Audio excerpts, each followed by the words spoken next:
This young man looks almost exactly like Kaito Kid, but he is actually the most powerful S-rank villain in the world. Despite that terrifying title, he rarely harms innocent people. Whenever one of his operations accidentally causes a death, he pays the victim's family tens of millions in compensation. He never became a supervillain for fame, wealth, or power. He did it all for the beautiful heroine standing before him, Stardust. Yet, when he finally meets the woman he has longed to see, he chooses to disappear without a trace. The story begins several years earlier. His real name is Kim Da-in, and after a freak accident, he transmigrated into a comic called Stardust. The city inside this comic is overrun with lawless villains. They cause chaos every day, purely for amusement. Kim Da-in, however, has one simple goal: protecting his favorite heroine, Stardust. To do that, he vows to become her one and only arch-villain. The next second, Kim Da-in vanishes into thin air. He instantly reappears on the rooftop of a skyscraper. His earpiece crackles with the familiar voice of his younger sister, So-eun. "What are you doing?" Sitting calmly on the rooftop railing, Kim Da-in replies, "I just teleported." He came here to carry out his first plan, hunting down villains. Using his knowledge of a comic, he intends to eliminate every villain destined to grow stronger and wreak havoc in the future. He refuses to let any of them hurt Stardust. Through an infrared camera, he spots the A-rank villain Rhino studying blueprints on a sofa. Kim Da-in immediately chambers around and presses the muzzle against Rhino's forehead.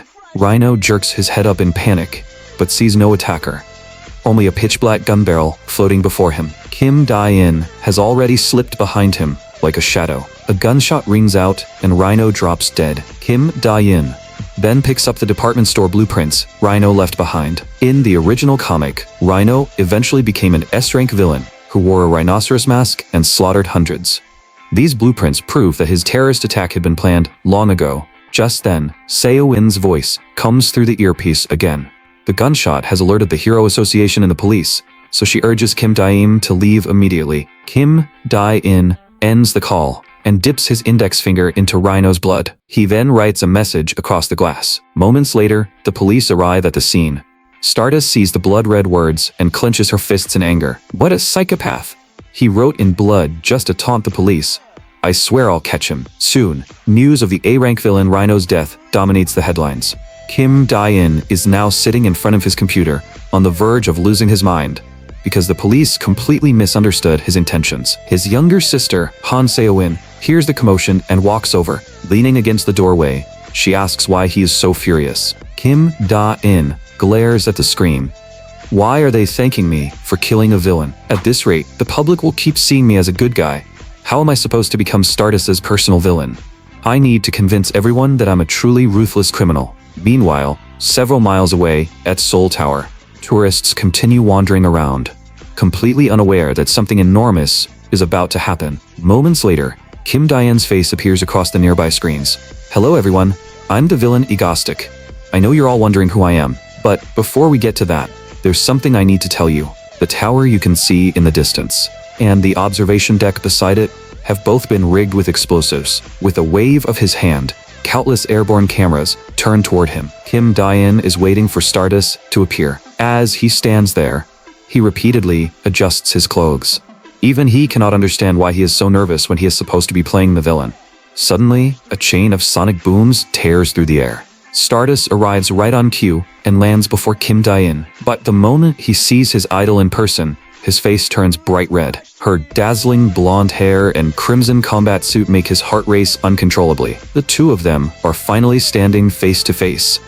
Yet Kim Da-in can only close his eyes and struggle to calm himself. His mind drifts back to the day he first transmigrated into the world of Stardust. Back then, he happened to glance upward and saw a picture of Stardust. That single image inspired him to become a hero, so he could fight beside the woman he loved. However, as someone who had read the entire comic, Kim Da-in knew that even becoming a hero would not let him change Stardust's tragic fate. If he truly wanted to protect her, his only choice was to become a villain.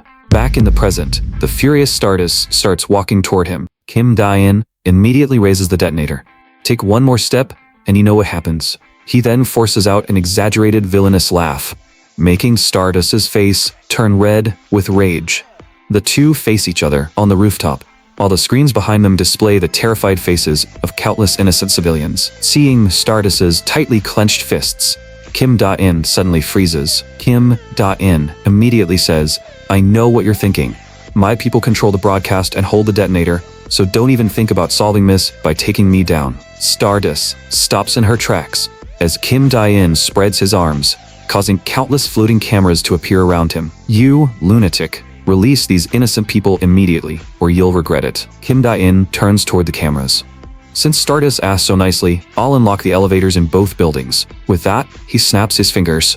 The elevators inside both buildings roar to life, and their sealed doors slowly open. However, Stardust frowns, knowing it cannot possibly be that simple. The trapped civilians can no longer contain themselves and immediately rush toward the elevators. Kim Da-in suddenly stops them over the speakers. "If I simply let you leave, wouldn't that be boring? Do you see the illuminated down button? The moment you press it, the bombs inside the other building will explode. Starting now, you have exactly 30 minutes before the bombs detonate. Go ahead and press it." The people in the other building are complete strangers, aren't they? "You bastard," Stardust shouts furiously. Kim Da-in seemingly wants to expose humanity at its most selfish by turning the people in both buildings against one another. The civilians soon begin arguing, since pressing the button would be the same as personally killing everyone in the other building. However, if they do nothing, their own building will be destroyed in 30 minutes. Before long, everyone turns toward Stardust, desperately hoping the heroine will find a solution. Stardust also falls deep into thought, knowing that defeating Kim Da-in now may not change anything. She finally asks coldly, "Is playing with people's lives fun?"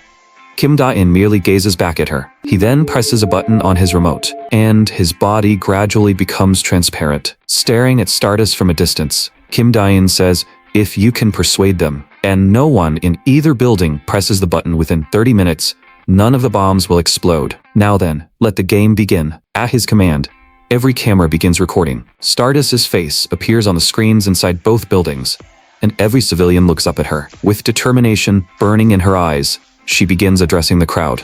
On the stage Kim Da-in created for her, Stardust delivers a speech that moves not only the trapped civilians, but countless viewers watching the broadcast. The countdown eventually reaches 0, yet not a single person presses the button. Seeing his plan fail, Kim Da-in pretends to fly into a rage.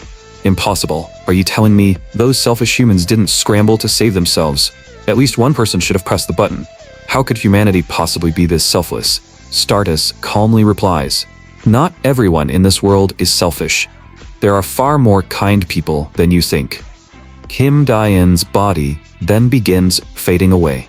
He completely disappears before Stardust can grab him. The next second, Kim Da-in reappears inside another room, where he collapses weakly onto the floor.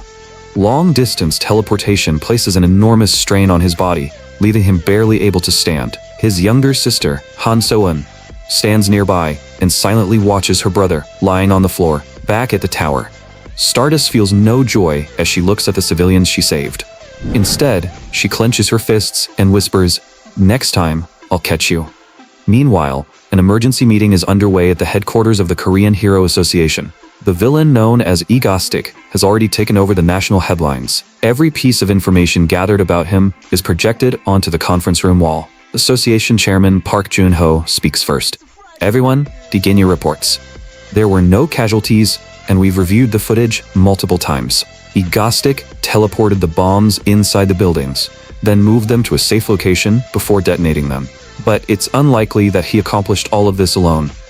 Have you discovered any other leads?" Another staff member immediately stands and adds, "He most likely has an accomplice who also manufactures his explosives, based on the message he left at the murder scene, and how frequently he mentioned Stardust during the recent attack. We suspect that this villain has a particular obsession with her." Hearing this, Park Jun-ho turns towards Stardust. Stardust calmly replies, "He's just scum, a vicious bastard who enjoys manipulating people." Meanwhile, Kim Da-in is rummaging through the refrigerator inside his base. He steals one of Han So-eun's drinks, only to be caught red-handed by his younger sister. In the original comic, Han So-eun is a brilliant hacker destined to become an S-rank villain. The two of them now live inside an underground base they built together. So-eun is furious because she has repeatedly warned her brother to stop stealing her drinks. Kim Da-in merely gives her a relaxed smile and gently pats her on the head. To his surprise, Seo-eun suddenly grabs him and pulls him away. Moments later, they enter a room packed with computers. Seo-won points toward one of the screens. Kim Da-in looks closer and sees a group dressed just like him, live streaming a hostage situation. The copycats have even planted a bomb inside the building. A timid, masked woman is hiding in the corner. She is one of Seo-eun's followers and a hacker active on the dark web. To prevent these so-called followers from harming innocent people, Kim Da-in decides to deal with them personally. The smoke pouring from the building also catches Stardust's attention. She swallows nervously and requests permission to engage. But headquarters insists on attempting another negotiation. The decision immediately infuriates Stardust. Most villains have always relied on superpowers to cause chaos. However, Kim Da-in threatened heroes with ordinary explosives, unintentionally inspiring regular people to imitate him the very next day. Just then, a signal comes through Stardust's earpiece. To her surprise, Kim Da-in has started a live stream. On the screen, he walks into the occupied building completely unarmed. The moment he appears, every terrorist raises a gun and aims at him. One of the criminals recognizes him and freezes. "Isn't that our hero, Egostic? He actually came to us." The other criminals immediately erupt in cheers. Kim Da-in has become their symbol, and his arrival only convinces them that everything they are doing is justified.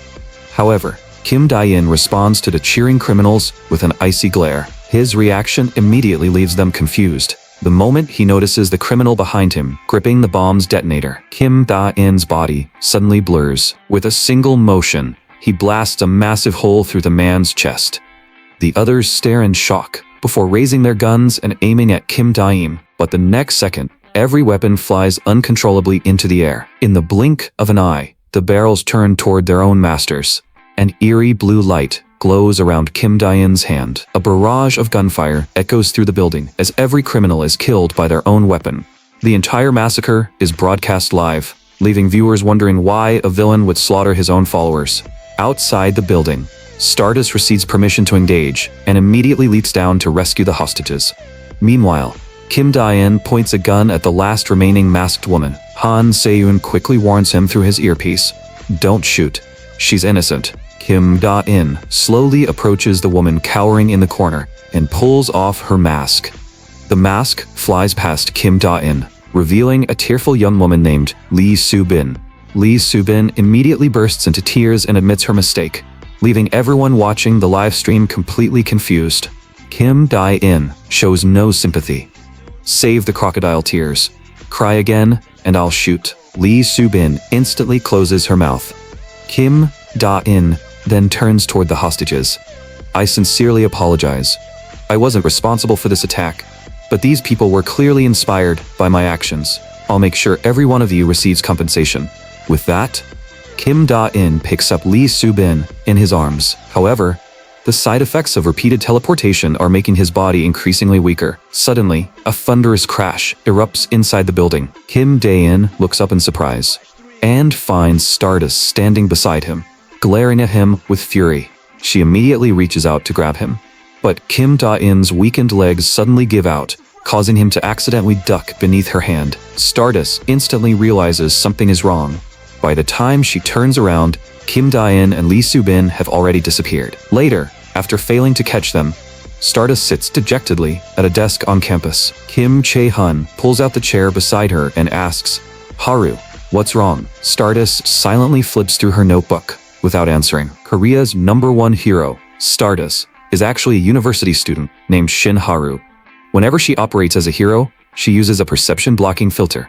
Because of this, no one knows that the famous Stardust is really Shin Haru. Although her civilian appearance is hardly ordinary, Shin Haru is currently frowning deeply, repeatedly sketching Kim Da-in's face in her notebook. She cannot understand why a villain would rescue hostages. While she is lost in thought, someone suddenly pinches her cheek. Her upperclassmen noticed her spacing out and assumed she was struggling with a difficult assignment. So Kim Chae-hyun suggests putting the work aside and getting some mango shaved ice together. The mention of mango shaved ice instantly lifts Shin Haru's spirits, and she shoots out of her seat. But the moment she remembers Kim Da-in laughing maniacally, her anger comes rushing back. She even snaps the pencil in her hand. Her notebook, meanwhile, remains filled with sketches of the mysterious villain. At the same time, a young woman stands outside an ordinary house in a residential neighborhood in Seoul. After stepping inside, she discovers a hidden elevator. She enters a combination code, and the elevator carries her dozens of floors underground. This is the secret base belonging to Kim Da-in and Han So-eun. Kim Da-in is currently resting inside a recovery pod while chatting with his younger sister. He shifts slightly and accidentally slams his left knee against the wall of the pod, causing him to cry out in pain. Just then, Lee Soo-bin knocks and enters the room. She is carrying a small bag of snacks, looking surprisingly sweet and innocent. Han So-eun immediately jumps off the bed and runs over to greet her. Kim Da-in cannot understand why So-in chose this seemingly ordinary girl out of all the hostages. He teleports beside them and asks why she brought Lee Soo-bin into their underground base. In response, Se-eun calmly reveals Lee Soo-bin's background. Both of her parents once worked as researchers for the Hanan group. Lee Soo-bin covers her mouth in shock, unable to believe that this young girl knows so much about her. Se-eun even knows that Lee Soo-bin wants revenge against the Hanan group. Since Se-eun is pursuing the same revenge, she desperately wants Lee Soo-bin to join them. Kim Da-in finally understands Se-eun's intentions. Like his younger sister, Lee Soo-bin is another victim of the Hanan group. When Kim Da-in originally recruited Se-eun, he promised to help her take revenge, while also trying to prevent her from becoming an S-rank villain. However, he cannot remember Lee Soo-bin ever appearing in the original story. Could she have been an irrelevant background character? While Kim Da-in is lost in thought, the two girls suddenly embrace. They cling to each other, as if they are the only family either of them has left. Seeing the heartwarming moment, Kim Da-in decides not to object. The next second, he teleports back into his recovery pod. At the same time, inside a restaurant in Seoul, a man and woman are eating together. The woman is emotionally shattered, sobbing as she cuts the steak on her plate. The man sitting across from her stares back with a vicious expression. Just then, a police officer approaches him. "You're suspected of involvement in an assault. Come with me." The man continues eating as though nothing happened. But the instant the officer touches his shoulder, an eerie red light erupts from his body. The next second, the officer is teleported onto the restaurant's rooftop. When he turns around in panic, the man appears behind him and kicks him off the building. This arrogant villain is Kim Hak-chul, a man who works publicly as a television reporter. Meanwhile, Han So-eun confronts Kim Da-in while holding an empty bottle of orange juice. As the siblings argue, Lee Soo-bin suddenly claims that she drank it. So-in immediately hugs her like a real sister. "It's okay, you can drink it whenever you want." Kim Da-in stares at them speechlessly. "That's more like it. You finally stopped acting like a total tomboy." Se-eun's face immediately turns bright red. The three of them continue bickering playfully inside the cramped base. A short while later, they enter So-eun's hacking room. As Kim Da-in looks at his younger sister, he remembers the day they first met. Han So-eun was the only survivor of a secret Hanan group project in which hundreds of children were subjected to illegal experiments. One day, one of the test subjects developed a devastating side effect and released a terrifying surge of light and energy. The resulting beam tore through the facility and pierced the sky, while the shockwave brought down the surrounding buildings. After the incident, everyone connected to the project was eliminated, leaving So-eun as the only survivor. Covered in wounds, she barely managed to escape the research facility. She then hid underground, built the base they now use, and lived there alone for years. That lonely existence continued until Kim Da-in found her. During their first meeting, his sudden appearance frightened So-eun so badly that she knocked over her chair. She could only point a fruit fork at him in anger. Kim Da-in calmly asked, "Don't you want revenge? I need your help." So-eun's hand trembled uncontrollably around the fork, leaving her unable to form a complete sentence. Kim Da-in extended his hand. "I'm not here to hurt you. I'm here to save you." In the original story, So-eun became an S-rank villain before her twisted desire for revenge eventually led to her death. Kim Da-in vowed to prevent that fate. Although now that Se-eun was his accomplice, had she technically already become a villain? Back in the present, Se-eun notices her brother spacing out and waves a hand in front of his face. Although Lee Soo-bin suffered a similar tragedy, she grew into a remarkably strong and determined woman. She taught herself enough to enter a prestigious university, where she majored in computer science. From now on, she will assist Se-eun with hacking operations. Kim Da-in remains cautious, however, because he knows far too little about someone who never appeared in the original story. Se-eun then hands him a tiny beetle-shaped device. It is an adhesive tracking sensor. leaving Kim Dae-in confused. Why do I need a tracker? Seo-in explains, your next opponent is Kim Hak-chel, a villain who can teleport. This device is specifically designed to counter him. He can perform unlimited short-range teleports without suffering any side effects. Even your telekinesis will struggle to restrain him. Seo-in raises her fist encouragingly. Go get him, the legendary Agostic. Before long, Kim Dae-in arrives near Kim Hak-chel's home. He crouches on a nearby rooftop while speaking with Seo-in through his earpiece. Seo-in sighs. Just go inside, big brother. Fire the tracker at the same time as the bullet. Even if he teleports, he won't escape. Kim Dae-in looks down at the pistols in his hands. Then why do I need to assassinate him inside his home? Wouldn't attacking him on the street be much easier? Seo-in and Lee Subin respond very differently. Subin's voice seems to carry a special kind of affection. Her encouragement sounds unusually tender, almost romantic. Seo-in can only add her own quiet words of support. Once everything is ready, Kim Dae-in thanks them and prepares to move. In the blink of an eye, he teleports into Kim Hak-chel's home. His target has just finished showering and is drying his hair with a towel. The sound of teleportation immediately catches Kim Hak-chel's attention. Kim Dae-in quickly draws both pistols and fires twice. One weapon launches a golden bullet, while the other fires the beetle-shaped tracker. But the next second, Kim Hak-chel vanishes. Kim Dae-in immediately realizes something is wrong. Seo-in, I don't think the tracker landed properly. Can you still locate him? Yes! Seo-in shouts as Lee Subin sends Kim Hak-chel's new location. After receiving the coordinates, Kim Dae-in immediately teleports. But the next second, he appears in the middle of a crowded street surrounded by civilians with no superpowers. Some pedestrians even recognize him. Kim Dae-in immediately realizes something is wrong because this was never part of the plan. News that Agostic has appeared downtown quickly spreads across the internet. Meanwhile, Shin Haru is attending class at Yonhee University, like an ordinary student. Suddenly, a message comes through her earpiece. An attack is underway downtown. Report to the scene immediately. Shin Haru instantly leaps out of her seat. When she notices the entire class staring at her, she remembers that she is still at school and hurriedly apologizes. She quickly gathers her belongings, then launches herself from the roof of the university building and flies toward downtown. Meanwhile, Kim Dae-in continues searching for Kim Hak-chel. Han Seon's urgent voice suddenly comes through his earpiece. Big brother, he's on the crosswalk ahead. Sure enough, Kim Hak-chel is hunched over, clearly wounded by the bullet. With the light already red, Kim Dae-in teleports directly in front of him. Big brother, watch out for the truck. Seo-in suddenly screams. A massive truck is barreling straight toward them. Just before, the vehicle crashes into the two men. The clock turns back several months. Back then, Kim Hak-chel was merely a debt-ridden gambler, hanging upside down from a bridge over a river in Korea. 5 men in suits laughed at him. Was it fun running away with our money? Terrified, Kim Hak-chel begged, I'll repay everything, please pull me up. The man leading them responded with a vicious smile. He pressed his burning cigarette directly against the rope. Kim Hak-chel panicked. I was wrong, please let me go. Before he could finish begging, the rope burned through, sending him plummeting toward the river like a stone. His desperate screams filled the air as the men continued shouting insults from the bridge. Just before Kim Hak-chel struck the water, a strange light flashed beneath him. To everyone's disbelief, he suddenly reappeared on the bridge. The impossible sight left everyone frozen in shock. Kim Hak-chel stared at his hands in confusion.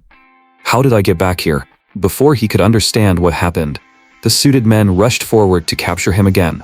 Kim Hak-chel remained standing still as they closed in from both sides. At that moment, he finally realized that he had awakened the power of teleportation. A thunderous crash followed as the men collided with one another, while Kim Hak-chel teleported away at the last second. This awakening eventually set him on the path of a villain. Back in the present, the speeding truck slams on its brakes in the middle of the street. Kim Dae-in avoids the collision by teleporting inside the truck's cab. Unable to shake off his pursuer, Kim Hak-chel teleports again and escapes before Kim Dae-in can grab him. He reaches the roof of a nearby building, but his gunshot wound has left him unable to keep moving. Kim Hak-chel collapses weakly onto the ground, only for Kim Dae-in to pinpoint his location once again. The sight terrifies Kim Hak-chel. The two begin teleporting non-stop, racing from towering rooftops to crowded streets. No matter where Kim Hak-chel escapes, Kim Dae-in appears right behind him. While fleeing, Kim Hak-chel suddenly grabs a female pedestrian by the collar. He hurls her toward Kim Dae-in without hesitation. But Kim Dae-in catches the woman safely in his arms. The heroic rescue makes her heart race, and she blushes like a teenage girl. With blood still pouring from his wound, Kim Hak-chol has already reached his limit. His consciousness gradually fades, and he collapses onto the road. Kim Dae-in quickly catches up and stares down at the fallen villain. Breathing heavily, he aims his pistol at him. You're destined to become an S-rank villain, and you'll hurt Stardust in the future. That's why you have to die today. A gunshot rings out, killing Kim Hak-chol on the spot. But the reaction from the surrounding crowd immediately catches Kim Da-in off guard. Instead of shouting in fear, every bystander begins cheering. Kim Da-in cannot understand why they are celebrating after watching someone get shot. Aside from the existence of superpowers, this world seems remarkably similar to his original one. Yet moments like this always remind him that its people follow completely different values, and he still cannot understand them. Kim Da-in places a hand on the brim of his hat. He removes it and gives the crowd a deep bow. How ridiculous. I'm a villain. Aren't any of you afraid of me? He turns his gun toward the bystanders. The crowd instantly freezes, although several people continue recording with their phones. Just then, Stardust descends from the sky. As her beautiful figure lands in the street, Kim Da-in's face turns red once again. He can hardly believe that the normally aloof university student looks so adorable in her hero form. Stardust coldly asks, "What did you do?" Kim Da-in levitates his pistol with telekinesis. "I just eliminated a villain guilty of terrible crimes. I simply did a hero's job for you." Stardust clenches her fists. "You bastard. Do you actually think you're a hero?" Kim Da-in realizes this is the perfect opportunity to help Stardust win the public's support. He begins applauding. As expected of Stardust, executing criminals without a trial is illegal, and I deeply admire your unwavering sense of justice. With that, I'll take my leave. To his surprise, the crowd begins mocking Stardust for arriving only after everything is over. Some even insist that Kim Da-in was right to eliminate a threat to society. Their completely opposite reaction leaves him dumbfounded. He hurriedly protests. "What I did was wrong. I'm the villain here. Stardust, you're supposed to stop me." Kim Da-in then disappears in a flash of light, leaving Stardust standing alone in the street. The bystanders gradually disperse until only Stardust and Kim Hak-chol's corpse remain. She slowly approaches the body and looks down at the scene, her eyes carrying a trace of detached coldness. Meanwhile, Kim Da-in teleports back to the underground base. The moment he appears, he collapses onto the floor. Han So-eun immediately calls Lee Soo-bin over to help. Seeing Kim Da-in unconscious and completely drained, the two girls quickly discuss what to do with him. In the end, they each grab one of his arms and slowly drag him toward the recovery pod. Just then, a notification sounds from Kim Da-in's phone. A public approval poll is dominating the news, and the villain Egostic has somehow surpassed the hero Stardust. Under the silent, cloudless night sky, only the faint glow surrounding Stardust remains. She sits alone on a rooftop, watching a report about Kim Da-in executing a villain before teleporting away. Stardust pulls her knees against her chest, her expression distant and cold. Before long, her mind drifts back to the past. It was a stormy night, and her parents had been attacked by a criminal and left lying on the ground. 17-year-old Shin Haru cried helplessly as the pouring rain mixed with the tears streaming down her face. The attacker took the wallets he had stolen from her parents and shoved them into his pocket. What a pair of idiots. None of this would have happened if you had handed them over sooner. Even with a gun pointed at her, Shin Haru's tear-streaked face remained defiant and unbroken. The criminal held a cigarette in his left hand and silently studied her. "Fine, you're lucky. I'm feeling merciful today." He dropped the cigarette and walked away. Once the criminal disappeared into the rain, only the helpless girl and her parents' bodies remained in the narrow alley. Shin Haru pounded the ground in despair, sending rainwater splashing around her. "If only I had possessed the power to protect Mom and Dad." She clung to their bodies and sobbed uncontrollably. Suddenly, a tiny point of light appeared in the sky. A brilliant beam descended and illuminated the entire alley around Shin Haru. Tears continued flowing from her eyes, but she still looked up toward the source. The next second, another blinding flash erupted through the alley. As the light gradually faded, Shin Haru awakened the power of the stars, giving birth to the hero known as Stardust. Back at Han So-eun's underground base, the light from the recovery pod wakes the weakened Kim Dae-in. The moment he opens his eyes, he finds So-eun making a ridiculous face at him. Seo-eun and Lee Soo-bin then bring him a meal, allowing him to eat while listening to their report. The two girls have compiled everything Kim Da-in has done since becoming a villain. He first eliminated the A-rank villain Rhino, followed by Kim Hak-chol, who was destined to become an S-rank villain. He then planted explosives inside 2 buildings, although the incident ended without a single casualty. Finally, he stopped a terrorist attack carried out by his followers and even compensated the hostages. After everything he has done, Kim Dae-in looks far more like a hero than a villain, and his approval rating has now surpassed Stardust. Some people even claim that Kim Da-in is stronger, because he has already eliminated at least 3 villains. Meanwhile, Stardust is one of Korea's only 3 A-rank heroes, yet she has shown few impressive results recently. Even more surprisingly, Kim Da-in's supporters have created an official fan club called the Mango Squad. Kim Da-in immediately loses his mind. Why are these lunatics creating a fan forum for a villain? He teleports out of the recovery pod and jumps to his feet. Han So-eun, Lee Soo-bin, prepare for our next terrorist event. The announcement shocks both girls because neither of them understands what Kim Da-in is planning. Kim Da-in declares, "I'll show the people of Korea what a real villain looks like and what a true hero should be." Meanwhile, Shin Haru is blissfully enjoying her favorite mango smoothie. Suddenly, her expression shifts as a soft rustling reaches her ears. It comes from the cherry blossoms swaying outside the cafe. But beneath those pure white flowers, quiet whispers of doubt about Stardust are spreading. What an amazing hero. She only shows up after everything is over.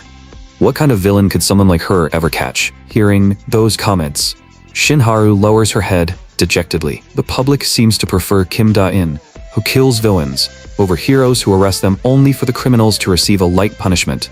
Shin Haru cannot understand why she is still criticized after working so hard. She suddenly slaps both cheeks.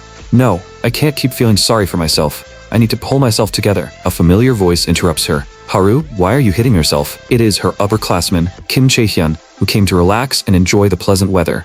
Kim Chae-hyun pulls out her phone, saying she has something popular and hilarious to show her. On the screen is a dancing mango, a meme created by fans of the villain Ego Stick. The sight instantly ignites Shin Haru's anger. "You like that guy too? By the way, Haru, I heard he's live streaming right now." Shin Haru is startled again when she sees Kim Da-in demanding that Stardust appear immediately. She pushes herself up from the table. "Chae-hyun, something urgent came up. I have to go." With that, Shin Haru rushes out of the cafe. Meanwhile, Kim Da-in stands on a hill outside the city, overlooking a railroad equipped with a switching lever. He turns on his camera and begins introducing himself to the live stream. To his surprise, the chat is overwhelmingly enthusiastic, with viewers constantly cheering him on. Kim Da-in raises his phone. "Recently, many people have started saying that I'm not a villain, but a hero. You even created an entire fan community for me. But haven't all of you misunderstood something? I'm a villain."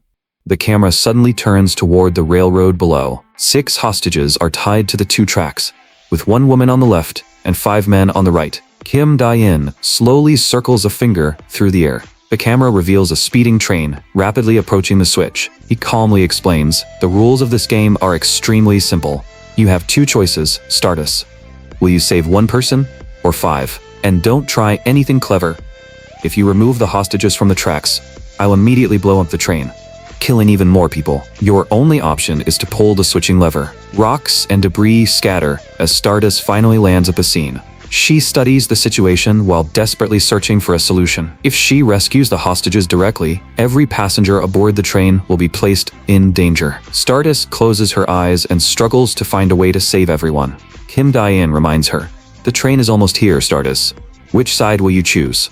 Kim Da-in thinks to himself that everyone expects Stardust to pull the lever, but only he knows that she would never make such a choice. Faced with the speeding train, Stardust does not hesitate and charges directly toward it. Inside the driver's cab, Lee Soo-bin reluctantly follows the plan and keeps the train moving. Kim Da-in pretends to panic.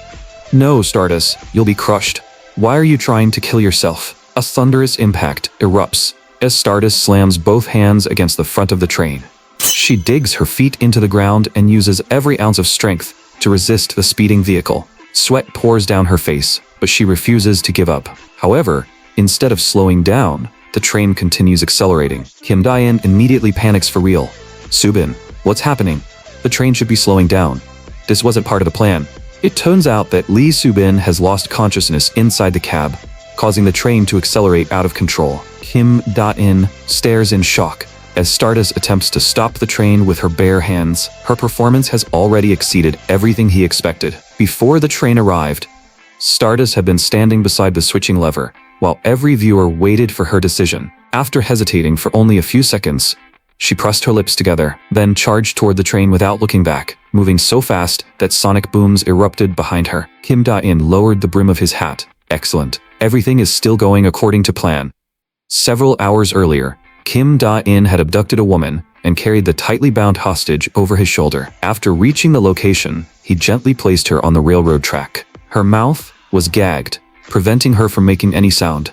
To avoid Shadow Walker, one of Korea's 3 A-rank heroes, Kim Da-in secretly prepared everything during the daytime, when the hero's powers were weakest. After securing the hostage, he teleported onto the hill behind the tracks. Looking down at the tightly wrapped hostage, Kim Da-in felt unusually proud of his setup. In the original story, Stardust would fall into despair whenever someone was hurt because of her battles, but overcoming that pain always made her much stronger.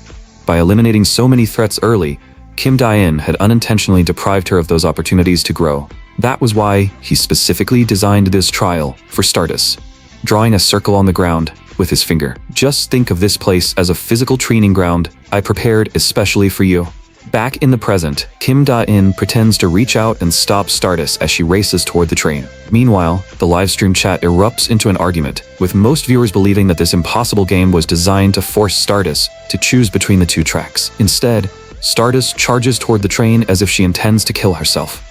The viewers have no idea that this is exactly what Kim Da-in wanted. Stardust collides with the train, sending pieces of metal flying in every direction. From his position above the tracks, Kim Da-in reveals the truth. Stardust possesses super strength in flight, but both abilities are still 2% short of a true A-rank benchmark. Under normal circumstances, she could never stop this train. However, no one else knows about her hidden ability. Whenever she faces a deadly crisis, her power rises explosively. After breaking through her limits during the crisis, Stardust should now possess enough strength to stop the steel monster. However, her feet are already producing sparks against the rails, while the train shows no sign of slowing down. Lee Subin has fainted inside the driver's cab after witnessing Stardust confront the train with her bare hands, leaving it completely out of control. Kim Da-in immediately panics. This situation is getting out of control. If even one of the hostages on the tracks dies, Stardust will not only lose her future as a hero, but also drown in endless guilt. Her body desperately withstands the train's enormous force, and the agonizing pain makes her grit her teeth. Suddenly, Stardust lets out a furious roar as brilliant blue light erupts from her eyes. Her hands clamp onto the front of the train like iron pincers, while her legs brace firmly against the rails. Rocks and pieces of metal fly everywhere, forcing Kim Da-in to raise his coat and lower the brim of his hat for protection. The train is now only moments away from hitting the hostages, and it seems far too late to stop. But just then, Kim Da-in glances toward the tracks. The train has come to a complete stop, while a cloud of black smoke conceals Stardust. Kim Da-in finally exhales in relief. That was close. I knew she could do it. He turns his phone's camera toward the train. However, Stardust appears so blurry on the screen that Kim Da-in wonders if she actually died. As the smoke clears, Stardust emerges with unfocused eyes, her hands still frozen in the position she used to stop the train. Kim Da-in raises a hand excitedly. Yes, he quickly corrects himself. I mean, congratulations, Hero Stardust. You actually stopped the train. After witnessing her incredible achievement, the livestream chat floods with praise. Now this is the true power of Stardust. Kim Da-in secretly celebrates. Exactly. This is the result I wanted. However, he is so excited that he fails to notice Stardust's condition. She sways unsteadily in front of the train. The next second, she loses her balance and falls backward. Stardust crashes heavily onto the ground, sending dust into the air. Seeing this, Kim Da-in immediately leaps down from the hill. He looks at Stardust with concern, while she can barely open one eye to look back at him. With the sunlight behind him, Kim Da-in's silhouette appears unusually dark. He gently places a hand over Stardust's eyes. Get some rest. The other heroes will arrive soon. Hearing those words, Stardust finally loses consciousness. Kim Da-in then turns toward the camera and gives a slight bow. Everyone, today's terrorist event is officially over. Thank you for watching. The next morning, Han Seo-in suddenly wakes the other two from their sleep.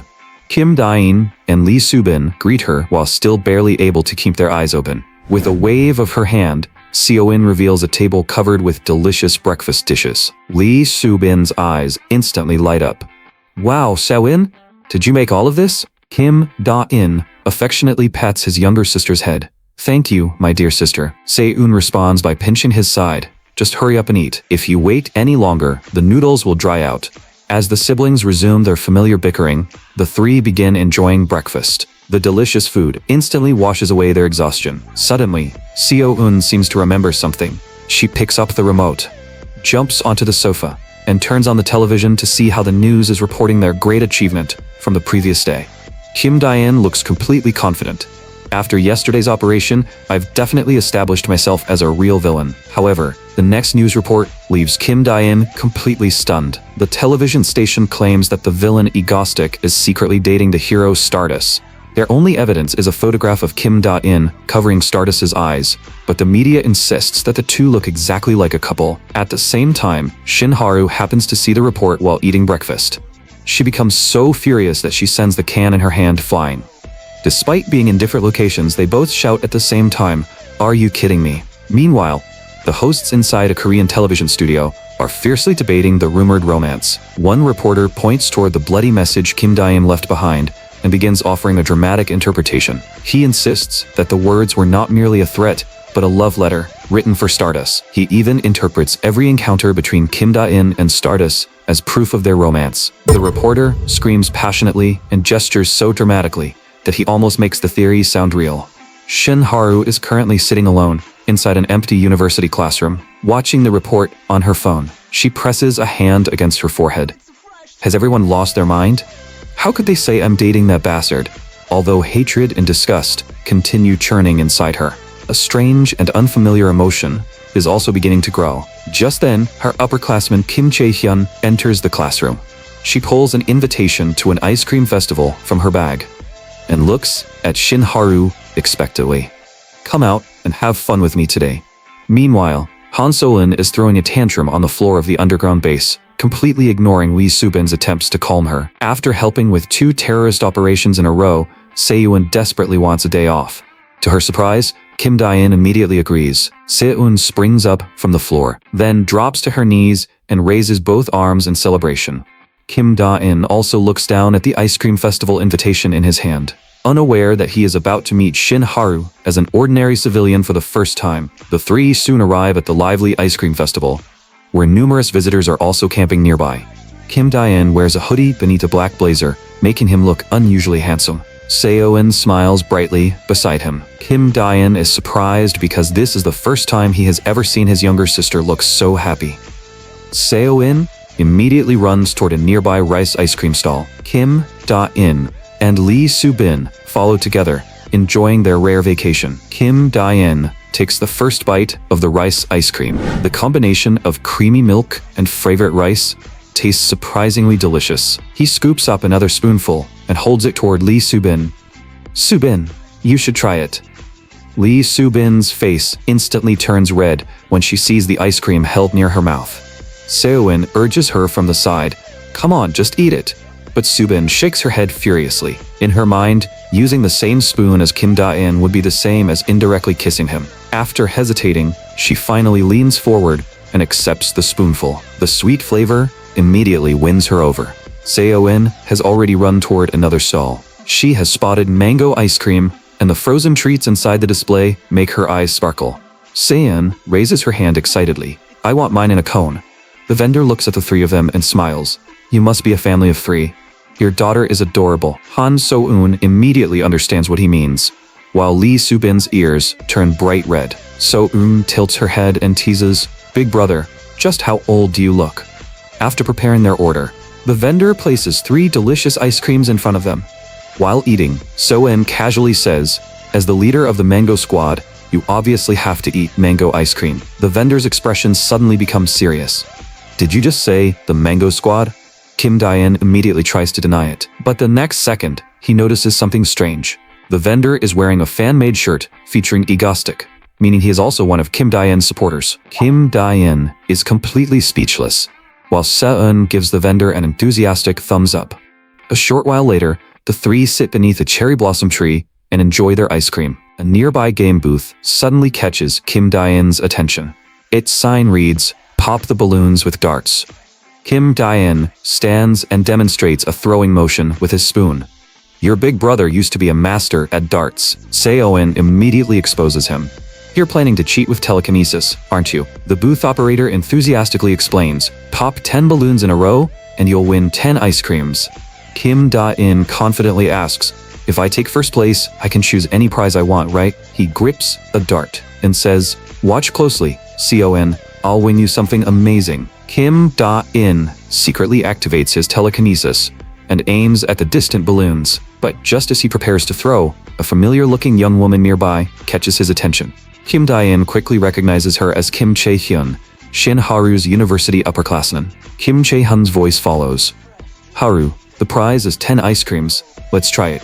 The moment he hears Shin Haru's name, Kim Dae-in freezes and can no longer hear Seo-eun calling him. Seo-eun and Lee Soo-bin follow his gaze and immediately recognize Stardust in her civilian identity.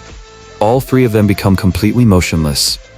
Shin Haru does not appear to recognize the true identity of the tall man beside her. When she approaches and stands shoulder to shoulder with him, Kim Dae-in immediately panics. This is his first time standing so close to the woman he idolizes. Meanwhile, Shin Haru looks deeply troubled in her civilian form. She has noticed that the ice cream vendor is wearing a shirt printed with Kim Dae-in's villain persona. Even though her favorite mango ice cream is sitting in front of her, she is too angry to eat, leaving Kim Chae-hyun to enjoy it alone. Still, Shin Haru hides her frustration and pretends to be cheerful for her upperclassmen. She slowly closes her eyes and rests beneath the cherry blossoms. The sweet scent in the air gradually relaxes her tense nerves. This is nice. It's been so long since I enjoyed an ordinary life. Kim Chae-hyun suddenly points toward the dart booth. "Haru, let's play that game." Her eyes sparkle, making it obvious that she loves this kind of activity. Shin Haru smiles brightly instead of refusing. "Sure, that looks like fun." Before long, the two arrive at the dart booth. The operator enthusiastically explains that popping every balloon will earn them a massive 10-layer ice cream. Kim Chae-hyun immediately becomes eager to try. Meanwhile, Shin Haru glances toward the three people beside her. She thinks, are they really such a young married couple with a silver-haired daughter? That doesn't seem right. Maybe the girl is their niece. And that tall man. Haven't I seen him somewhere before? Haru, throw the dart. Kim Chae-hyun's encouragement snaps Shin Haru out of her thoughts. With a loud pop, her first dart strikes a balloon perfectly. Kim Dae-in silently watches Shin Haru from nearby. Stardust possesses super strength and flight, but her power is far from ordinary. More precisely, her body contains an enormous reservoir of energy. Although she has yet to fully develop, she will eventually surpass human limitations and evolve into a superhuman with all 6 senses dramatically enhanced. She will even be able to instinctively detect anything abnormal around her. That is why Kim Dae-in worries that Shin Haru may already suspect that he is egostic. If she exposes him here, he could drag Han So-in and Lee Soo-bin down with him, sending all 3 of them to prison. With the final balloon popping, Shin Haru completes 10 consecutive hits. Kim Chae-hyun cheers beside her. That was amazing. Haru hit all 10. The operator Soo-in hands Kim Chae-hyun an enormous ice cream stacked 10 layers high. He then turns toward Kim Dae-in. "Would you like to try?" Kim Dae-in answers without thinking. "The young woman beside me threw so well that I became completely distracted. I'll try now." "Seo-eun, watch closely and see how your big brother handles multiple darts at once." Kim Dae-in only wants to finish the game and leave, knowing that every additional second increases the risk of exposure. He suddenly swings his arm and releases all 10 darts simultaneously. A rapid series of pops follows as every dart hits its target. Han So-eun and Lee Soo-bin stare in amazement. That was incredible. The unbelievable throw even catches Kim Chae-hyun's attention. "You're really good at darts too." Finally, the operator brings out the booth's largest teddy bear. "You said you wanted this instead of the ice cream, right?" But Kim Dae-in and the girls immediately turn to leave. "It's fine, we don't need the prize. Goodbye." The kind-hearted Kim Chae-hyun asks Shin Haru to carry the teddy bear and return it to them. However, The 10-layer ice cream is so tall that it accidentally strikes a sign near the booth. The entire tower breaks apart, sending scoops of ice cream flying toward Kim Da-in. Kim Da-in immediately panics. If I get involved with them any further, I'll definitely be exposed. Unable to teleport in front of so many witnesses, he desperately twists and dodges around every incoming scoop. Moments later, Kim Da-in lies on the ground panting as Han So-in, Lee Soo-bin, Shin Haru, and Kim Chae-hyun gather around him. Kim Chae-hyun apologizes. "I'm so sorry. That was completely my fault. Give me your phone number, and I'll pay to have your clothes cleaned." Kim Da-in awkwardly gets back up. "It's nothing. I overreacted when I could have simply stepped aside." Meanwhile, Shin Haru forces the teddy bear into Seo-eun's arms, as Lee Soo-bin stands nearby, unsure what to do. Kim Da-in is about to tell the girls that they should leave, when a chain of explosions erupts behind them. The noise immediately catches Shin Haru's attention, along with everyone else nearby.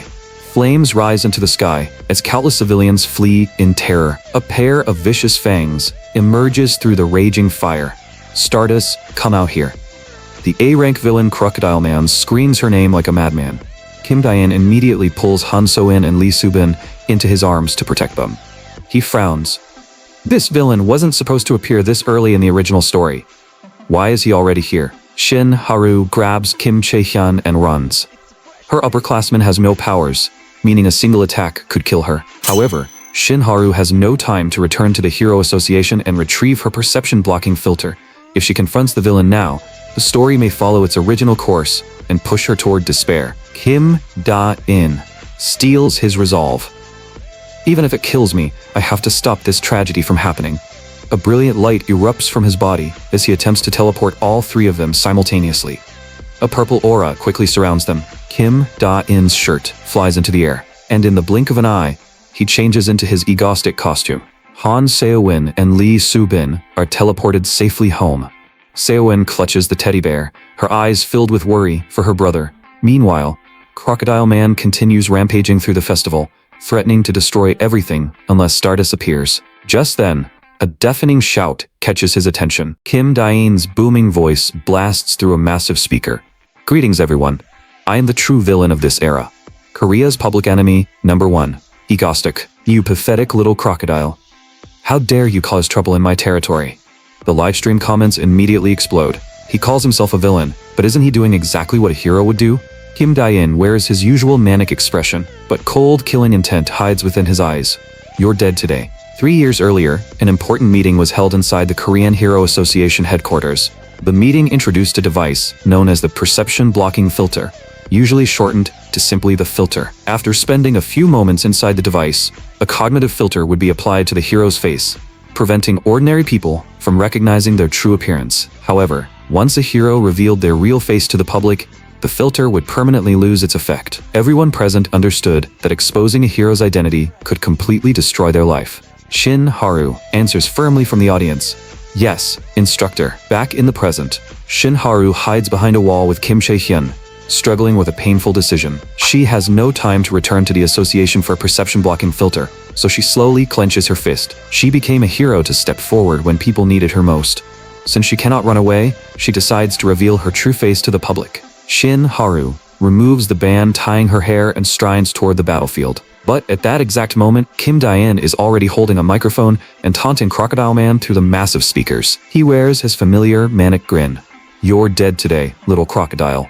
Kim Da-in knows that Shin Haru suffered tremendously in the original story after exposing her identity. That is why he has chosen to step forward in her place. Crocodile Man finally recognizes him. "You're that villain from television, the one who's dating Stardust, egoistic." A harsh metallic crash suddenly rings out as Crocodile Man drives his claws into the building. He quickly scales the structure and reaches the rooftop where Kim Da-in is standing, leaving smoke and debris in his wake. His claws dig into the edge of the building with such force that the concrete bends beneath them. Crocodile Man then flips onto the rooftop. The two face each other across the open roof. With such an enormous difference in size, no one knows how Kim Da-in plans to win. Crocodile Man attacks first. His body is packed with muscle and covered in thick scales, making his heavy blow far too powerful for an ordinary person to withstand. But Kim Da-in teleports above him and lightly taps the crocodile's head with his foot. He immediately follows with a brutal elbow strike, smashing Crocodile Man's head and sending blood spraying through the air. Crocodile Man's attacks are simple and savage, while Kim Dae-in repeatedly teleports out of the way without suffering any real damage. After exchanging blows for a while, Kim Dae-in suddenly stops attacking and asks Crocodile Man a question. He wants to know why this brute attacked him for no apparent reason. Crocodile Man answers with a completely serious expression. My target is Stardust, and you're dating her. That naturally makes you my enemy too. Besides, you were the one who threatened to kill me first. Kim Dae-in becomes confused. When did I ever say that? Crocodile Man immediately gives him a thumbs down and imitates him. You dare cause trouble in my territory? You're dead. Those are indeed the exact words Kim Dae-in used earlier, but he shamelessly refuses to admit it. Crocodile Man finally loses his temper. Now I'm seriously angry. Scorching flames begin gathering inside his mouth. The scorching heat washes across the rooftop as if reaching millions of degrees. Kim Dae-in takes advantage of Crocodile Man's charging time and teleports above him. He throws the bag he's been carrying into the air, and an assortment of machine guns emerges, floating around him with every barrel precisely aimed at Crocodile Man. The moment Kim Dae-in clenches his right hand, every weapon unleashes a violent barrage, engulfing the entire rooftop in blazing gunfire. Kim Dae-in teleports out of the thick smoke and wonders, did that finally take him down? But despite being covered in bullet holes, Crocodile Man tightens every muscle in his body. You think a few bullets can hurt me? Kim Dae-in removes his mask and lets it fall to the ground. He pulls out a gas mask and smirks. That was intentional. It was the only way to make you lower your guard. He immediately throws a poison gas grenade toward Crocodile Man. The grenade flies directly into the villain's open mouth. With a muffled blast, it detonates inside him and floods his body with poisonous gas. Crocodile Man screams in unbearable pain. Kim Dae-in looks down at him. Stardust struggled against your armored hide in the original story. Did you really think I would come unprepared? Crocodile Man's body is now covered in wounds. He soon collapses onto the rooftop, while the floating guns lose control and crash down around him. Only then does Kim Dae-in slowly descend. But his vision suddenly blurs and twists as hallucinations fill his sight. He frantically gathers the scattered weapons. Overusing his abilities has left him barely able to stand, much less continue using telekinesis. A golden streak soon descends from the sky and lands on the rooftop. Stardust makes a dramatic superhero landing. Seeing Crocodile Man on the ground, she immediately questions her familiar enemy. Were you the one who defeated him? Kim Dae-in answers casually, yeah, he was getting on my nerves, so I took care of him. Stardust fixes him with a sharp stare and asks the most important question. Why? Kim Dae-in waves dismissively. He kept claiming that you and I were dating. It annoyed me, so I beat him up. And Stardust, never try to reveal your real face like you almost did today. Once your identity is exposed, your life will become miserable. Stardust stares at him in complete shock. Kim Dae-in waves toward the cameras. All right, everyone, that concludes today's broadcast. Look forward to another major event next month. He then teleports away. Stardust cannot fully understand what he meant, leaving her with only a vague sense that there was something more behind his words. The moment Kim Dae-in returns to the base, his knees buckle and he collapses. He suddenly coughs up a large mouthful of blood. His face is deathly pale and his eyes are empty. Today's battle has completely drained every bit of his strength. Han Seon and Lee Subin hear the commotion and rush toward him. Big brother, please don't die. Meanwhile, Stardust picks up the mask Kim Dae-in left behind on the rooftop. As she stares at it, countless questions ripple through her mind. How did you know what I was thinking? Egostic, who are you really? After returning home, Shinharu sits in front of the computer in her bedroom and opens a news page dedicated to Egostic. The top headline is about his official fan club. Shinharu immediately develops a headache from all the ridiculous articles. What is all this nonsense? Just then, she notices a suspicious-looking post and quickly clicks on it. But when the page opens, all she finds is an animated manga dancing across the screen. Shinharu falls back onto her bed in disappointment. She has found no useful information, and everyone else seems to adore Egostic. Even the ice cream vendor at the festival was one of his fans. On top of that, Egostic gently warned her not to reveal her real face. She cannot help wondering, does everyone else really have better judgment than me? Meanwhile, Han So-eun and Lee Soo-bin are waiting beside Kim Da-in's recovery pod. As Seo-in watches him lying unconscious inside, she cannot help blaming Stardust for his condition, but then she suddenly notices movement inside the pod. Kim Da-in has finally awakened. He lightly taps on the glass. "Why do both of you look like you're attending a funeral?" Seo-in and Lee Soo-bin continue staring at him with worried expressions. The moment the pod opens, Seo-in throws herself into her brother's arms, tears streaming freely onto his chest. Later, while eating together, Kim Da-in is shocked to learn that he was unconscious for 3 entire days. Seo-in grips her chopsticks and scolds him. "Take better care of yourself from now on. Don't ever make me worry like that again." Kim Da-in is secretly delighted. "She actually cried for me. I guess all those games I played with her were worth it." Lee Soo-bin curiously asks, "Why were you in such a hurry to confront him? Anyone watching might have mistaken you for a hero." Seo-in nods in agreement. "You constantly call yourself a villain, but everything you do is something a hero would do." Kim Da-in calmly explains, "If I hadn't stepped in, Stardust would have been forced to reveal herself. That would have been extremely dangerous." Seo-in immediately gives him a curious look. Kim Da-in explains that when heroes reveal their real faces, their personal information can be exposed, allowing enemies with grudges to target them for revenge. Seo-in still looks confused. "But what does that have to do with us?" Kim Da-in becomes serious. "Seo-in, our world is built around a dangerous imbalance between good and evil. Most superhumans choose to become villains instead of heroes, because life is much easier for villains. Korea only has 3 A-rank heroes, Stardust, Shadow Walker, and Icicle, but there are countless A-rank villains." Seo-in teases him. "So are you planning to become a dark hero and eliminate them all? Or do you simply have a crush on that woman?" Kim Da-in suddenly becomes stern. "Seo-in, you shouldn't refer to a woman like that. Watch your language." The siblings immediately begin arguing, leaving Lee Soo-bin unable to decide whose side she should take. Lee Soo-bin suddenly reminds Seo-in, "Aren't you going to tell Da-in what we discussed earlier?" Seo-in finally remembers. "That's right, big brother, summer is almost here. Let's take a trip to the beach." Kim Da-in agrees, causing Seo-in to throw both hands into the air and cheer. But he immediately adds one condition. "Before the trip, we'll carry out one more terrorist operation to lower the public's opinion of me." Kim Da-in begins planning their next operation inside his head. Seo-in quietly mutters, "Are we really going to make it to that vacation?" Kim Da-in holds out his little finger toward his sister. "I promise.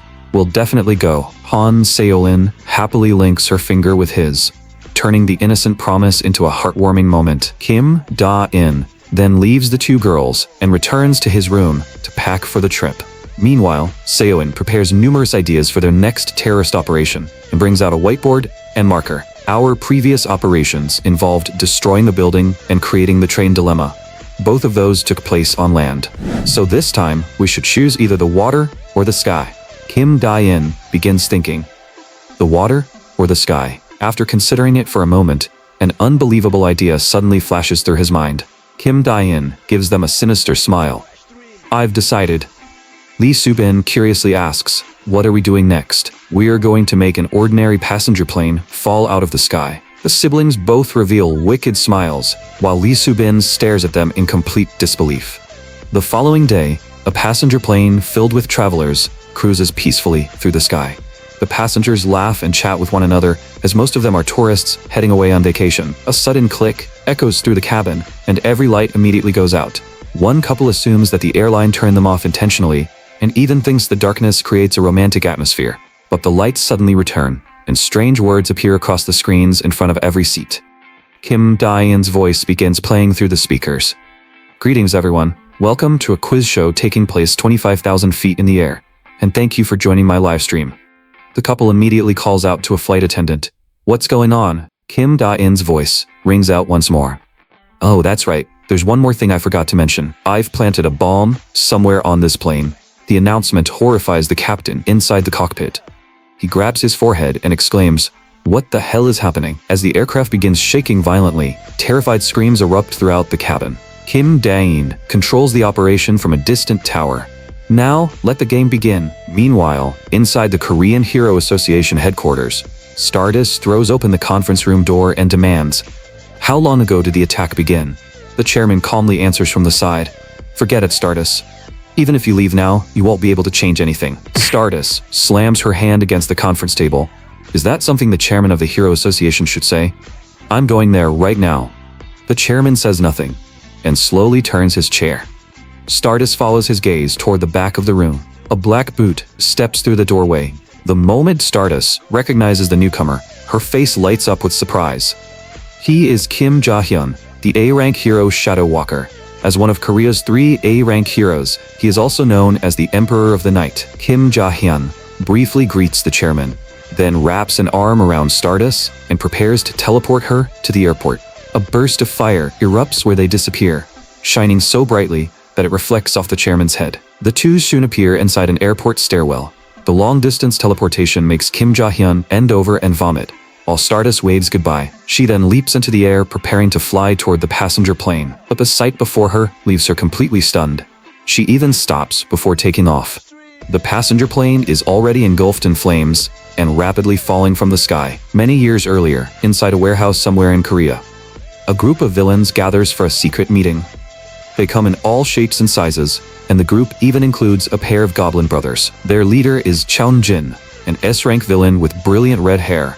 Combined with his flamboyant rock star outfit, his appearance makes him look extremely dangerous. Just then, a young villain notices that someone has suddenly appeared in the corner of the warehouse. Everyone turns toward the newcomer and sees Kim Ja-hyun standing there, silently. This is Kim Ja-hyun's first mission as an A-rank hero.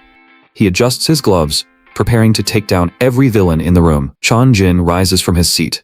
Do you know whose territory you just entered, brat? The goblin brothers look equally confused. How did this guy even get inside? Kim Ja-hyun says nothing. His eyes have turned completely white, and cold, killing intent surges around his body. In an instant, Cheon-jin launches himself forward and swings his flaming right fist. The blow is powerful enough to tear through the air, sending a violent shockwave straight ahead. Kim Ja-hyun makes no attempt to dodge and remains completely motionless. A deafening explosion erupts as brilliant white light engulfs the warehouse. Shock immediately appears in Cheon-jin's eyes because Kim Ja-hyun has vanished right in front of him. A cloud of hazy white mist suddenly rises from the floor. In a single instant, it completely swallows one of Cheon-jin's subordinates. The remaining villains are then consumed one after another by the mysterious fog. Realizing that he cannot afford to be careless, Cheon-jin gathers his power and releases crushing pressure throughout the warehouse. But white mist silently forms behind his shoulder. Kim Ja-hyun leaps out and reaches for Cheon-jin. At the last possible moment, Cheon-jin activates his ability. Countless needles shoot forward and pierce Kim Ja-hyun's body. Delighted by his successful counterattack, Cheon-jin turns around, only to find a mass of black mist glowing with faint blue light. The fog twists and piles together, creating an extremely unnatural sight. Realizing that he struck another illusion, Cheon-jin furiously searches for Kim Ja-hyun. But Ja-hyun is already watching from a dark corner with murderous eyes. A bone-chilling sensation crawls down Cheon-jin's back. Kim Ja-hyun's expression becomes even colder as he summons another torrent of white mist. A gigantic black hand suddenly closes around Cheon-jin.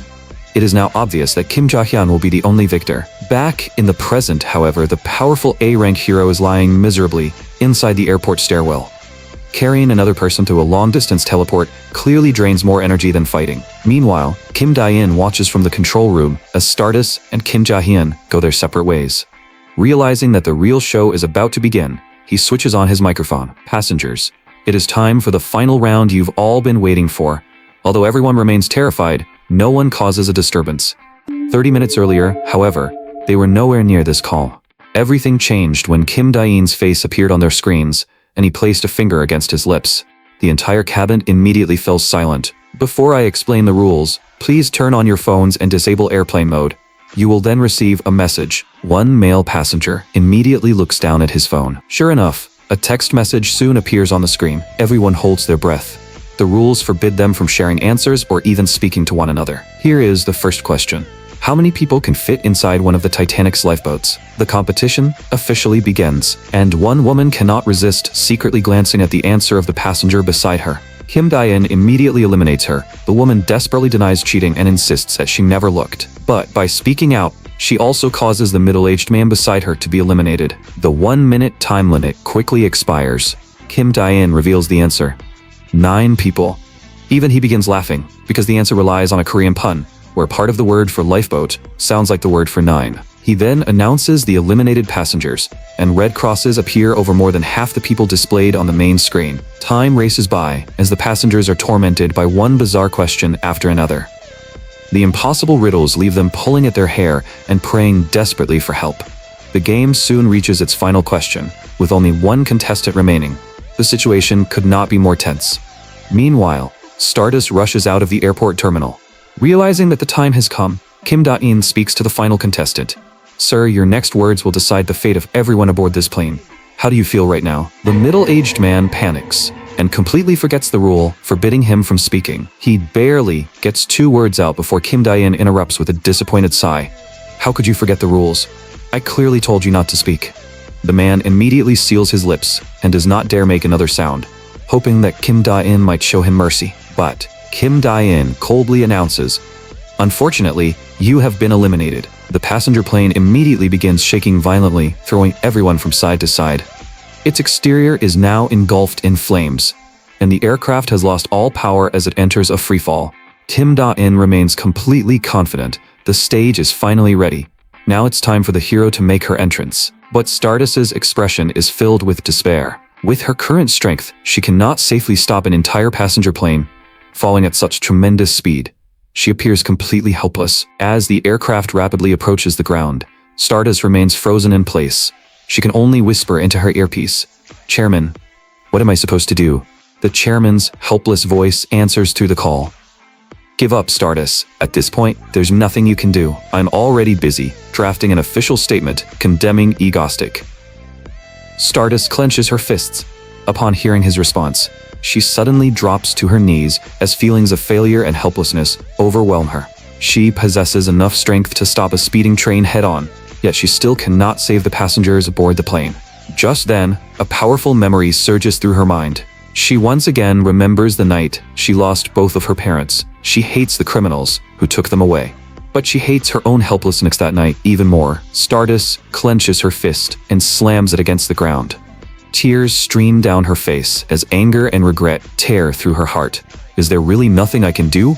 Meanwhile, Kim Da-in sits inside the control room and stretches leisurely. But Han Se-eun suddenly interrupts him. She has noticed that Stardust is standing completely still instead of taking action. Kim Da-in immediately panics and rushes toward the surveillance screens. When he notices the communication earpiece in Stardust's ear, he quickly asks Se-eun, "Can you connect me to her earpiece?" Se-eun immediately sits at the computer and begins working. Moments later, Kim Da-in successfully connects to Stardust's communication channel. The instant the connection opens, Stardust begins angrily confronting him, but Kim Da-in patiently urges her forward. "Go save them, Stardust. Look at that burning plane." Stardust pessimistically explains that the aircraft is falling so quickly that even touching it carelessly could cause the entire plane to shatter. Kim Da-in still believes in her completely.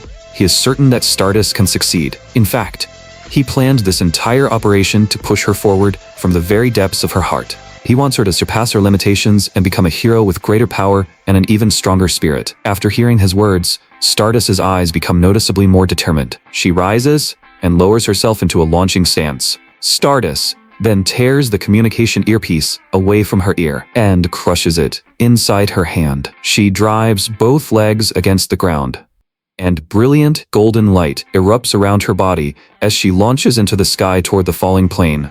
Faced with the passenger plane breaking apart in midair, Stardust charges directly toward it without hesitation. She cannot simply stand by and watch hundreds of lives disappear before her eyes. Kim Da-in's powerful words continue pushing her forward, making Stardust even more certain that she has made the right decision. Inside the cabin, the middle-aged man from earlier is crying uncontrollably. He believes that his carelessness broke the rules, condemning everyone aboard the plane and preventing him from ever seeing his family again. All he can do is weep as he silently says his final goodbye to them. The child sitting nearby is also crying. But when he looks through the window, he suddenly notices that the plane is no longer falling. Its descent is also becoming slower with every passing second. The ground crews look up toward the sky, while the passengers and flight attendants remain equally confused. All they know is that the aircraft is now descending smoothly. None of them realize that Stardust is holding up the entire passenger plane like a real-life Superman. After the aircraft lands safely, the middle-aged man slowly awakens while clutching his forehead. Everything around him feels both familiar and strangely unfamiliar, leaving him momentarily disoriented. A flight attendant supports him as he slowly exits the plane. The man curiously looks around, and soon sees Stardust kneeling on the ground in complete exhaustion. The moment he sees her, he understands everything. Stardust is the hero who saved every life aboard the plane. News of her incredible achievement quickly spreads across the country. Reports explain that the villain Agostic remotely seized control of the aircraft and destroyed its power system, causing it to fall from the sky. However, every passenger aboard the plane was miraculously rescued. The person who saved them was none other than Korea's beloved hero, Stardust. Meanwhile, Shin Haru steps out after taking a shower and casually drinks a glass of water. After hearing the news report, she switches off the television. Just then, the phone beside her suddenly begins ringing. Shin Haru answers the call. A young woman on the other end explains that she asked the chairman to approve a day off for Stardust, allowing her to relax at the beach. Shin Haru becomes delighted and immediately considers inviting Kim Ja-hyun to join her. After ending the call, she leans against the balcony railing and gazes across the distant city. Kim Da-in's words continue echoing through her mind. Until now, no one has ever believed in her so completely. Kim Da-in alone placed absolute faith in her, firmly believing that she could save everyone aboard the plane. But if that is true, why did he make the aircraft fall and then force her to rescue it? Although Shin Haru cannot understand his intentions, she is certain that he has some hidden objective. She decides to investigate Agostic's recent movements.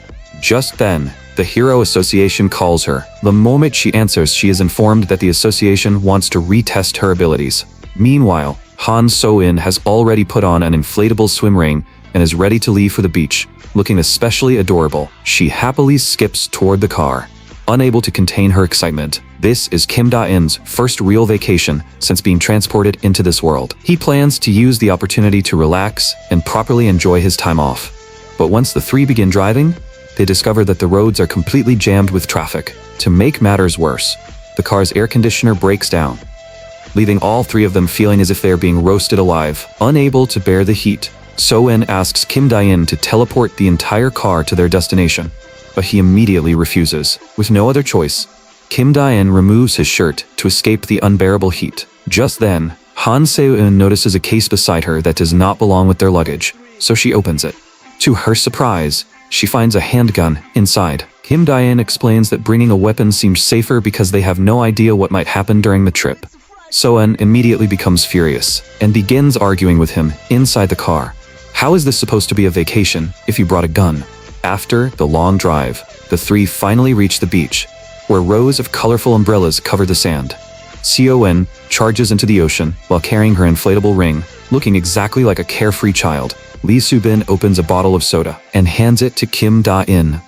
The moment their eyes meet, Soo-bin's cheeks turn bright red. Kim Da-in accepts the soda and begins drinking, while Soo-bin gathers the courage to sincerely thank him. He not only saved her life, but also gave her a safe place to live. Kim Da-in smiles. I'm the one who should be thanking you. You handled the housework, and more importantly, your cooking is incredible. Soo-bin gently brushes her hair aside, looking even more embarrassed than before. Kim Da-in nervously swallows. The atmosphere feels exactly like someone has just raised a death flag. He even begins imagining the worst. Is Soo-bin planning to betray me? Did she put something in this soda? Meanwhile, Stardust is undergoing another ability test at the Hero Association. According to the association's previous data, she should never have possessed enough strength to support an entire passenger plane. When Shin Haru steps onto the testing platform again, she clenches her fist, just as she always has. But this time, a far more powerful energy flame erupts around her body. Under the researchers' astonished gazes, Shin Haru lets out a roar and throws a punch straight ahead. The force is so tremendous that the space in front of her appears to split apart. In a single instant, the entire testing platform violently explodes. Every researcher watching is left completely speechless.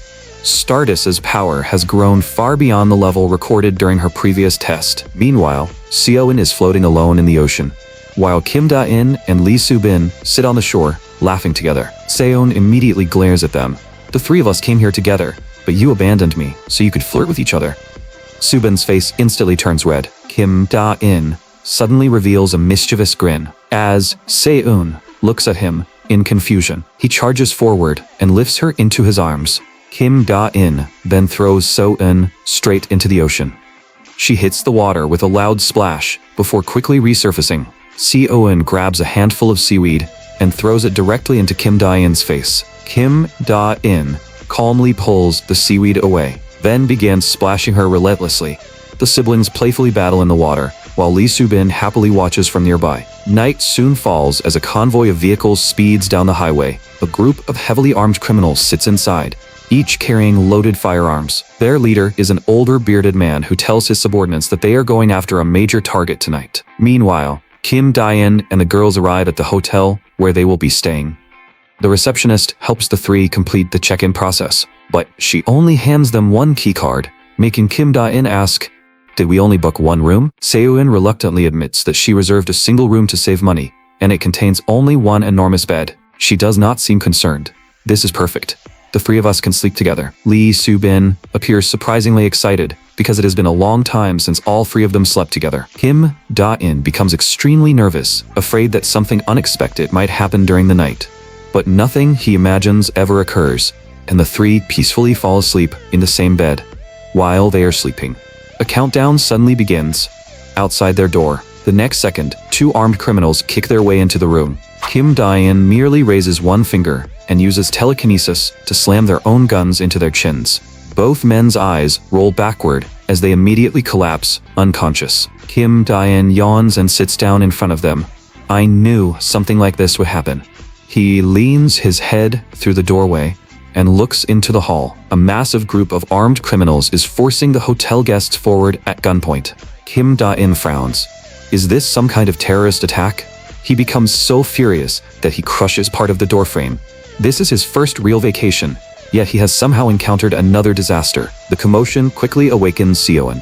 Once he sees that his sister is awake, Kim Da-in wastes no more time. He teleports into the back seat of their car in the parking lot to observe the situation. Through the window, he sees armed criminals patrolling every nearby road. Kim Da-in searches through the equipment case inside the car and pulls out an emergency backup mask. He then teleports back into the hotel room, where Se-eun and Lee Soo-bin are now fully awake.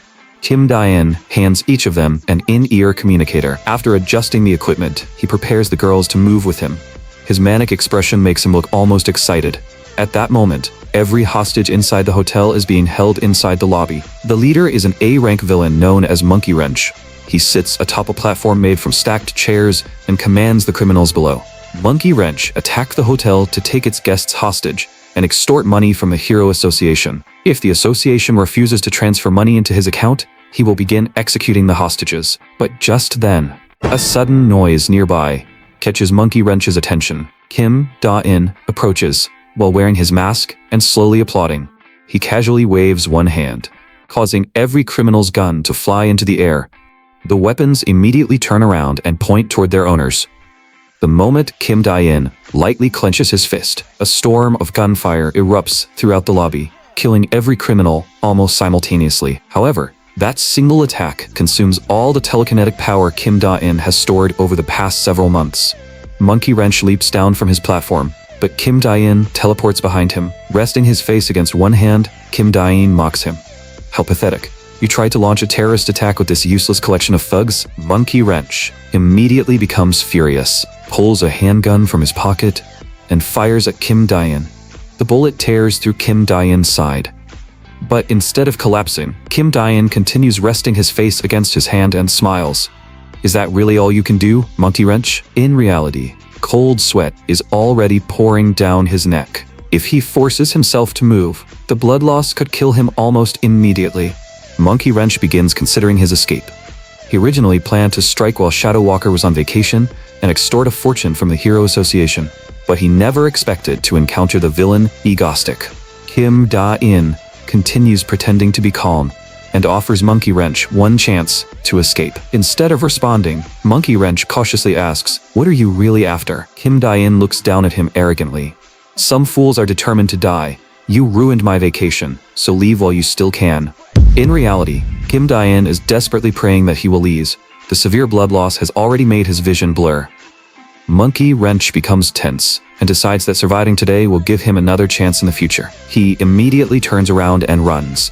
Just as Monkey Wrench approaches the hotel entrance, a familiar fist smashes through the glass and flies directly toward his face. Stardust strikes him with a powerful punch, sending him flying dozens of meters. He finally stops after crashing violently into a wall. Stardust shouts into the hotel lobby, "You're surrounded. Drop your weapons and surrender immediately." But all of Monkey Wrench's subordinates are already lying motionless on the floor. The A-rank hero Icicle also arrives. The moment the blue-haired woman appears, snowflakes begin drifting through the air. Shadow Walker then emerges from a nearby shadow.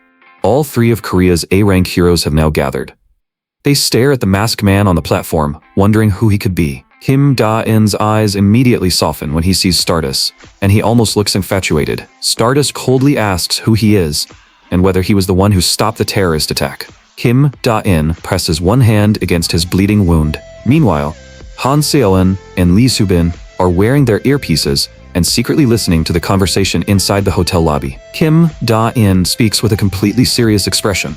"The truth is, I'm a secret S-rank hero who has been operating undercover in Korea." All three heroes freeze in disbelief. They have never heard of a hidden S-rank hero, and the association has no information about anyone matching his description. Instead of becoming nervous, Kim Da-in calmly calls out Stardust's name, followed by Shadow Walker and Icicle. He then claims that he is actually their senior, having served as a hero during the previous generation. Seo-eun and Lee Soo-bin are completely dumbfounded as they listen through their earpieces. What is Kim Da-in trying to do? Kim Da-in suddenly raises his voice. "Shouldn't you greet your senior properly? The three of you have no manners." Stardust immediately becomes furious. When the heroes still refuse to believe him, Kim Da-in prepares to introduce himself. Listen carefully. Just then, he notices a mango printed on a nearby child's shirt. The image inspires him to invent a name on the spot. "I am the hero Apple Mango." The ridiculous name leaves everyone in the lobby staring at him in awkward silence. The Hero Association immediately searches its internal database, and Icicle soon responds. "There is no hero named Apple Mango in our records. Who are you really?" Kim Da-in becomes offended. "You disrespectful brats. Your chairman's original name was Park Man-chun, but he thought it sounded too old-fashioned and changed it to Park Jun-ho. Check it yourselves." Stardust, Shadow Walker, and Icicle immediately use their earpieces to confirm the information with the association. Kim Da-in remains completely confident because this detail appeared in the original story, and he remembered it perfectly. But Icicle still refuses to believe him. "Even if that information is true, our chairman has never heard of you." Just then, one of the hotel guests interrupts her. "This masked man defeated every criminal here. Does his identity really matter that much? Besides, the way he controlled those floating guns looked very similar to Egostic's ability." Kim Da-in immediately becomes tense, but the middle-aged man gives him a thumbs up. "So what if he resembles Egostic? I think that villain is incredible." Icicle instantly becomes more suspicious. There's an easy way to uncover his identity. We can arrest him first and interrogate him afterward. All three heroes immediately prepare for battle. Icicle attacks first, sending a wave of ice across the floor that freezes both of Kim Da-in's legs in place. Kim Da-in does not resist. He is simply waiting for his teleportation ability to recover. Meanwhile, Shadow Walker silently emerges behind him. Even Stardust shows no hesitation as she reaches for Kim Da-in's neck with her right hand. At the last possible moment, Kim Da-in disappears, causing Stardust's attack to miss completely. He teleports directly beside Han Seo-eun and Lee Soo-bin, grabs both girls, and vanishes right in front of Icicle. The three immediately reappear inside their car. Seeing Kim Da-in covered in blood, Seo-eun anxiously asks about his injuries. Kim Da-in pants heavily while instructing Han Seo-eun to erase every record of their trip. Only then do the girls realize how badly he is injured. The gunshot wound in his side has never stopped bleeding and is becoming increasingly severe. Lee Soo-bin insists that they rush to a hospital, but Kim Da-in tries to stop her and admits that he no longer has enough strength to teleport. Soo-bin bites her lip, then shifts the car into gear. So-eun, get the first aid kit and stop his bleeding. But So-eun is so terrified that she remains frozen in place. Soo-bin immediately shouts at her, finally snapping Seo-eun back to her senses. She wipes away her tears and hurriedly grabs the first aid kit.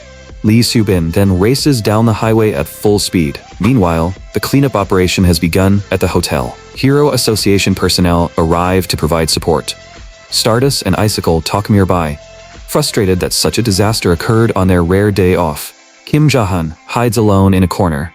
Now that the situation has been resolved, he plans to return home and rest. Before leaving, Icicle says to Stardust, "Even if we hadn't been vacationing together, you still would have come here alone to save everyone, wouldn't you?" Stardust's eyes darken, but she does not answer. Meanwhile, a tired driver cruises along the highway and reaches for some gum to help himself stay awake. Bright headlights suddenly appear in his rear-view mirror, and another car blasts past him in an instant. Lee Subin has pushed the accelerator all the way down. Every second now could determine whether Kim Dae-in lives or dies.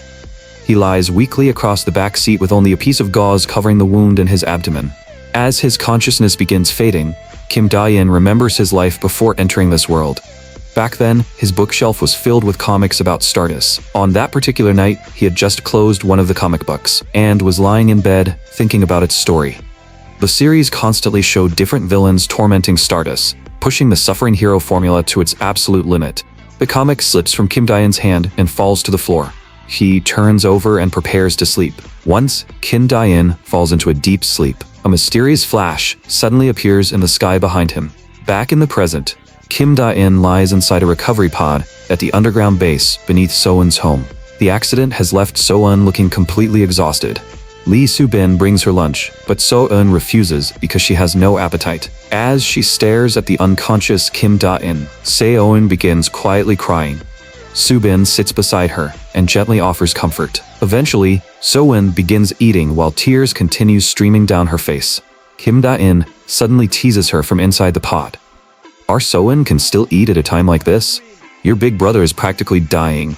The moment she hears his voice, So-eun begins crying even harder. She throws herself onto Kim Dae-in and repeatedly pounds her fists against him, while Lee Subin also cries beside them. As night falls, Stardust studies the two different masks belonging to the same mysterious man. A headline on her computer reads, "Can it really be called a terrorist attack if nobody gets hurt?" Stardust falls into deep thought. The airplane incident truly ended without a single casualty. Egostic also seemed to know that she possessed the potential to stop the falling aircraft. Was everything merely a coincidence? Or could he somehow predict the future? Even more strangely, every attack he planned pushed her abilities to become stronger. There is also another suspicious pattern. Every villain Kim Dae-in killed would have eventually caused a massive disaster in the future. He is neither a hero nor a purely evil villain. Stardust can only sense that this mysterious man is secretly carrying out a much larger plan. Meanwhile, Han Seo-eun browses the latest news about Kim Dae-in and discovers that public opinion has completely changed. Many people now believe that he was once a secret S-rank hero who became a villain after falling out with the Hero Association. The conspiracy theory quickly spreads across the internet. When So-eun reads the articles aloud, Kim Dae-in begins coughing violently inside the recovery pod. Lee Subin quickly takes the phone away. "Stop reading and let Dae-in rest." But So-eun refuses to let the subject go. She worriedly asks whether he still plans to continue launching terrorist attacks after nearly dying. Her endless questions leave Kim Dae-in completely speechless. When he looks toward the two girls, their stern expressions frighten him into submission. Kim Dae-in finally agrees to rest for 3 months. During that time, he will disappear from public view until everyone gradually loses interest in him. He also plans to use the break to recruit a new member. His target is the only person with healing abilities in the original Stardust comic. If left alone, she will eventually become a powerful villain who destroys the balance of power. Instead of allowing her to become an enemy, Kim Dae-in intends to make her an ally. 3 months quickly pass, and Stardust receives another mission from the Hero Association. Now, whenever she receives a call, she secretly hopes that Egostick has returned.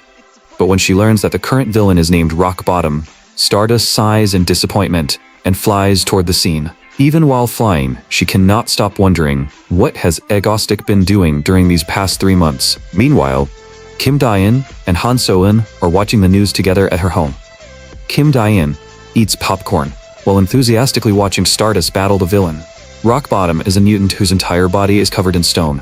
He releases a deep roar that sounds like massive rocks grinding together. But Stardust uses her usual straightforward approach and repeatedly smashes his head into the ground. She furiously shouts Agostic's name with every blow until she completely breaks through the stone armor and exposes Rock Bottom's true body. Kim Da-in watches with delight. Just as expected, the strengthened Stardust is far more powerful than before. Seo-in, however, finds the entire fight extremely boring. She turns toward him.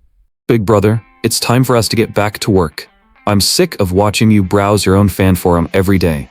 Kim Da-in nearly spills his soda. What are you talking about, Seo-in? What fan forum? Seo-in immediately exposes him. I'm a hacker. You visit your own fan forum every day, and I'm tired of seeing it. Kim Da-in awkwardly stands and switches off the television. He announces that they are beginning a new operation today. Seo-in immediately becomes curious. Are we launching another terrorist attack? No. Kim Da-in answers calmly. We're going to recruit a new member.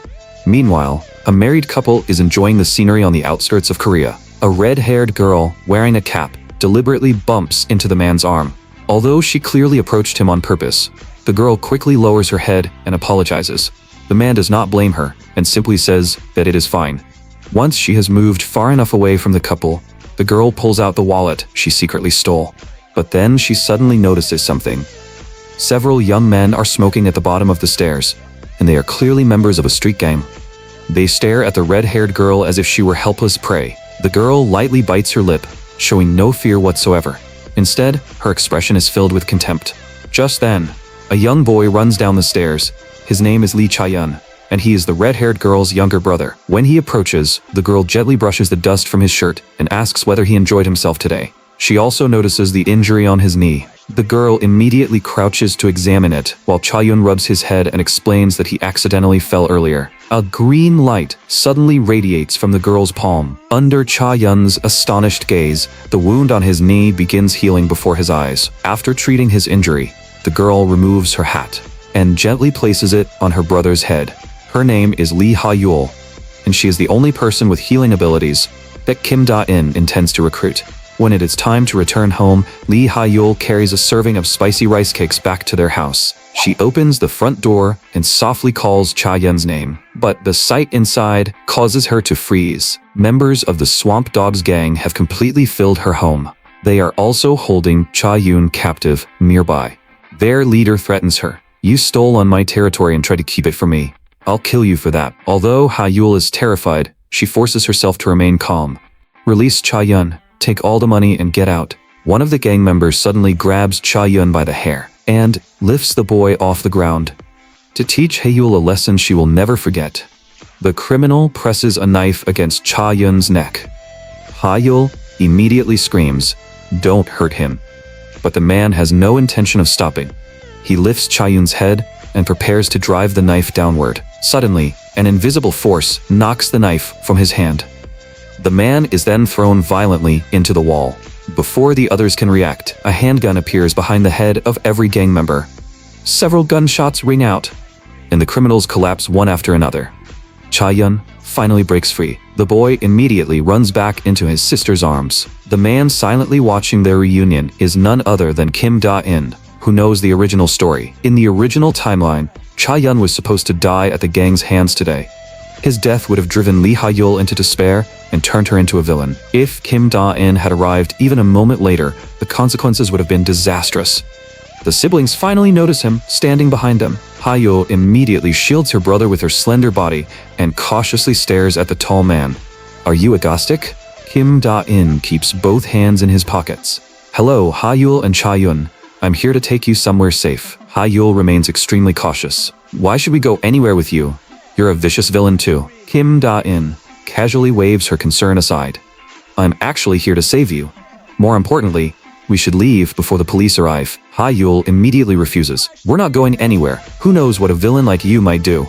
But Cha-yun suddenly runs toward Kim Da-in. Ha-yul becomes terrified.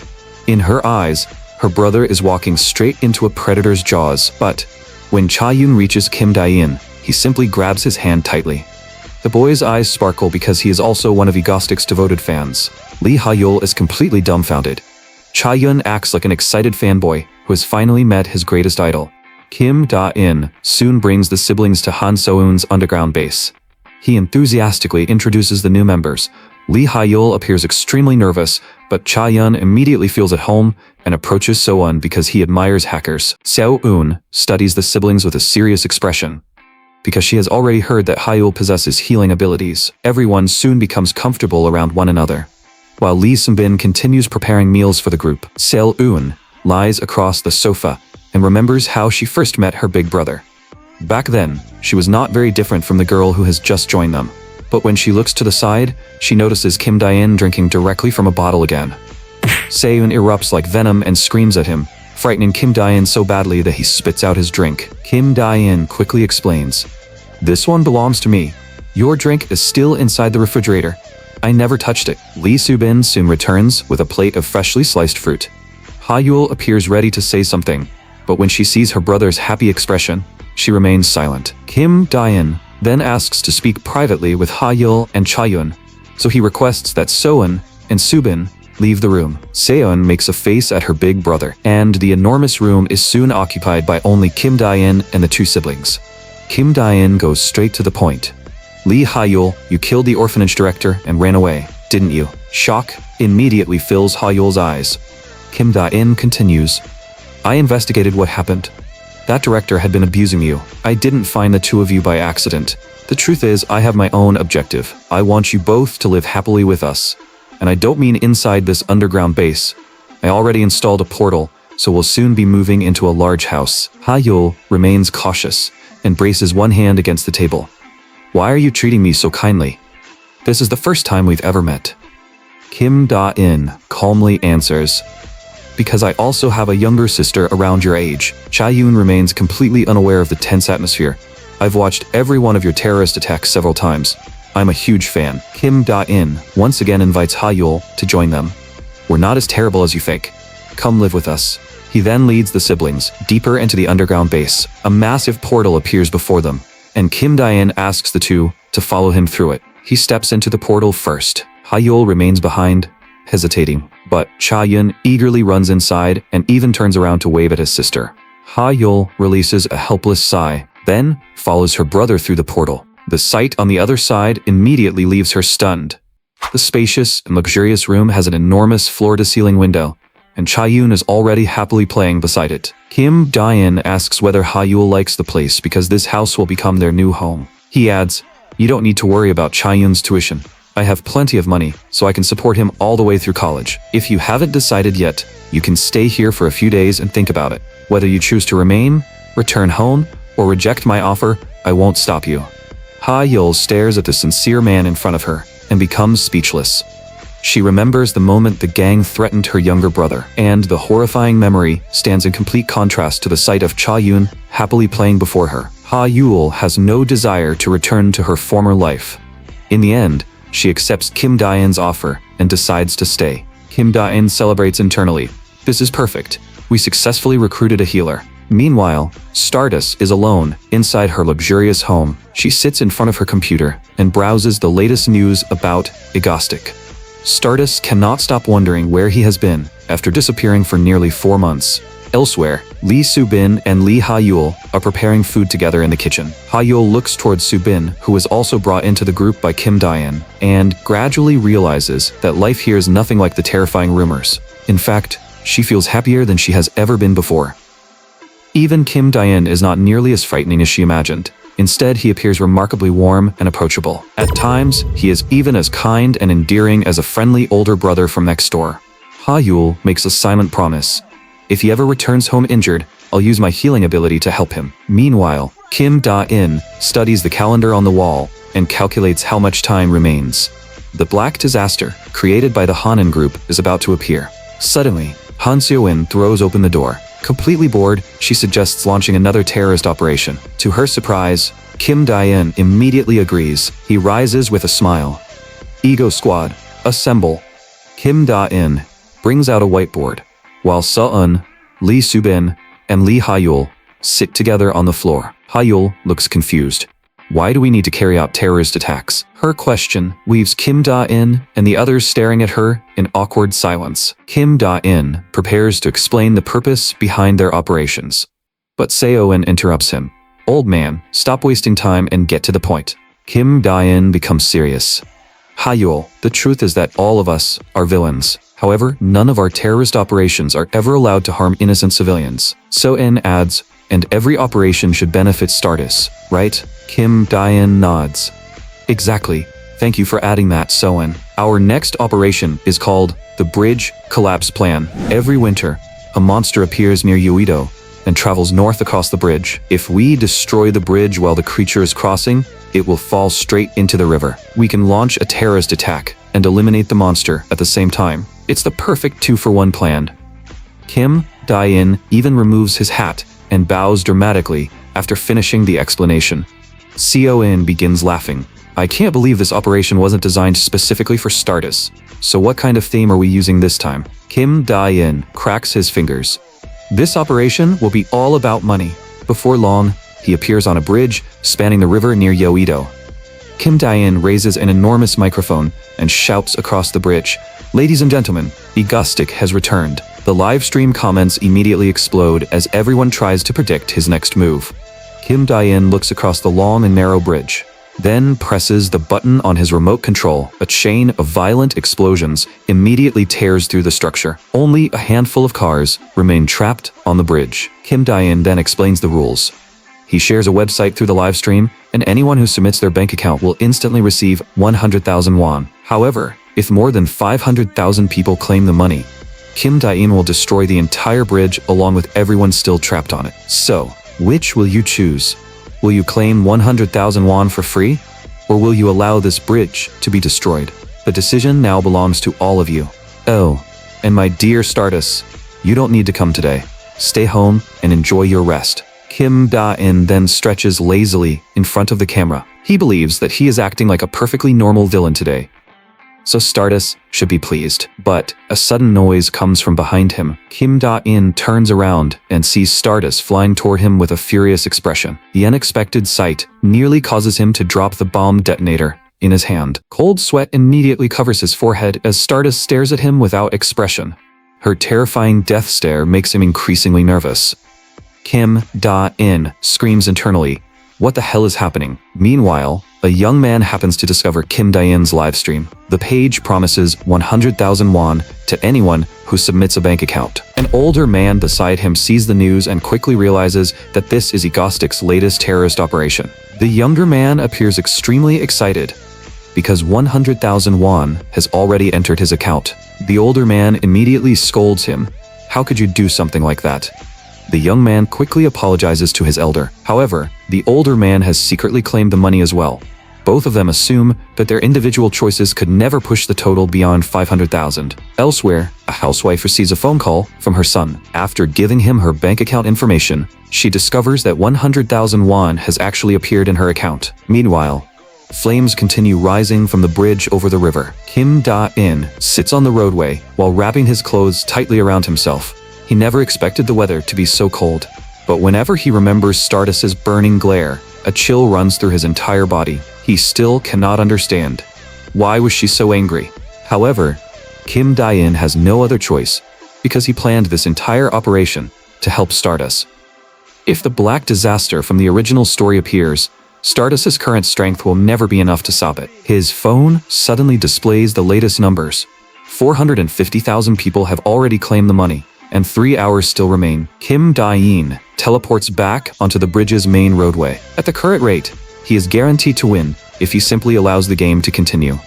He decides to reopen the livestream, where countless viewers confirm that they genuinely received 100,000 won. Kim Dae-in then knocks on the window of a nearby car, hoping to interview one of the trapped civilians. The man in the driver's seat wears a suit and introduces himself. "Hello everyone, my name is Choi Young-jin." Kim Dae-in asks, "Mr. Choi, doesn't being trapped in this situation make you anxious or afraid?" Choi Young-jin suddenly bursts into laughter. "What is there to be afraid of? As long as the viewers refuse to claim the money, both this bridge and my life will remain safe." His unbelievable optimism leaves Kim Dae-in completely stunned. Neither man realizes that Stardust is watching Kim Dae-in's every movement from a distance. Meanwhile, Stardust continues wondering what kind of scheme Kim Dae-in is secretly planning. Kim Dae-in moves between the vehicles trapped on the bridge, preparing to interview the next group of passengers. But the moment he approaches another car, Deafening screams erupt from inside. Several young women shout excitedly, "It's really Agostic. He's even more handsome in person." Faced with an entire car full of fangirls, Kim Dae-in becomes completely overwhelmed. He quickly ends the interview and turns around to escape. But one of the women suddenly reaches through the window, grabs Kim Dae-in and demands his autograph. With no other choice, he takes a pen and hurriedly signs something for her. Even more surprisingly, every woman inside the car has already claimed the 100,000 won. Night soon falls, and Kim Dae-in begins another live stream using his drones. It is now 7 in the evening, meaning the final result that will determine the bridge's fate is about to be revealed. Kim Dae-in slowly spreads his arms, and a massive screen behind him displays a rapidly changing number. The live stream comments erupt into arguments, with many viewers insisting that fewer than 500,000 people claimed the money. But when the number finally stops, it reveals that 1,250,000 people accepted the payment. Kim Dae-in launches fireworks into the sky. The citizens of Korea truly are remarkable. Now, please enjoy the fireworks prepared especially for your selfishness. He casually snaps his fingers. A violent chain of explosions immediately erupts across the bridge. Stardust's eyes widen with fury as she glares at Kim Dae-in. Kim Dae-in completes his final bow in midair. Explosions tear through the structure below, throwing the entire scene into terrifying chaos. After completing his performance, Kim Dae-in finally lands to rest. Floating for so long has pushed him to his limit, but he does not leave because Stardust is still desperately rescuing the civilians. She is currently flying at full speed toward a car falling from the bridge. Her hand comes within 10 centimeters of the vehicle, but she still cannot quite reach it. Kim Dae-in realizes that Stardust needs just a little more help. He immediately forces himself to activate his telekinesis, causing brilliant purple light to radiate from both hands. The falling car suddenly freezes in midair, as if time itself has stopped. Stardust and Kim Dae-in strain with all their strength, until Stardust finally grabs the vehicle at the last possible moment. She then lifts one car in each hand and carries them back toward the bridge as easily as if they were weightless. Kim Dae-in pants heavily. Thank goodness, we barely made it in time. But then, his heart suddenly begins pounding, as crushing pressure surges through his chest. Moments later, Kim Dae-in loses consciousness and falls from the bridge. Just before striking the water, his teleportation ability activates automatically, causing him to disappear in midair. His unconscious body immediately reappears inside the underground base. Han So-in and Lee Soo-bin hear the commotion and rush toward him, repeatedly calling his name as they desperately try to keep him conscious. But Kim Dae-in is already in critical condition, and blood pouring from his mouth and nose spreads across the floor. When he next appears, Kim Dae-in is lying inside the recovery pod, while Seon and Soo-bin anxiously remain beside him. Lee Ha-yul stands alone in the doorway, unable to enter the room. She silently stares at Kim Dae-in's sleeping face, then gently wipes the tears from her eyes. Meanwhile, Stardust stands alone on the balcony of her home and gazes at the stars. Under the silent night sky, she once again finds herself thinking about Kim Dae-in. The newspapers in her hands suggest that many recent incidents are somehow connected to him. Without Kim Dae-in's encouragement, she would never have found the strength to stand again. His voice carried absolute faith in Stardust, almost as if he understood her heart better than anyone. Yet, he was also the person who personally planned every terrorist attack. Stardust desperately wants to ask him, "Are you truly a villain? Who are you really?" But because of the strange emotions inside her heart, she has never been able to ask him directly. During the bridge explosion, she also came dangerously close to missing the falling car. It was Kim Dae-in's telekinesis that secretly helped her save the passengers. But when Stardust returned to the bridge, Kim Dae-in had already disappeared once again. Every terrorist attack he launches somehow ends without a single civilian casualty. The more Stardust thinks about it, the more conflicted she becomes. Just then, the A-rank hero Icicle, Lee Se-la, arrives on the balcony. She brings 2 cold beers and hands one to Stardust. Stardust immediately brightens upon seeing her close friend. The two warmly embrace each other, then raise their drinks and gently clink them together.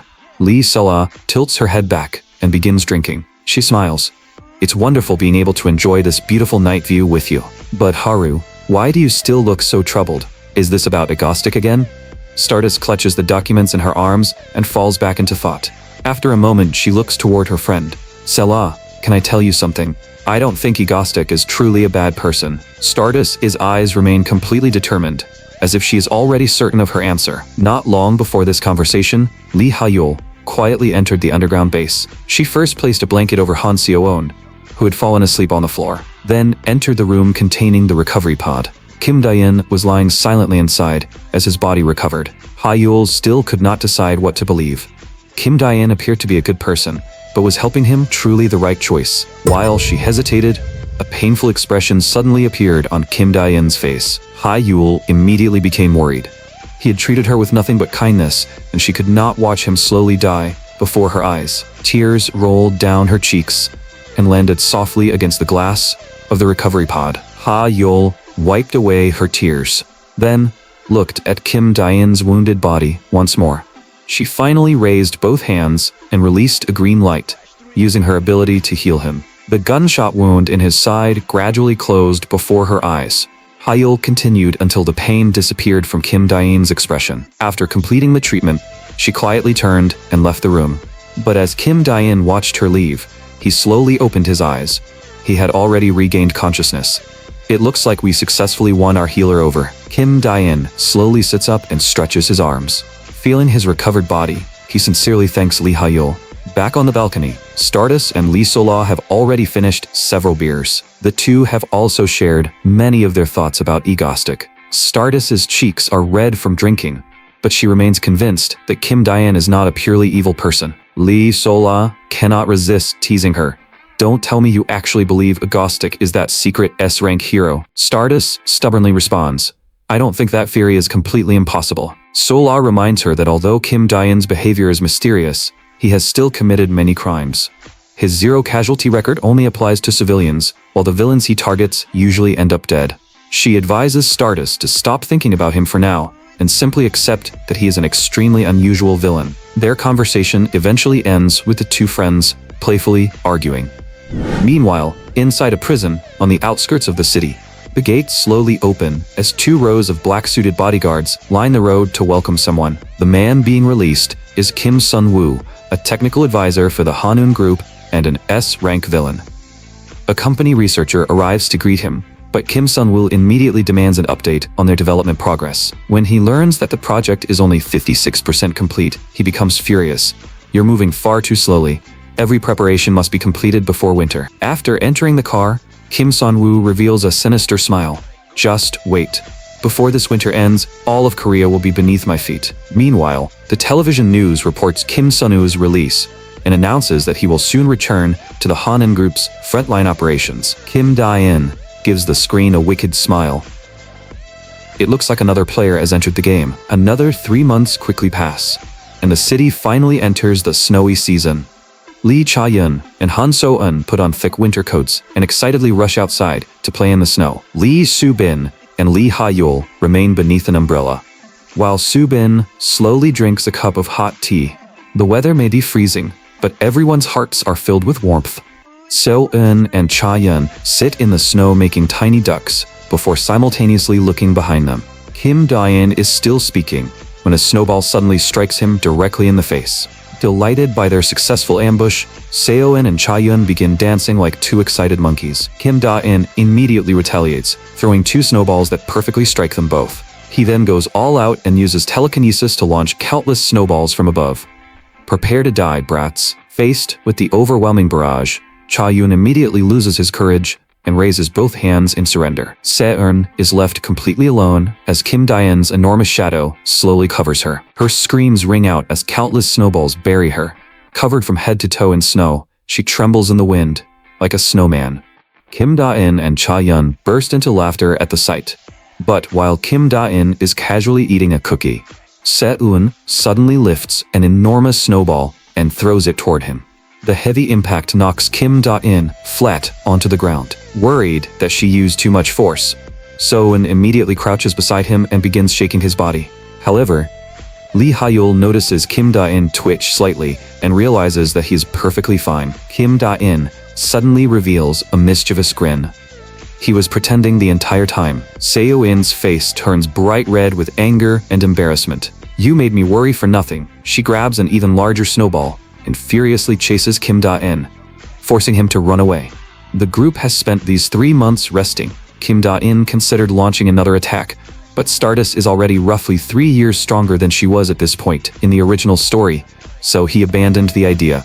Lee Ha-yul has also become increasingly cheerful during this period, gradually opening her heart to Kim Da-in and the others. After living together for so long, the entire group has become like a genuine family. Meanwhile, inside the Korean Hero Association headquarters, everyone in the building has fallen into a state of panic. Stardust rushes into the conference room with an anxious expression. The moment she enters, she asks, "Chairman Park, what happened?" The chairman points toward his computer. "Stardust, we have an emergency. Look at this thing. Where did it even come from?" The screen shows a towering monster, covered in compound eyes, standing even taller than the surrounding buildings. Disbelief immediately flashes across Stardust's face. At that same moment, the creature is rampaging through the city, reducing everything in its path to rubble. A young man trembles inside his car when a massive boulder suddenly crashes down and crushes the vehicle. Fortunately, he jumps out at the last possible moment. As he stares at his flattened car, nearby civilians desperately urge him to run. The enormous monster continues rampaging through the city, leveling every building in its path. Beneath a collapsing building, a father and son are trapped in the rubble. The massive creature roars and begins walking directly toward them. Stardust becomes increasingly restless and prepares to confront it, but Chairman Park urges her to remain calm and think before acting. Stardust angrily demands, "Chairman, are you planning to sit here eating popcorn while the city is destroyed?" Just then, she hears a tremendous noise. When Stardust looks back toward the screen, she sees the monster falling into the river. Bubbles rise across the water as the creature's enormous body gradually dissolves. Chairman Park calmly responds, "Remember to submit your incident report by tomorrow." Meanwhile, Kim Da-in is sitting in front of the television and eating handfuls of popcorn. The moment the monster falls into the river and dissolves, everyone begins cheering. The following day, news that the Han-un group created the monster spreads across the country. After the scandal is exposed, the company's offices are completely abandoned overnight. Meanwhile, Kim Da-in and the others are eating lunch together. As she watches the report, Lee Ha-yul excitedly waves both hands. A company like that deserves to be destroyed. Lee Soo-bin and Han So-eun become even more extreme, insisting that every executive who escaped should be hunted down. Kim Da-in remains remarkably calm and waves their concerns aside. "Don't worry about that. Everyone come see me after lunch." Seo-in looks suspicious. "What are you planning this time?" Kim Da-in unrolls a blueprint containing a complete map of the Han-un group's underground laboratory. Everyone stares in amazement. What could possibly be hidden inside there? Kim Da-in excitedly circles the 9th underground floor. Something extremely powerful is being stored here. The Behemoths. The Behemoths are an army of monsters created through the Han-un group's illegal human experiments. They possess abilities capable of countering Shadow Walker, and their bodies can supposedly withstand even a nuclear explosion. The monster that attacked the city was created using the Behemoths as its prototype. Kim Da-in continues explaining excitedly, only to realize that nobody else understands why he sounds so pleased. So-eun and the other girls stare at him with contempt. So our next opponent is an entire army of superpowered monsters. Kim Da-in immediately avoids their eyes. So-eun angrily points at him. "Do you think your life has been too peaceful lately? Do you want someone to put a few more bullet holes in your stomach?" Meanwhile, the Hero Association holds an emergency meeting about the Han-un group incident. Their investigation reveals that numerous monsters are still alive inside the underground laboratory. Shadow Walker explains that he attempted to enter last night, but a black mass released a strange wavelength that prevented even his shadows from approaching. At that moment, Stardust is standing directly above the mysterious black mass.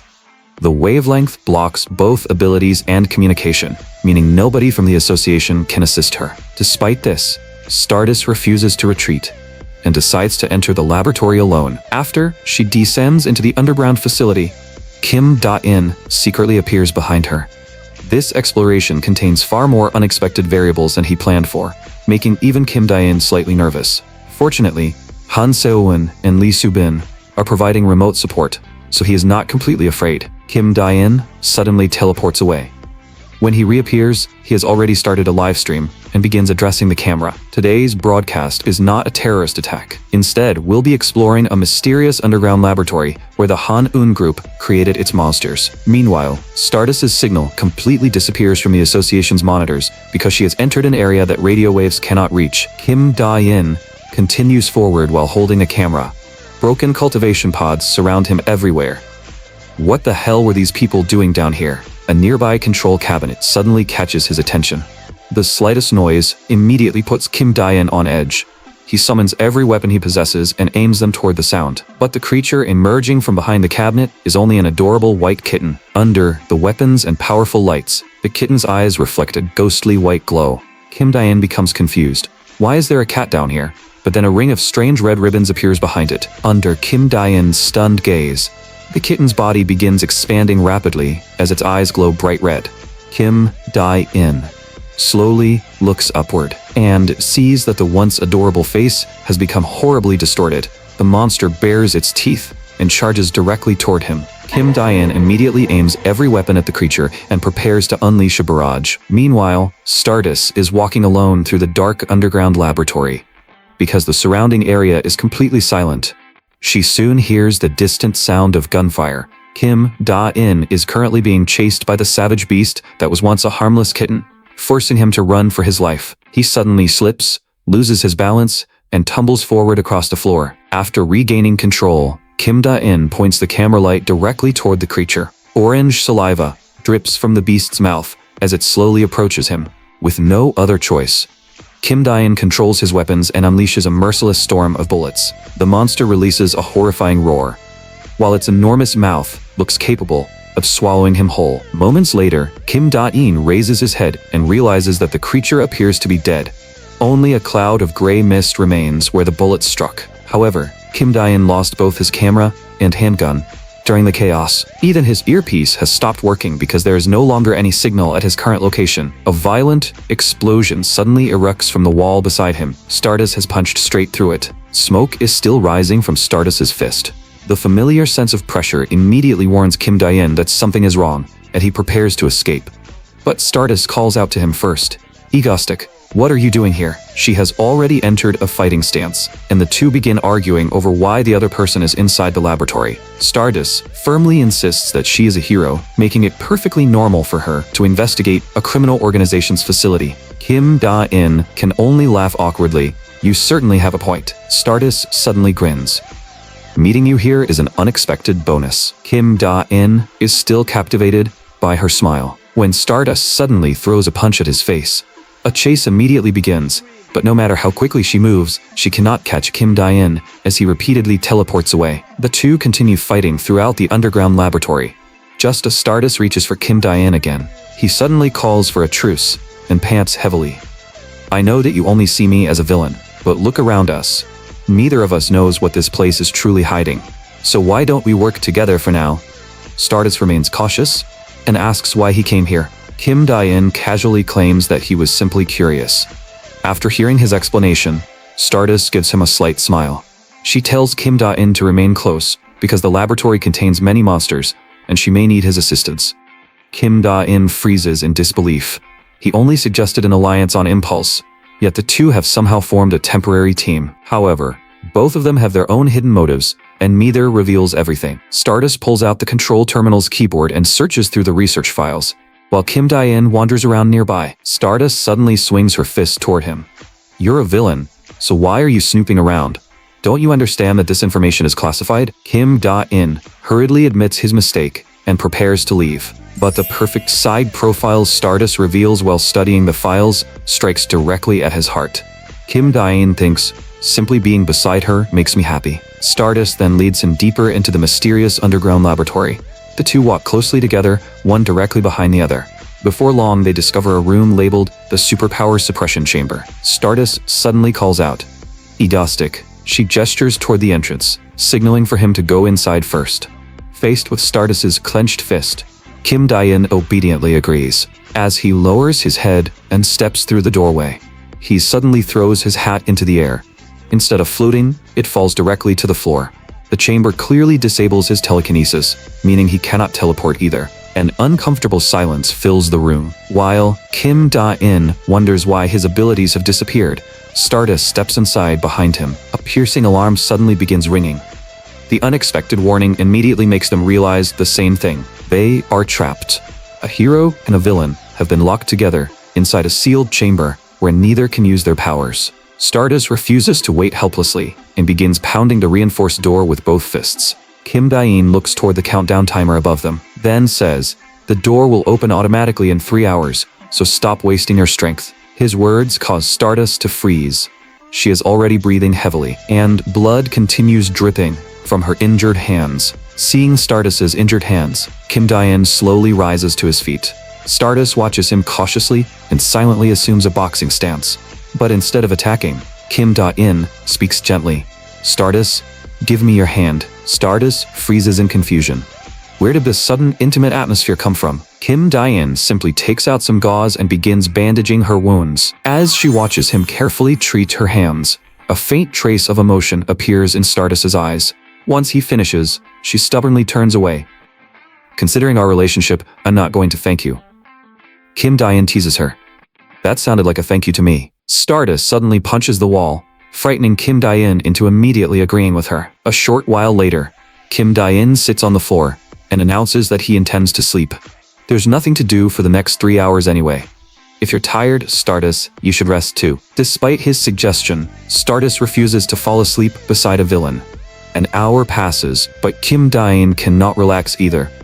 Even without her powers, Stardust is still physically stronger than an ordinary man. Stardust remains seated against the wall while Kim Dae-in lies with his back toward her. A strange sense of intimacy gradually develops between them. After 2 hours, the oxygen inside the sealed chamber begins running low, leaving both of them increasingly lightheaded. Kim Dae-in looks towards Stardust and notices that she appears to be struggling to breathe. Stardust suddenly asks in a quiet voice, "Were you the one who stopped that falling car on the bridge?" Kim Dae-in does not answer. Stardust raises her head and seriously repeats the question. Kim Dae-in considers laughing it off and avoiding the subject. But Stardust continues, "During the airplane rescue, why did you say that everything you were doing was meant to make me perfect? What kind of relationship do you think we have?" Kim Dae-in responds, "Is that really so strange?" Stardust continues, "When you destroyed the bridge, you already knew that monster existed. You also knew that it would eventually travel toward the bridge." Kim Dae-in immediately denies it. "Those are only internet rumors. Everything that happened was just a coincidence." But Stardust's eyes remain completely sincere. She is not merely accusing him, but genuinely testing his intentions. The destroyed bridge, the airplane rescue, and the recent black disaster have convinced Stardust to judge Kim Dae-in through their personal encounters instead of believing online conspiracy theories. Her heroic instincts tell her that he is hiding something, and further evasions will only make him more suspicious. Kim Dae-in finally bursts into laughter. "Fine, I knew the monster would appear, and everything I did was prepared in advance." Hearing him admit the truth leaves Stardust slightly stunned. Kim Dae-in remains unconcerned. "So what? I learned everything through my hacker. The entire Korean network is under my control. Is it really strange that I know the Hanin group's secrets?" But Stardust still senses that something is wrong. If you're truly a villain, why do you keep protecting ordinary civilians? Kim Dae-in immediately makes an excuse. "I only stopped that monster because I didn't want it stealing my spotlight. Otherwise, I couldn't care less whether those civilians lived or died. Besides, why does any of this matter to you?" Stardust falls silent. But the next moment, she suddenly rises to her feet. Kim Dae-in becomes slightly nervous beneath Stardust's intimidating gaze. "Move," Stardust says coldly. Kim Dae-in looks toward the countdown and realizes that fewer than 10 seconds remain. The reinforced door automatically opens when the timer reaches 0. The moment Stardust steps outside, she throws a powerful punch into the air. Her strength has clearly returned. Kim Dae-in's telekinesis and teleportation have also recovered. The two then continue exploring the underground laboratory together. A nearby screen suddenly lights up and catches Kim Dae-in's attention. It contains information about a new monster known as the Teleporter. Another sight soon draws both of their attention. Before them stands a massive shattered cultivation tank. The Black Disaster, which was created from the Behemoth prototype, escaped from this exact location. After confirming the situation, Kim Dae-in prepares to explore another area. But Stardust appears to sense something and leads him deeper into the laboratory. Before long, they discover a behemoth still sealed inside a cultivation tank. As Stardust stares at the writhing black mass, she approaches a control terminal and begins searching through its files. She pays no attention to what Kim Dae-in is doing behind her. But the next moment, Stardust suddenly turns around. Kim Dae-in has raised both hands and appears to be gathering a tremendous amount of power. Stardust immediately asks, "What are you doing?" Kim Dae-in calmly answers, "What else would I be doing? I'm betraying you." In reality, this is not an impulsive decision. In the original story, Dr. Kim San-woo once controlled the behemoth and used it to fight Stardust. Kim Da-in now intends to recreate that battle and use the behemoth to push Stardust toward even greater growth. The two quickly begin fighting. Stardust's iron fist collides head-on with Kim Da-in's telekinetically reinforced attack. Neither gains the advantage, and neither is willing to back down. A continuous series of explosions shakes the underground laboratory. Kim Da-in eventually shouts, "Stardust, are you trying to destroy this entire place? If we keep fighting, the laboratory will collapse." But Stardust refuses to listen and continues enjoying her long-awaited battle with Kim Da-in. As the two clash at close range once again, Kim Da-in suddenly notices a teleporter appearing behind Stardust. The monster moves far too quickly for Kim Da-in to teleport away with her. Just as the teleporter's scythe is about to pierce Stardust, Kim Da-in teleports behind her first. With a sickening slash, he uses his own body to block the fatal attack.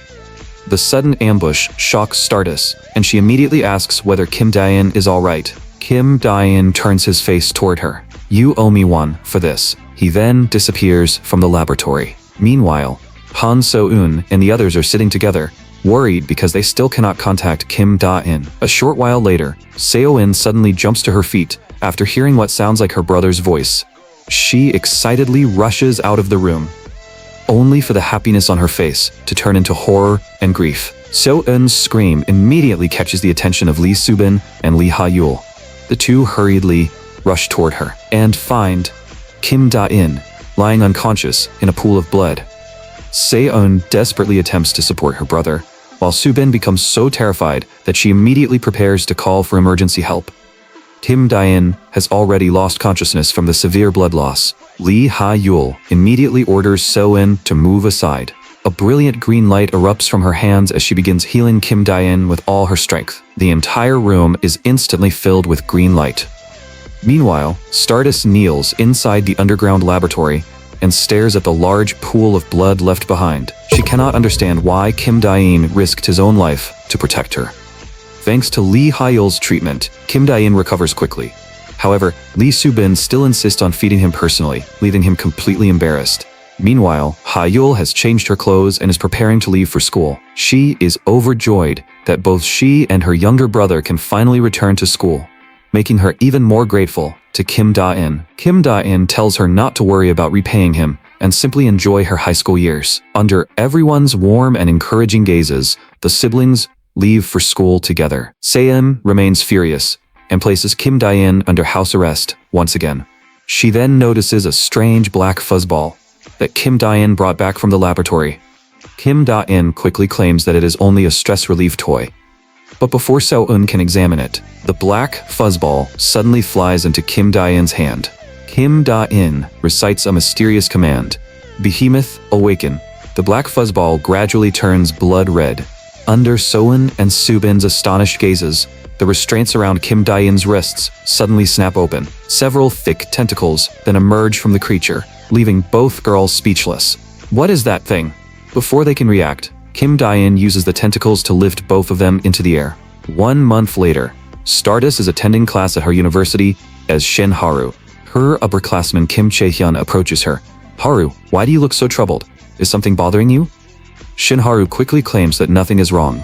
Kim Chae-hyun gently reassures her. "It's all right. You can tell me anything." Shin Haru stops pretending and seriously asks, "If a villain saves a hero, what do you think that means?" Kim Chae-hyun stares blankly, completely unable to understand why she would ask such a question. Shin Haru refuses to explain further and claims that she has simply become too emotionally invested in a novel. To her surprise, Kim Chae-hyun says that she has also become obsessed with a novel recently. She pulls a tablet from her bag and excitedly holds it in front of Shin Haru. The title displayed across the screen reads, "The Forbidden Romance Between Agostic and Stardust." The moment Shin Haru sees the title, she freezes as if struck by lightning. Meanwhile, Kim Da-in peels an apple while announcing that he intends to temporarily stop launching terrorist attacks. Han Seo-eun stares at him in disbelief. Are you serious, big brother? Kim Dae-in lies on the grass and explains that he wants to rest for a while. Seo-eun responds angrily, then you might as well quit completely. But Kim Dae-in explains that if he stops, someone else can take his place. Seo-eun looks confused. Who could possibly replace you? Kim Da-in thinks that he is currently the strongest member of their team, while the behemoth can easily withstand Stardust's attacks. To continue pushing Stardust to grow stronger, they need to recruit a new combat member. Meanwhile, a public confession is taking place inside a cafe.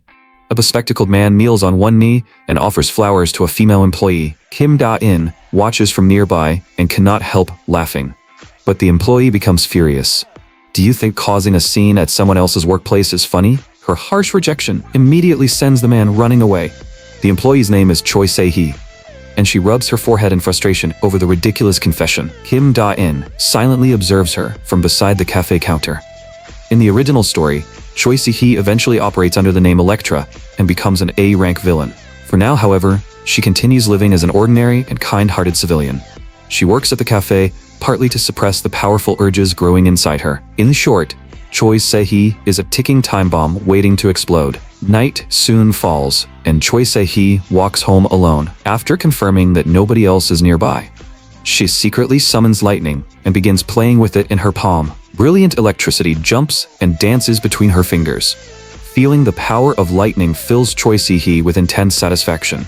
Her control is already incredibly refined, allowing every spark to move according to her will. After watching her demonstrate such incredible skill, Kim Da-in begins applauding from nearby.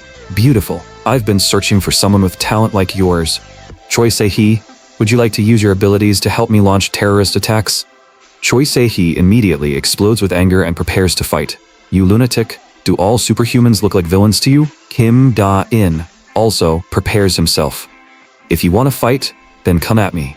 He immediately summons the behemoth. Choi Se-hee attacks without hesitation, unleashing violent lightning from both hands. A brilliant blast of electricity shoots toward Kim Da-in like a railgun. The moment the lightning strikes him, the surrounding electricity gradually changes from blue to purple. Kim Da-in bursts into laughter. Is that really the best you can do, Choi Se-hee? Choi Se-hee immediately falls for his provocation and prepares to unleash her full power. But Kim Da-in has no intention of continuing the battle. Instead, he gives her 1 week to decide whether she wants to join his team. He then disappears directly in front of her once again. Before Choi Se-hee can stop him, Kim Da-in has already escaped. After he leaves, Choi Se-hee stares at the lightning in her palm and realizes that the short battle felt incredibly satisfying. Meanwhile, Kim Da-in and the others are playing Monopoly at home. No matter how desperately Kim Da-in begs, Han So-in refuses to show him any mercy. In the end, Kim Da-in loses the game. As punishment, he must wash all the dishes that have accumulated over the past 3 days. With no other choice, Kim Da-in silently walks toward the kitchen. Seo-in curiously asks, "Big brother, didn't you say a new teammate would be joining us? It's already been 3 days. Why hasn't she arrived?" Kim Da-in puts on the dishwashing gloves. "Be patient, Seo-in. Give her a little more time." Meanwhile, Choi Se-hee works inside the cafe without any energy. Kim Da-in's invitation has clearly affected her deeply. Noticing her strange behavior, the manager suggests that she take a break outside. Choi Se-hee sits in the plaza outside the cafe and opens her phone. After seeing countless articles about Ego Stick, she realizes that Kim Da-in is far more impressive than she expected. Although Choi Se-hee possesses electrical powers, she never used them in a real battle before meeting Kim Da-in. Her parents deeply despise superpowers and have controlled her strictly since childhood. But Choi Se-hee is like an overcharged battery. If she cannot release the electricity inside her, the pressure becomes almost unbearable. More importantly, Kim Da-in only gave her 1 week to decide. As the deadline approaches, the decision weighs so heavily on Choi Se-hee that she can barely breathe. 1 week later, she walks through the alley on her usual route home from work, repeatedly looking around. Choi Se-hee suddenly turns around, believing that Kim Da-in has finally appeared. But the only thing behind her is a frightened, stray kitten.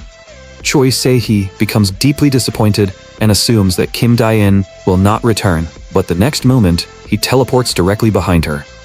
"Choi Se-hee, have you made your decision?" She immediately turns and grabs Kim Da-in's hand. "I'll join you. I'll do anything you want, even terrorist attacks. Just please let me destroy something." Kim Dae-in quickly agrees. The two soon arrive at Kim Dae-in's villa in the city. Han So-eun and the others sit on the sofa and greet their new teammate. Choi Se-hee enthusiastically introduces herself to everyone. Lee Ha-yeol and Lee Soo-bin happily welcome her. Only So-eun mutters from the side. Why is it always another woman? A short while later, Kim Dae-in removes his mask and properly introduces his true identity to Choi Se-hee. The moment she sees the handsome face beneath the mask, Choi Se-hee recognizes him. Kim Da-in is the handsome customer who visited the cafe last week. Just then, Choi Se-hee loses control of her ability again, causing violent lightning to erupt from her entire body. With a sudden click, the entire villa loses power. A flashlight beam suddenly illuminates everyone. The powerful light shines directly into Choi Se-hee's eyes, forcing her to look away. The person holding the flashlight is Lee Cha-yeon, who can no longer finish his homework because of the blackout. Everyone quickly finds the electrical panel. Choi Se-hee apologizes for accidentally causing the lightning storm, but nobody blames her. Kim Da-in gently taps her shoulder. Miss Se-hee, come with me. I want to show you something. A bright moon hangs high in the night sky. Kim Da-in leads Choi Se-hee into the enormous grounds surrounding his villa and takes her to a secluded clearing. Choi Se-hee has no idea what he is planning. Kim Da-in says, "You've always wanted to use your full power, haven't you? Then go all out." Disbelief immediately flashes across Choi Se-hee's face. Brilliant lightning erupts around her body. "Then you better dodge." Kim Da-in says nothing and simply smiles at her. As violent lightning surges forward, Kim Da-in disappears from the spot. Choi Se-hee's eyes are now completely filled with electrical sparks. Balls of lightning explode across the clearing, forcing Kim Da-in to teleport backward repeatedly. Faced with such terrifying power, he cannot help thinking, Choi Se-hee really is incredibly strong. The lightning scorches the entire clearing, leaving the center of the blast carbonized and glowing red. After releasing all her power, Choi Se-hee drops to her knees in exhaustion, while intense heat continues radiating from her body. Kim Da-in walks over and hands her a bottle of water. "As long as you stay with us, you'll be free to use your abilities whenever you want." Choi Se-hee seriously asks, "These terrorist attacks you mentioned won't hurt innocent people, right?" Kim Da-in answers confidently, "Of course not. I'm a pacifist."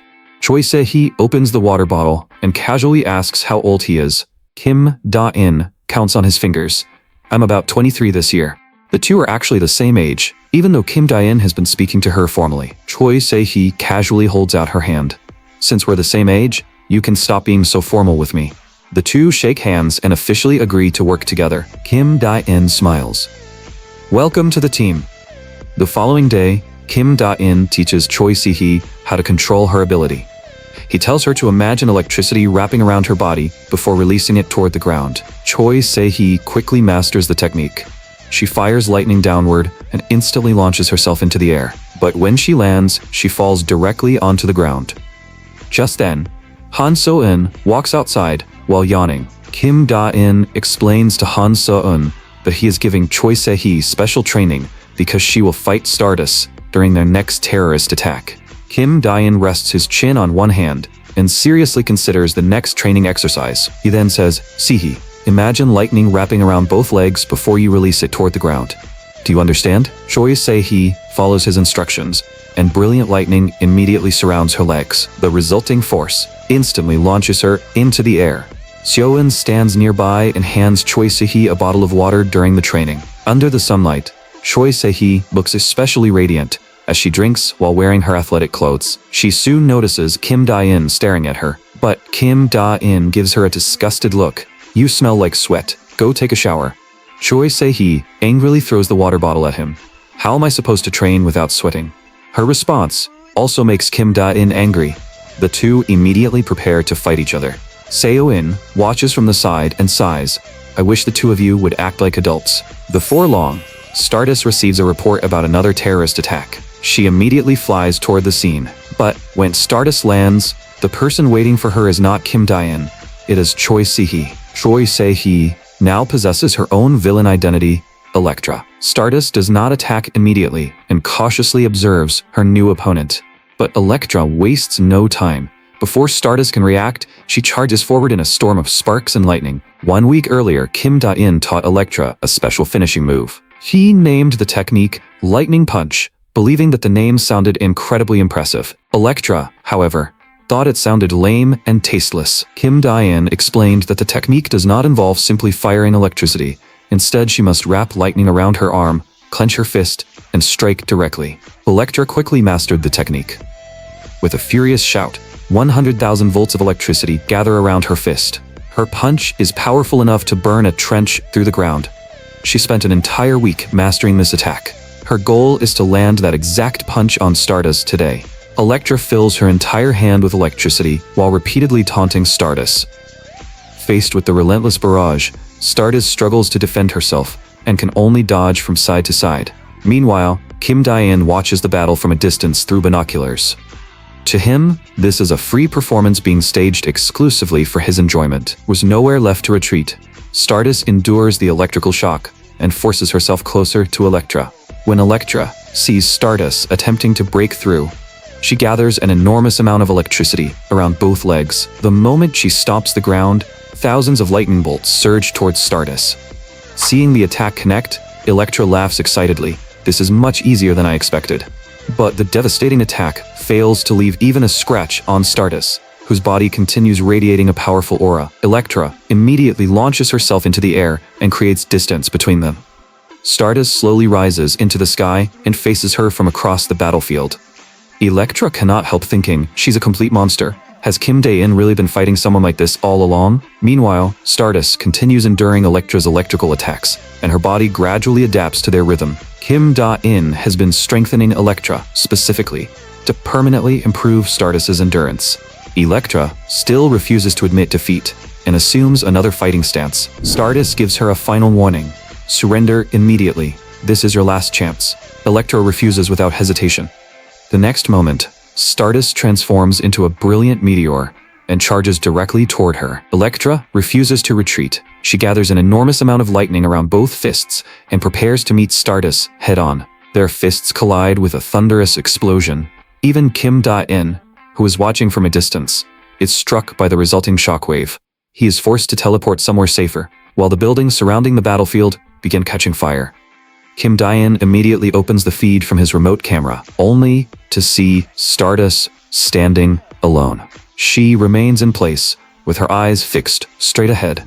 At the end of a scorched trail left by the lightning, lies the injured Electra. One of her arms has been wounded by the heavy blow, and she is now panting after exhausting nearly all her strength and electricity. Stardust coldly demands, "Did someone order you to launch this attack?" Electra stubbornly refuses to reveal a single word. Stardust reaches forward to arrest her. But a purple flash suddenly erupts around Electra. Stardust immediately realizes that Kim Da-in is responsible. She quickly turns toward the side and sees Kim Da-in floating nearby while carrying Electra in his arms. Kim Da-in smiles. "It's been a while, Stardust." Meanwhile, the live stream chat completely loses control. The viewers joke that Kim Da-in is carrying another woman like a princess and openly cheating on Stardust right in front of her. But Stardust herself is even more shocked. "You're still alive?" Kim Da-in smiles. "That's right, I'm alive. I suppose that's bad news for you." To his surprise, Stardust's face suddenly turns bright red. Kim Da-in fails to notice anything unusual and continues laughing with Electra in his arms. When Stardust sees them together, a strange killing intent suddenly erupts from her eyes. Electra nervously asks, "What's wrong with her?" Kim Da-in answers awkwardly, "Well, she probably wants to kill both of us." But the emotion covering Stardust's face looks far more like intense jealousy. Stardust shouts toward Kim Da-in in the sky, "Egostic, why are you here?" Kim Da-in bursts into laughter. "I'm obviously here to rescue my teammate." Stardust coldly asks, "What teammate?" Kim Da-in immediately begins his introduction. "Our team is called Ego Stream. You can also refer to us as the Villain Alliance." His announcement leaves Stardust completely dumbfounded. Kim Da-in continues, "You'll need to stay alert from now on, Stardust. I have several other teammates who are just as powerful as Electra. For example, the woman in my arms can unleash 100,000 volts of electricity." The moment he finishes speaking, high-voltage electricity erupts from Choi Se-hee's hand. The powerful lightning attack forces Stardust backward. Kim Da-in uses the opportunity to teleport away with Choi Se-hee. No matter how furiously Stardust shouts after them, she cannot prevent their escape. she can only slam her fist into the nearby wall. The moment Stardust remembers how intimate Kim Da-in and Choi Se-hee looked together, she becomes so furious that she wants to punch him into the distance. The following day, Kim Da-in arrives before a mysterious wall. He raises his arm and throws a powerful punch. A massive crack spreads across the wall, revealing an ancient underground palace. Inside is a classical corridor lined with burning candles. A massive obsidian door stands at the far end. Kim Da-in gently pushes it open and walks inside. A young woman with green hair greets him.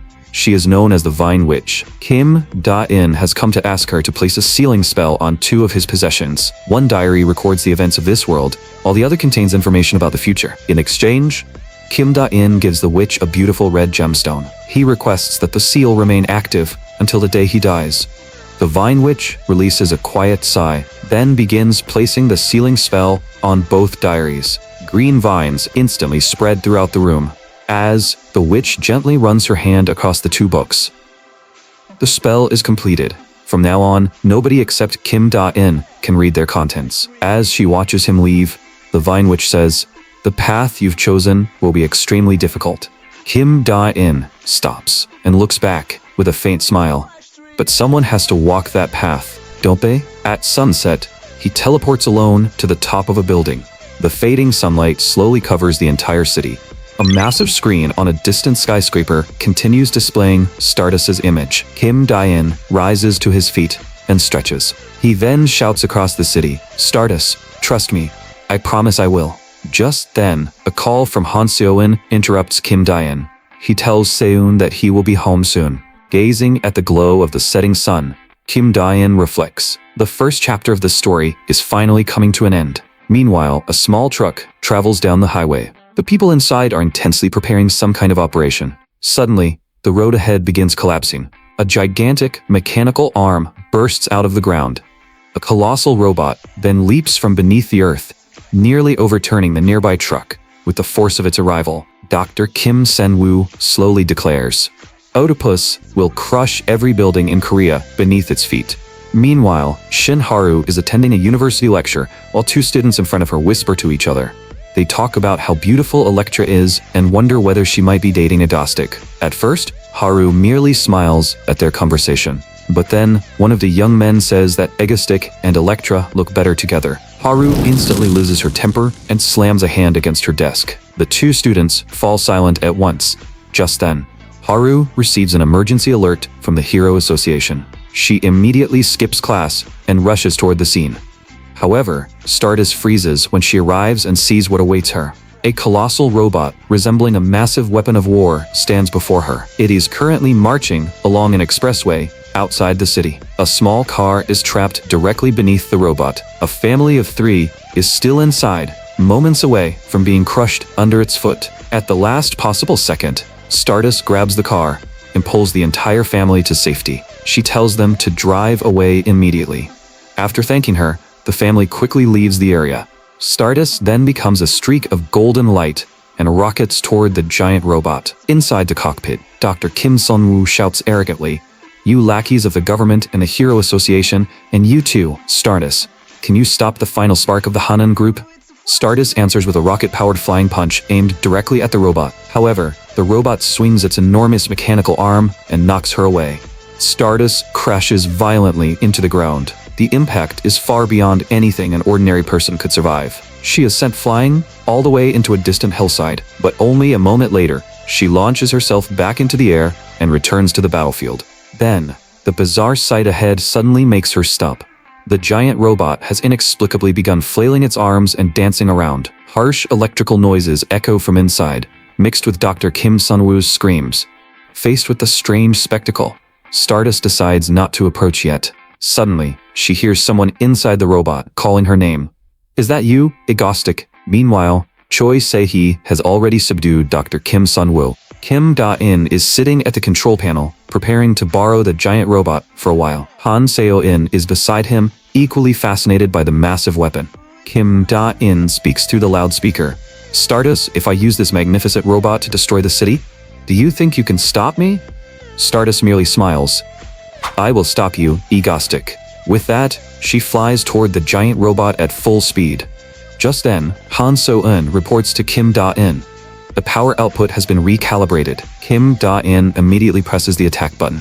Oedipus swings its enormous mechanical arm directly at Stardust. The moment they collide, a deafening sonic boom erupts across the battlefield. The sheer force of the impact is enough to overwhelm even Stardust. Looking down at her from the cockpit, Kim Da-in taunts, "With that level of strength, you have no chance of stopping the giant weapon Oedipus." Se-eun raised the power output again. As she adjusts the settings, the colossal machine charges toward the city, while Stardust circles around like a golden dragon. When Stardust flies directly behind the robot, her graceful figure instantly leaves Kim Da-in staring in a daze. Meanwhile, the battle has also drawn the military's attention. The president is even preparing to authorize a nuclear strike, believing it to be the only way to destroy Oedipus. Han Se-won's fingers fly across the keyboard. However, the main screen displays a warning that the robot has already reached its maximum speed. Stardust gracefully dodges every attack in midair, and her expression gradually becomes more relaxed while the distant city burns below. Even so, Kim Da-in orders So-eun to raise the power output by another level. Refusing to give up, Stardust continues hammering Oedipus's mechanical arms. From a distance, the battle between the lone hero and the colossal machine looks spectacular, with every collision unleashing a tremendous shockwave. Stardust gives a faint smile, then unleashes a fully charged punch. A violent explosion erupts from Oedipus's mechanical arm. The impact throws everyone inside the cockpit off their feet. Kim Da-in quickly stomps on the control pedal. He shouts excitedly, "Hold on tight. I'm about to show you the Rasengan move I mastered at the arcade." Outside the machine, Stardust continues attacking with everything she has. She can clearly feel herself growing stronger, and the sensation fills her with excitement. "Come on, Egostic." The next second, she flies directly toward one of Oedipus's enormous pincers. However, Oedipus suddenly plants both mechanical arms against the ground and performs a massive backflip, like a gymnast. Stardust has gradually grown accustomed to the robot's movements, making her slightly overconfident. At that exact moment, Oedipus swings its arm and smashes her into the ground. Kim Da-in laughs triumphantly. "You thought you had adapted to its movements, didn't you? That was nothing but arrogance."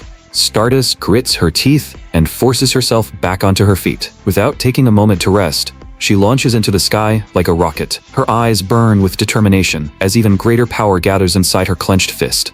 Just then, a piercing alarm sounds inside the robot. Han Se-eun quickly asks, "What did you do this time?" But Kim Da-in ignores her. He shouts, "Oedipus, increase the power output again." Han Se-eun's fingers race across the keyboard once more. Stardust calmly stares at the steel behemoth before her. Moments later, Stardust begins gathering all her strength, preparing to launch one final attack against the war machine known as Oedipus. As her body repeatedly collides with solid steel, Kim Da-in can barely hold himself together inside the cockpit. Han So-eun quickly warns him, "The power output is almost at its limit. We have to finish this within 10 minutes. Kim Da-in merely smiles. "Then let's enjoy every second until the very end." Choi Se-hee immediately karate chops him on the head. "You're being way too dramatic. This robot is going to explode if we keep this up." Meanwhile, Stardust has landed on Oedipus's outer armor. After relentlessly fighting her way forward, she is finally approaching the cockpit where Kim Da-in is hiding. Suddenly, Chairman Park orders her through the earpiece to retreat and get as far away from Oedipus as possible. The president has authorized the launch of a tactical nuclear missile against the giant machine. Chairman Park urgently warns her, "If you stay there, the nuclear blast will kill you too." Stardust fires back. Have they lost their minds? What happens to the civilians if that missile explodes here? I can defeat this thing, so why would they launch a nuclear weapon? Stardust looks toward the approaching missile and quickly forms a plan. She tears the earpiece away, then flies directly toward the nuclear missile without looking back. When Stardust suddenly leaves, Kim Da-in stares in confusion. Is she actually running away? Although Kim Da-in is considered an enemy of all Korea, Stardust cannot bring herself to truly hate him. She soars across the sky with a fierce look in her eyes, heading directly toward the approaching nuclear missile. Kim Da-in's earlier words echo through her mind. "Now you owe me one." A calm smile appears on her face. Perhaps this is how she intends to repay that debt. The next second, she reaches out and catches the nuclear missile with her bare hands. The missile is moving so fast that its overwhelming thrust nearly crushes the air from her lungs. With smoke filling the cockpit, Kim Dae-in can only make out something rapidly approaching through the haze. However, Lee Soo-bin and Choi Se-hee recognize it as a nuclear missile. Kim Dae-in's eyes broaden in disbelief. Stardust, why are you doing this? He can only watch as Stardust uses her own body to stop the missile from advancing. The missile's tremendous thrust bears down on her, forcing a roar of agony from her throat. As the fuel inside its propulsion system gradually runs out, Stardust realizes that her chance has finally arrived. She wraps her entire body around the warhead and uses all her strength to change its trajectory. The nuclear missile finally veers away from Oedipus and races far from Kim Da-in's position. Kim Da-in immediately orders So-eun to investigate where the missile came from. They soon confirm that it was launched under orders from the president's office. So-eun rapidly hacks into the missile system, but it is already too late. Less than 10 seconds remain before detonation. The news sends Kim Da-in into a panic. Thousands of feet above the ground, Stardust continues holding tightly to the nuclear missile. Her strained expression shows that she is still fighting with everything she has until the final second. With the last of her strength, Stardust hurls the nuclear missile even higher into the sky. The missile shoots into the upper atmosphere before detonating far above the city. The enormous explosion forms a massive mushroom cloud. Even from the ground, the blinding flash and powerful shockwave are clearly visible as the entire sky turns crimson. Watching the explosion on the cockpit screen, Han Se-eun asks anxiously, "What happened to Stardust?" Kim Da-in desperately screams her name. Meanwhile, the unconscious Stardust falls from the sky like a true shooting star. Just then, a pair of arms gently catches her. It is Kim Da-in. He sighs and says, "What did you think you were doing?" Stardust's eyes are unfocused as she mumbles something incoherently. Kim Da-in scolds her. "Who asked you to help me? Seriously, what would I do if you died?" As he holds Stardust in his arms, Kim Da-in cannot help thinking, how can someone this soft possess such terrifying strength? But when he looks down, Stardust is staring at him in complete disbelief. Is she angry? At that moment, both of them have different thoughts running through their minds, each wondering why the other is staring at them that way. Kim Da-in slips back into his overdramatic villain persona. "I thought you would run away like a coward." However, Stardust gazes at him tenderly and says with a faint blush, "Let's call it even. That means I've repaid what I owed you, right?" Kim Da-in is left completely speechless, replaying her words again and again in his mind. But Stardust has already exhausted all her strength and passes out in his arms. After they safely reach the ground, Kim Da-in gently lays her down. When he answers a call, he learns that the president personally authorized the nuclear missile launch. Looking at the unconscious Stardust, Kim Da-in realizes that this world has become completely unpredictable. A short while later, he orders Han So-eun to begin a live stream. "Hello everyone, I'm the villain Agostic. I'm sure you're all wondering where Stardust is right now." When the viewers see Stardust lying on the ground, the comments immediately fill with wild speculation. "That's right, everyone. The president launched a nuclear missile just to kill me, even though it meant sacrificing all of you innocent civilians." The giant screens on the distant buildings also broadcast Kim Da-in's livestream. Stardust remains unconscious on the ground, quietly murmuring Kim Da-in's name. By the following day, the nuclear missile incident dominates the news, and some citizens are openly demanding the president's impeachment. The reports also reveal that the International Hero Alliance is considering promoting Stardust to S rank. At the same time, Agostic's villain threat level is officially raised to S rank. Meanwhile, Lee Sala is relaxing on an office sofa while gently petting a cat. After watching the report, she casually turns off the television. As the heiress to the Meteor Group, she is about to take control of the enormous business empire. Her secretary enters to deliver a report and informs her that all authority within the group has officially been transferred to her. Lee Sela then dismisses the secretary. Soon, she is the only person left inside the enormous office. A calculating smile appears on her face. "Thank you, Agostic. You've given me the perfect opportunity to devour all of Korea, and I intend to use it well." Meanwhile, at Kim Da-in's villa, all the members of his team are gathered for a meeting. Kim Da-in tells everyone that Stardust appears to be growing even more suspicious of him. Han So-in asks curiously, "What exactly does she suspect?" Kim Da-in answers seriously, "She suspects that I'm not really a villain." Choi Se-hee immediately responds, "Are you an idiot? Do you honestly think anyone still considers you a real villain? Kim Dae-in counts on his fingers as he argues.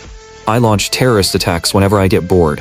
How does that not make me a villain? Choi Se-hee replies. You're only trying desperately to look like a villain. Everyone can see through you.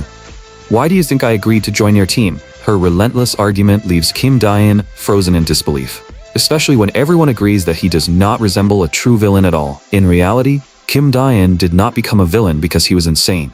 He did it to protect Stardust and the world itself. If Stardust ever learns the truth, she will stop fighting him with everything she has, preventing her from growing any stronger. Kim Dae-in suddenly shouts, no, someone has to keep convincing Stardust that I'm a truly evil villain. Meanwhile, Stardust arrives at the headquarters of the Meteor Group. Looking up at the skyscraper towering into the clouds, she is stunned by the company's incredible wealth. Before long, a security guard approaches her. When he notices her luggage, he naturally takes it from her and carries it inside. Stardust feels slightly uncomfortable receiving such attentive treatment. Suddenly, she hears someone calling her name. Before she can turn around, Icicle rushes over and wraps her in a hug. Icicle gently pokes her cheek. Look at you. You've gotten even prettier. She then takes Stardust by the hand and congratulates her on becoming Korea's first S-rank hero. The two soon arrive at Icicle's luxurious penthouse. Stardust happily stands on the balcony, admiring the beautiful cityscape stretching out before her. Icicle approaches with a warm smile.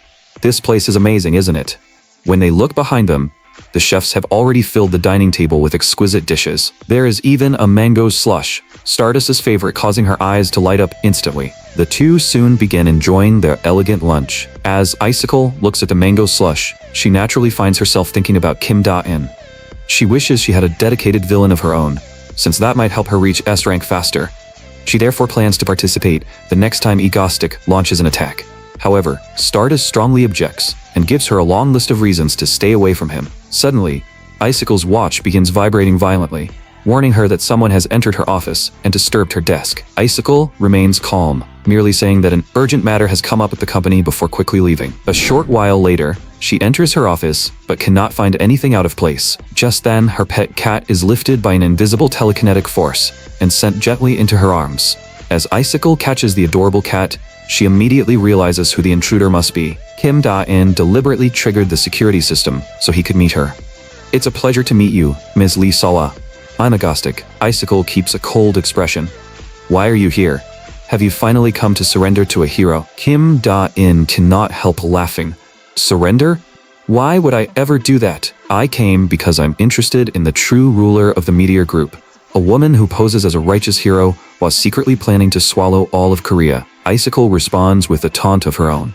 I thought the S-rank villain who spends all his time getting tangled up with Stardust had finally decided to enter prison. The two stare at each other from opposite sides of the office as a strange tension fills the air. Kim Dae-in thinks she really is the troublesome mastermind from the original story, even if she hasn't fully developed yet. Icicle is equally cautious. Aside from knowing that the man before her is Egostic, she knows nothing about his true identity, his goals, or whatever scheme he may be planning.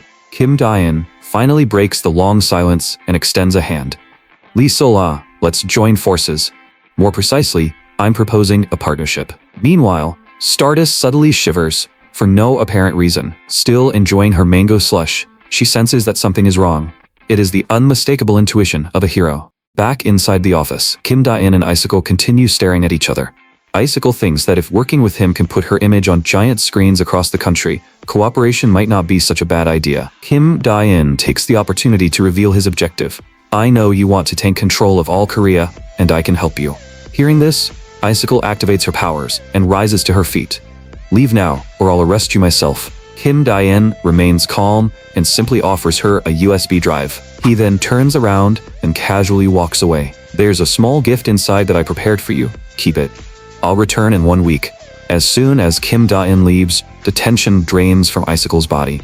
It turns out that she was forcing herself to remain calm the entire time. Icicle looks at the USB drive on her desk. She knows that Egostic now holds tremendous influence over Korean politics and popular culture.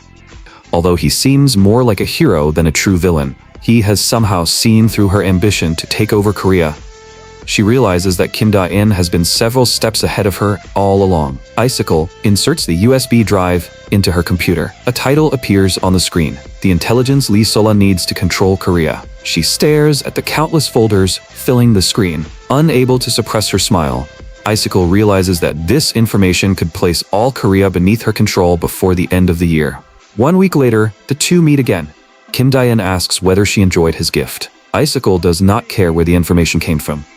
Both of them agree that there is no longer any reason to refuse a partnership. She then presents him with a contract containing a clause requiring them to meet once every week. Kim Da-in stares at it in disbelief. What is this? You expect me to visit you every week? Does your company really have that much free time? Icicle smiles faintly. You're doing all of this to help Stardust grow, aren't you? It feels like you only became a villain for her sake. Honestly, I'm jealous of her. Every time you launch a terrorist attack, Stardust becomes even more popular. So could you stage a few terrorist attacks specifically for me? As she speaks, Icicle leans closer until her lips nearly touch Kim Da-in's.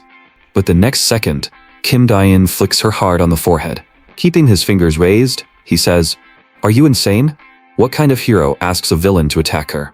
Rubbing her forehead, Icicle replies, "Aren't you supposed to be a villain? Why do you only favor Stardust?" Kim Da-in agrees to help her, but only if she does something for him in return. Whenever she meets Stardust or speaks with her on the phone, Icicle must regularly badmouth Agnostic. Icicle quickly understands his plan. You don't want Stardust questioning your true motives, so you want me to insult you in front of her and keep reminding her that you're a villain. Kim Da-in nods. Exactly. Make me sound completely worthless. Call me a self-obsessed narcissist who never stops lecturing people. Icicle doubts that such a plan will work, but Kim Da-in insists that it will be fine.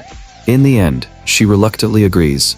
If that's your condition for working together, I can try. Kim Da-in gently places the cat on the desk, then extends his hand toward Icicle. I look forward to working with you. Icicle takes his hand and quietly replies, likewise. But while their hands are still clasped, Kim Da-in suddenly teleports away from the office. Icicle stares at the place where he disappeared and declares stubbornly, "Agnostic, I'll make you my personal villain." Not long afterward, Icicle unexpectedly visits Stardust's apartment. Stardust is delighted to see her and immediately rises to greet her. But the group of black-suited security guards standing behind Icicle leaves her completely stunned. Icicle kicks off her shoes and eagerly rushes inside. She then throws herself directly onto Stardust's bed. Hugging the blankets, Icicle excitedly breathes in their scent. They smell just like Haru. She then sits up and says, "I brought some wine. Let's drink together." Feeling embarrassed, Stardust picks up the blanket and carefully smells it, wondering whether it truly has a strange scent. Icicle takes out the red wine she brought and eagerly calls Stardust over. After becoming slightly tipsy, Icicle uses the alcohol as an excuse to start badmouthing Kim Da-in. She says that his habit of constantly launching terrorist attacks is only the beginning. The real problem is that he is a narcissist who believes himself to be above the law. Even tearing a villain like him limb from limb wouldn't be enough. Stardust listens without any expression. Kim Da-in once risked his life to save her, so she cannot believe that he is truly that awful. Icicle eventually falls asleep in the middle of her rant. With no other choice, Stardust gently picks her up and carries her into the bedroom.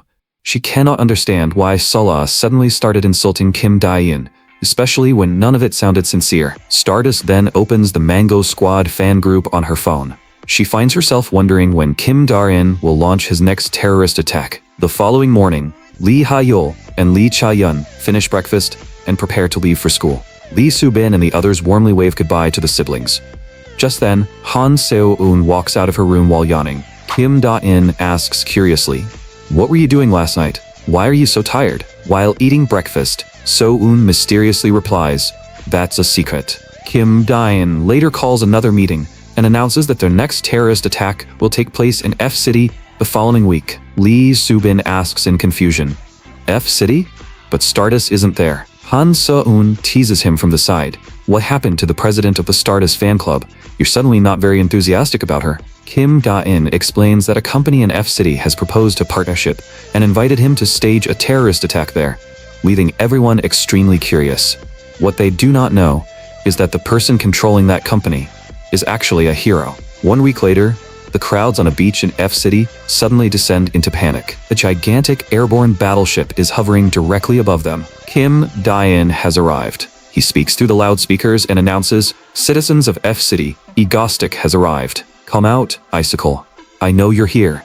At the same time, the airborne battleship receives the attack signal and launches countless shells, sending bombs of every size raining from the sky. At that moment, Icicle is crouching atop a gigantic floating ice spike. Before the bombs can reach the ground, countless ice spears shoot into the sky and intercept every one of them. Icicle points directly at Kim Da-in. "Egostic, don't think you'll be able to keep acting this arrogant for much longer." She is secretly thrilled, because Kim Da-in's terrorist attack has finally given her the full experience of being a hero.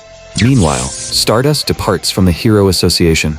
Even though Icicle is already protecting F City, Stardust still rushes toward the scene without hesitation. Aboard an airship named Alice, a young man dressed in yellow named Yahello polishes his gun while marveling at their situation. Blue, the young man dressed in blue beside him, asks, "What's so amazing?" Yahello replies, "We actually built such an incredible airship, and now we get to use it for a terrorist attack." This is also Blue's first terrorist attack, and he nods with a mixture of excitement and embarrassment. Red, their red-clad leader, shouts, "Everyone get ready. We've finally become the sky pirates we always dreamed of being. Are you prepared to conquer F City?" Yellow and Blue immediately salute him. "We're ready, boss." But just as Red prepares to begin their grand operation, Kim Da-in and his companions suddenly teleport behind them. Blue immediately raises his gun and prepares to charge up the stairs. Kim Da-in simply announces, "From this moment forward, this ship belongs to me." The three men naturally refuse and raise their weapons, ready to open fire. But the next second, they experience Kim Da-in's terrifying strength firsthand. Within moments, their legs give out, and all three drop to their knees. Smiling like a friendly predator, Kim Da-in says, "Everyone relax. From now on, you're allies of the Ego Stream Alliance." Isn't that exciting? Red has been beaten so badly that he is too afraid to say a word. With high-voltage electricity crackling around Choi Se-hee, the three men are forced to agree while pretending to be delighted. Kim Da-in then assigns their positions. Red will guard the rear. Yellow and Blue will cover the sides of the ship. Now, return to your stations. The three men can only carry out his orders while quietly crying. Kim Da-in places Lee Subin at the helm, leaving Choi Se-hee without a task. He tells Se-hee to relax and enjoy the show while he steps aside to make a call. Back in the present, Kim Da-in arrogantly announces during the live stream that he will introduce their newly allied villain group. They are the Lapis crew, consisting of Yellow, Red, and Blue. After finishing the introduction, Kim Da-in looks down at Icicle beneath the airship. Icicle is loudly warning him to surrender immediately. Kim Da-in says nothing more and simply orders the airship to drop its bombs. Icicle immediately spreads her hands and prepares to counterattack. Before the bombs can reach the ground, her ice powers affect them and freeze every one of them in midair. The frozen bombs then fall harmlessly to the ground like ice sculptures. Icicle raises her right hand and swings it toward the sky. Several enormous ice spikes instantly form and hover in the air. She repeatedly leaps across the floating spikes, reaching high above the ground within moments. Watching her performance, Kim Da-in thinks that Icicle is playing her role surprisingly well. Meanwhile, Stardust is flying toward F City with all her strength. She must travel the entire distance from the Hero Association through the air. Chairman Park reminds her that Icicle is already at the scene, meaning there is no need for her to go. However, Stardust still insists on heading to F City. Back aboard the airship, Yellow continues firing his gun. Icicle immediately creates an ice shield to block the bullets. As expected, attacks this week cannot harm her. She responds by firing a freezing beam that instantly turns Yellow into a human popsicle. Kim Da-in thoroughly enjoys the battle. Icicle is impressively strong and clearly knows how to use her powers. Icicle flips through the air and appears directly above Red and Blue within moments. Just as she prepares to attack both men at once, Kim Da-in suddenly raises his gun and opens fire on her. He has no intention of letting his subordinates be defeated so easily. Icicle dodges the bullets while gathering energy in her right hand. The next second, she narrows her eyes and fires a beam of blue freezing energy. As the icy energy spreads, a gigantic wall of ice rises across the bow of the airship. Unable to support the additional weight, the airship loses its balance and begins tilting violently.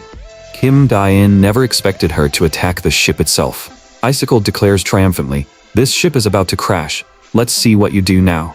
Realizing that he can no longer turn the battle around, Kim Dae-in prepares to retreat. But Icicle has no intention of letting him escape safely, and launches several ice arrows at him. Pinned against the deck by the ice arrows, Kim Dae-in sighs. Attacking F-City is harder than I expected. That concludes today's live stream. Icicle gracefully flips back onto the deck. Both she and Kim Dae-in have played their roles surprisingly well. She is about to free Yahello from the ice when Kim Dae-in suddenly looks toward the sky and quickly tells her to stop. The approaching figure is far too familiar, and Icicle immediately looks up as well. Stardust is flying directly toward them at incredible speed. Icicle quickly jumps off the airship, knowing she must handle this unexpected situation carefully. Stardust lands directly in front of her, releasing waves of overwhelming energy across the area. Her gaze is ice cold, and tremendous power continues surging from her body, making her seem completely unapproachable. Stardust silently stares at the airship above them. Icicle hurriedly speaks first. Haru, why did you come here? I can handle someone like him by myself. There was no reason for you to come. Stardust coldly asks, what were the two of you talking about? Icicle quickly tries to change the subject. Nothing important. I just insulted him a few times while he was escaping. Stardust confronts her with an intimidating glare, but both of you were smiling. Icicle forces herself to remain calm. Were we? We were probably just trading insults. There's no way we were actually enjoying ourselves. Stardust says nothing, while Icicle continues offering nervous explanations. Suddenly, Stardust crouches down and prepares to launch herself after Kim Dae-in. Icicle quickly grabs her hand. Wait, Haru, you aren't seriously planning to chase him, are you? Stardust looks back at her and says without emotion, let go. Icicle knows that releasing her now will cause everything to spiral out of control. She quickly lies. Egostic said that if you chase him, he'll immediately bombard all of F-City. You can't follow him. You have to think about everyone living in F-City, right? Hearing this, Stardust finally stops. She looks back calmly. I'm returning to the Hero Association.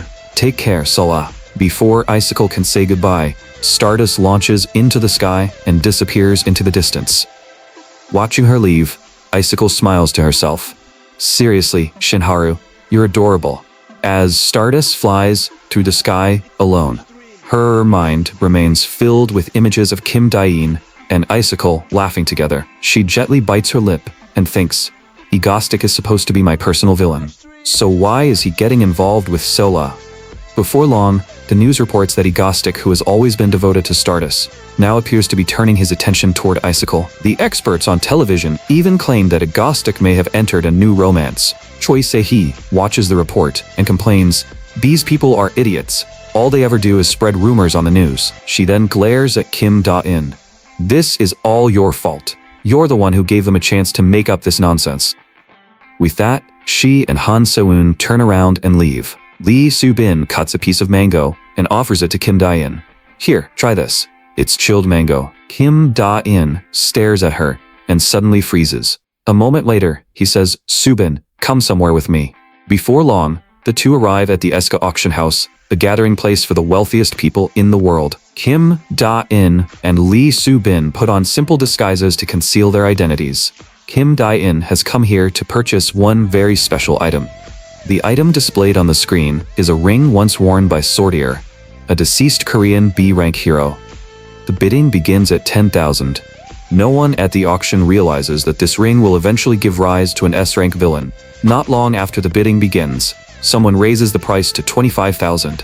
Kim Dae-in immediately offers 100,000.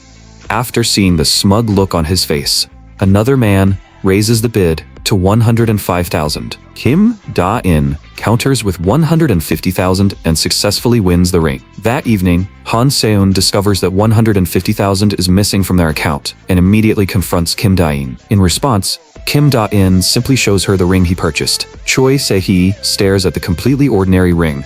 Don't tell me you spent all that money on this thing. Kim Dae-in says nothing and gently rubs the surface of the ring. The next second, it begins radiating brilliant purple light. The dazzling glow fills the room, dyeing even the surrounding space a mysterious shade of purple. As the space around them begins to twist, an armored Death Knight slowly emerges from the rift. Everyone stares in disbelief. Is that really a Death Knight? The knight introduces himself as Saint, but Kim Dae-in immediately rejects the name. No, from today onward, you're Death Knight. It sounds much cooler. And from this moment forward, you will become the symbol of death. The following day, Kim Dae-in rubs the ring once again. Death Knight instantly bursts out from inside as he breathes the fresh air and feels the warm sunlight. Life suddenly seems more beautiful than ever. A moment later, Kim Da-in says, "Death Knight, it's time to work." Death Knight attempts to remind him that his name is Saint. But before he can finish, Kim Da-in seals him inside the ring again. Choi Se-hee asks in confusion, "What are you doing?" Kim Da-in calmly replies, "I'm training him." After this happens several more times, Death Knight finally becomes obedient. "Master, please, I'm begging you not to send me back inside that ring. You have no idea how dark and suffocating it is in there." Kim Da-in replies, "After being trapped for so long, you must be desperate for a real fight. I know an opponent who will let you fight to your heart's content. All you need to do is lend me some of your strength." Choi Se-hee points toward Death Knight. "You aren't seriously planning to send that smoking suit of armor against Stardust, are you?" She waves dismissively. Stardust is incredibly powerful now. How long could this thing possibly last against her? After hearing Choi Se-hee's doubts, Kim Da-in tells Death Knight to demonstrate his strength. The next second, a massive battle axe materializes in Death Knight's hands. He grips the handle with his right hand, turns toward the forest behind him, and begins gathering power. With a single swing, he cuts through an entire section of the forest. Choi Se-hee stares at the unbelievable destruction in shock. Kim Da-in is not particularly impressed, since Death Knight is an S-rank villain. Just then, the sound of someone crying in the distance catches them both off guard. They look over and find Lee Subin standing beside the destroyed forest in tears. She sobs, "You cut down all those trees just to test Death Knight's strength. Do you have any idea how long it will take me to replant them?" Kim Da-in mischievously points toward Death Knight. "He did it." Meanwhile, Stardust voluntarily reports for duty at the Hero Association. She is secretly anxious that Kim Da-in might only attack F-City from now on, leaving her with nothing to do. Suddenly, a blaring red alert sounds throughout the Hero Association building. A faint smile immediately appears on Stardust's face. The next second, she eagerly flies toward the scene. The incident is taking place near an apartment complex scheduled for demolition. When Stardust arrives, she hovers in the air and looks down. Death Knight clenches his fist and shouts, "I am Death Knight of Ego Stream. Who dares to challenge me?" Meanwhile, Kim Da-in is sitting in front of a television, eating popcorn while watching the battle. Death Knight points his battle axe at Stardust. "So you're the hero my master mentioned. Then allow me, Saint, to entertain you." With that, Death Knight launches his first attack. When the enormous axe flies toward her, Stardust does not attempt to dodge. Instead, she meets it with her bare fist. Her fist collides with the battle axe, unleashing an enormous wave of energy. The two exchange fierce attacks in midair, neither able to gain the advantage. However, Stardust cannot stop thinking about Kim Da-in and wondering when he will finally appear. Just then, Death Knight lands a powerful blow that sends Stardust flying. Resting his battle axe behind his shoulder, he says, "My master was right. You truly are strong. An opponent like you only appears once in a century." Stardust immediately loses her temper. "Where is Egostic? Is he hiding nearby and watching all of this?" Death Knight replies, "Egostic isn't coming. He said that I alone would be more than enough to defeat you." Shock immediately flashes across Stardust's face. She then asks with clear disappointment, "He really didn't come?" Death Knight spins the massive axe in his hands. Enough talking. It's time to decide the winner. Stardust lowers her head as tremendous energy begins surging from her body. In F-City, he personally led an entire fleet. Now he only sends one subordinate against me. Does he think I'm no longer worth facing himself? As her anger rises, her hair gradually turns golden. Kim Da-in watches excitedly because this is the sign that Stardust is about to awaken. At that moment, she looks just like a Super Saiyan. Stardust roars, "Fine. Then I'll show him whether you alone are truly strong enough to defeat me." Before the battle, Kim Da-in gave Death Knight a special briefing and assigned him one important mission. Once the fight had continued long enough, he was supposed to pretend to lose and immediately escape. Death Knight was deeply offended. "You dare ask a noble knight to participate in such a ridiculous performance?" However, Kim Da-in threatened to seal him inside the ring again, leaving Death Knight no choice but to obey. Back in the present, Death Knight is facing Stardust high above the ground. Judging by her stance, she intends to fight with all her strength. Death Knight quickly forms a plan and charges forward while swinging his battle axe. Reflected in his eyes, Stardust tightens her fist and charges directly toward him. The next second, Stardust drives her iron fist straight toward Death Knight's face. Her punch sends him crashing into the ground with enough force to create a massive crater. Stardust looks down at him from above, only to see Death Knight's body gradually fading away. Before disappearing, Death Knight leaves her with a warning. Just wait. I'm immortal, so this isn't over. He then vanishes from Stardust's sight.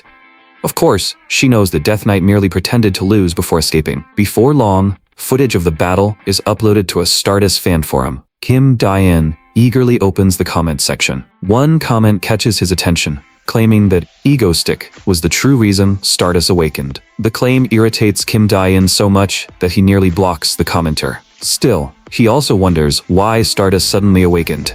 He specifically ordered Death Knight to hold back against her. Just then, Icicle calls to remind him that they agreed to meet the following day. After ending the call, a shy smile appears on Icicle's face. The next day, Kim Da-in is treated as an honored guest at the Meteor Group's office building in S-City. He raises his right hand and tosses the final piece of intelligence toward Icicle. She catches it perfectly. It is a small USB drive. Icicle looks slightly embarrassed, but Kim Da-in says, "This is the last one. You'll have to handle everything else yourself." Icicle slowly rises from her seat. "How did you obtain all this information?" Even the Meteor Group, Korea's leading conglomerate, couldn't uncover any of this. She pauses before quietly adding, "By the way, Egostic, can I visit your home sometime?" Kim Da-in immediately refuses, leaving Icicle deeply frustrated. She tries another question. "Then can you at least tell me your name? Calling you by your villain name every time feels strange." Icicle dramatically places a hand over her chest. "You refuse to tell me anything. Is it because you're afraid I might betray you?" Kim Da-in knows that according to the original story, revealing his identity to her would not cause much trouble. However, Icicle is extremely close to Stardust, so he remains cautious. When Kim Da-in does not answer, Bicycle decides not to push him any further. He then tells her that he has no plans for another attack yet, and may spend the rest of the year relaxing. After saying this, he suddenly teleports directly in front of her. Kim Da-in removes his hat and quietly says, "By the way, you can call me Kim Da-in from now on. That's my real name." Under Icicle's stunned gaze, Kim Da-in disappears once again. The moment he leaves, Icicle looks down at her phone. She immediately calls Stardust. Meanwhile, Stardust has just answered Icicle's call. Icicle says over the phone, "Haru, let's meet. I'm in S-City right now." The invitation gives Stardust a faint sense of unease, but the moment Icicle finally sees Stardust, she immediately rushes forward and embraces her warmly. Icicle then turns toward the refrigerator to retrieve Stardust's favorite mango slush.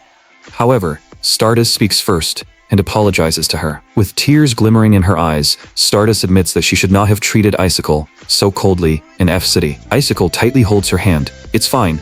It wasn't anything serious, and I completely understand. I would have done the same thing in your position, so please don't worry about it."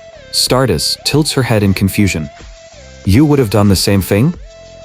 Late that night, Icicle sits alone beside the window with a glass of wine. Stardust is already sleeping soundly on the nearby bed. Icicle remains deeply troubled by the expression Kim Da-in wore during their last meeting.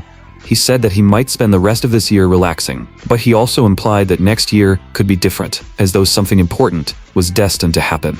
Meanwhile, the Moonlight Cult is holding a secret gathering in a mysterious location. The elderly leader shouts, "This world must be purified by our moonlight." The believers below enthusiastically repeat his words. When a gigantic moon covers the night sky, the moon god will finally descend. The elder then raises his hand and silences the crowd.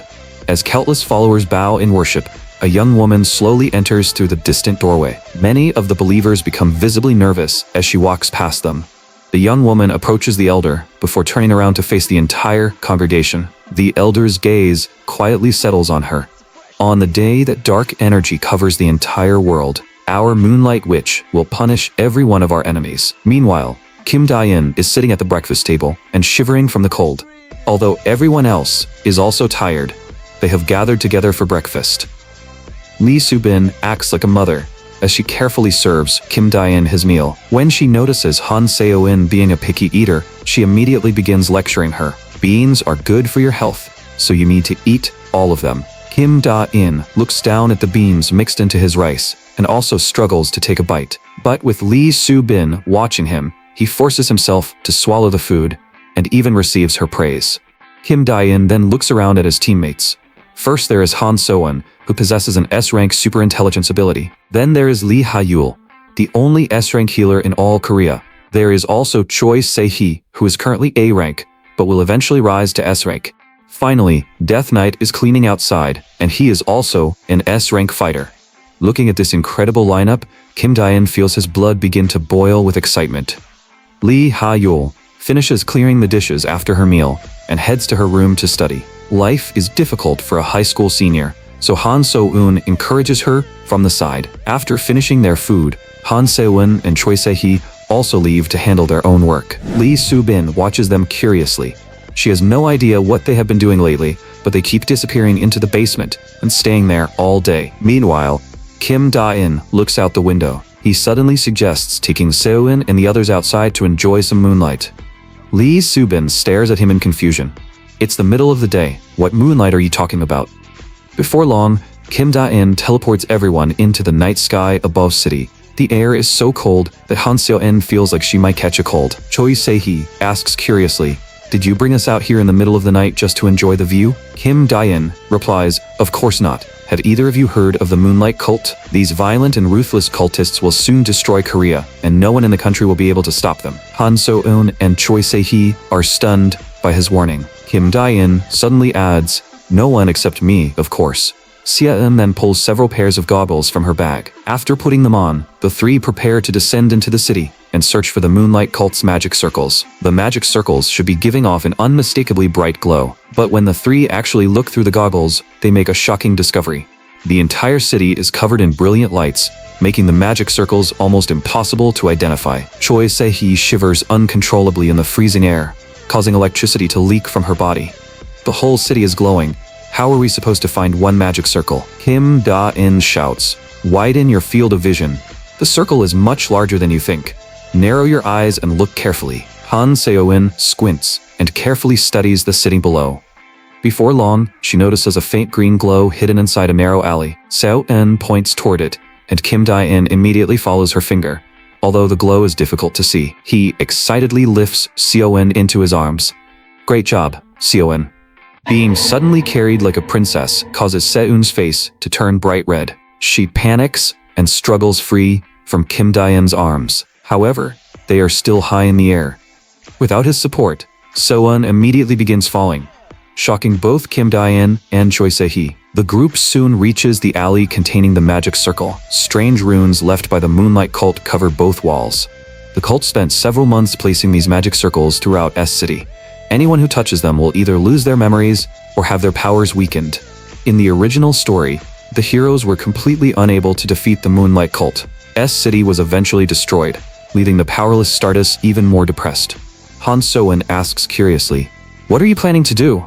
Are you going to make these circles disappear?" Kim Da-in says nothing and suddenly teleports away. A few seconds later, he returns with the Vine Witch, leaving Han Seo-eun and Choi Se-hee completely stunned. Kim Da-in tells her, "Please modify these runes so they work in our favor." Faced with everyone's confused expressions, Kim Da-in introduces her. This is the Vine Witch. The Vine Witch approaches the rune-covered wall and carefully traces the symbols with her fingers. As she senses the magic flowing through them, a gigantic green magic circle unfolds beneath her hand. The Vine Witch forms a spell-casting gesture, causing a mass of crystalline green energy to rise into the air. She slowly channels the energy into Kim Da-in's body, while Choi Se-hee watches in complete amazement. As green light spreads across Kim Da-in's body, the ritual to counter the magic circle is finally completed. Once the circle activates, Kim Da-in will be able to move freely inside it. More precisely, he will be the only person unaffected by its power. After explaining this, the Vine Witch looks toward Choi Se-hee and Han So-eun. "Are those two your companions as well?" Kim Da-in nods. He then announces that it is already late and everyone should return home, wash up, and get some sleep. Han Seo-eun and Choi Se-hee look exhausted and disheveled, but they are already discussing what delicious food they should eat the following day.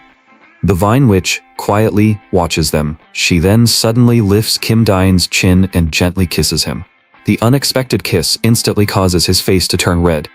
The Vine Witch calmly explains, "I'm simply cheering you on." The next day, a muscular A-rank villain, is causing massive destruction in the city. His overwhelming strength and powerful muscles can destroy almost anything in his path. However, Stardust knocks him to the ground with a single punch. Kim Dae-in has only just sat down with his popcorn to enjoy the battle when he collapses helplessly against the sofa. Stardust has become far stronger than he expected.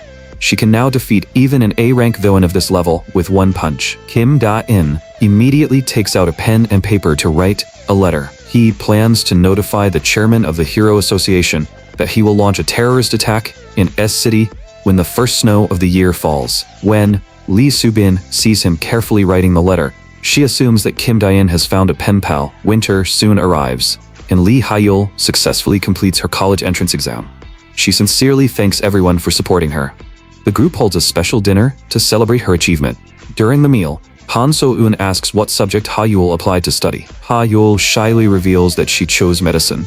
Kim Da-in asks, "You already have healing powers, so why do you need to study medicine?" Han So-eun immediately stuffs a large spoonful of food into his mouth to silence him. Just then, Kim Da-in's phone suddenly rings. The call is from Icicle. Snow is falling outside, and since she happens to be in S City, she invites Kim Da-in to lunch. Only then does Kim Da-in realize what is happening. It's snowing already? Is this the first snow of the year? At that moment, a gigantic pink tornado appears outside the window. Kim Da-in immediately tells Icicle over the phone. The attack is beginning. A woman from the Moonlight cult appears at the center of the pink tornado. She is the cult's Moonlight Witch. Even Shadow Walker cannot find a way to approach her. When the tornado sends him flying back yet again, he finally shouts in frustration, "Why does this keep happening?" Icicle quickly asks, "Shadow Walker, are you alright?" He grits his teeth and replies, "I don't know why, but my abilities have no effect on her." With that, he disappears once again. However, the pink tornado surges forward and immediately knocks him back. His shadow reappears beneath Icicle's feet. This time, Shadow Walker appears to be injured and can only lie on the ground, gasping for breath. Icicle looks toward the center of the tornado and searches for one particular person. Stardust. The next second, a golden figure is violently thrown out of the swirling winds. Even Stardust has been overwhelmed and cannot break through the impenetrable wall of wind. Back at the villa, everyone continues eating while watching the hopelessly outmatched heroes on television. Han Seo-in urges Kim Da-in to go and investigate. However, Kim Da-in merely watches the news in silence. "Everyone, keep eating. It isn't time for us to appear yet." He plans to recruit the Moonlight Witch as a new member, but first, he needs her to commit more wrongdoing. Once she becomes consumed by guilt, she will be much easier to recruit. More importantly, he wants Stardust to experience some hardship first. After all, everyone needs to travel a difficult road occasionally. Everyone is left completely speechless by Kim Da-in's reasoning. At that moment, Icicle is fighting the Moonlight Witch while standing on a bridge made of ice. She summons countless ice spikes and fires them toward the center of the tornado. As expected, the pink tornado deflects every one of them. Icicle stares into the center of the storm and thinks, "This isn't going to work." However, Stardust has never been known for her patience. She shields herself with both arms and charges directly into the tornado again. Inside the raging storm, Stardust can barely maintain her balance. She dodges the incoming attacks while trying to understand what they actually are. The tornado is filled with powerful pink stones that fly around like missiles, repeatedly destroying the surrounding buildings. Stardust also discovers that the closer she gets to the center, the weaker her entire body becomes. Suddenly, she notices what appears to be a small child standing inside the eye of the tornado. Enduring the overwhelming pressure, Stardust forces herself to fly toward the child. However, Stardust has still underestimated the tornado's power. Under its crushing downward force, she cannot move another step.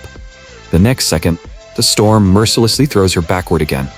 Coughing violently, Stardust crashes into a distant wall before falling heavily to the ground. Icicle and Shadow Walker quickly rush over to check on her. Stardust sits on her knees with an unfocused gaze. Only now does she realize that Kim Da-in has always been holding back for her sake. A genuine terrorist attack possesses such overwhelming power that it feels more like an unstoppable natural disaster. Stardust's eyes lose their strength as she falls into intense self-doubt. Then, she suddenly begins to cry. Tears stream uncontrollably down her cheeks. When Kim Da-in sees this, he immediately tries to rush outside. He cries out, "If anyone is going to cry, it should be me first, Stardust." Seeing Kim Da-in completely lose control, Choi Se-hee releases electricity throughout her body. A powerful electric shock instantly knocks him unconscious. Everyone quickly carries him away, but even while unconscious, he continues calling Stardust's name. The incident soon dominates the news. The damage across S City is severe, and countless civilians have been displaced. The most popular topic is the tears of Stardust, since no one has ever seen such a vulnerable side of her. After the disaster, Kim Da-in and Han So-eun immediately investigate the scene. Seorn believes the Moonlight cult may launch several more attacks. Are you really not going to step in? If this continues, Stardust and the others will be beaten badly. I don't understand why you were crying and making such a scene over her earlier. Kim Da-in answers confidently, Stardust will never be defeated, because she is my personal hero. He clears his throat and asks, what do you think Stardust is doing right now? Seon replies, she's probably hiding somewhere and crying. To their surprise, Stardust is actually training with a barbell and has just completed her 10,000th repetition. Before long, another pink tornado appears above S City. This is already the Moonlight cult's third terrorist attack of the month. An eerie voice echoes above the city as the attackers officially identify themselves as the Moonlight cult. Meanwhile, Icicle is desperately fighting against the tornado. The closer she and Shadow Walker move toward the storm's center, the weaker they become. Both of them are already nearing their limits. Stardust is also mercilessly blown away by the tornado. Icicle urges her to stop because they are completely incapable of breaking through the storm. But Stardust refuses to surrender. She drives her feet against the ground and launches herself into the sky again. She charges into the tornado at close range while blade-like winds tear across her face. The next second, the storm knocks her back to the ground once more. Stardust drops to one knee and struggles to support herself. However, her determination remains unshaken, and she still believes she can save everyone. She charges into the storm again.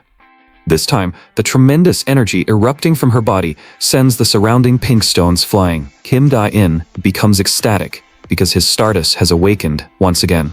Stardust finally breaks into the center of the tornado, where countless fragments of pink stone float around her. The Moonlight Witch is standing directly below.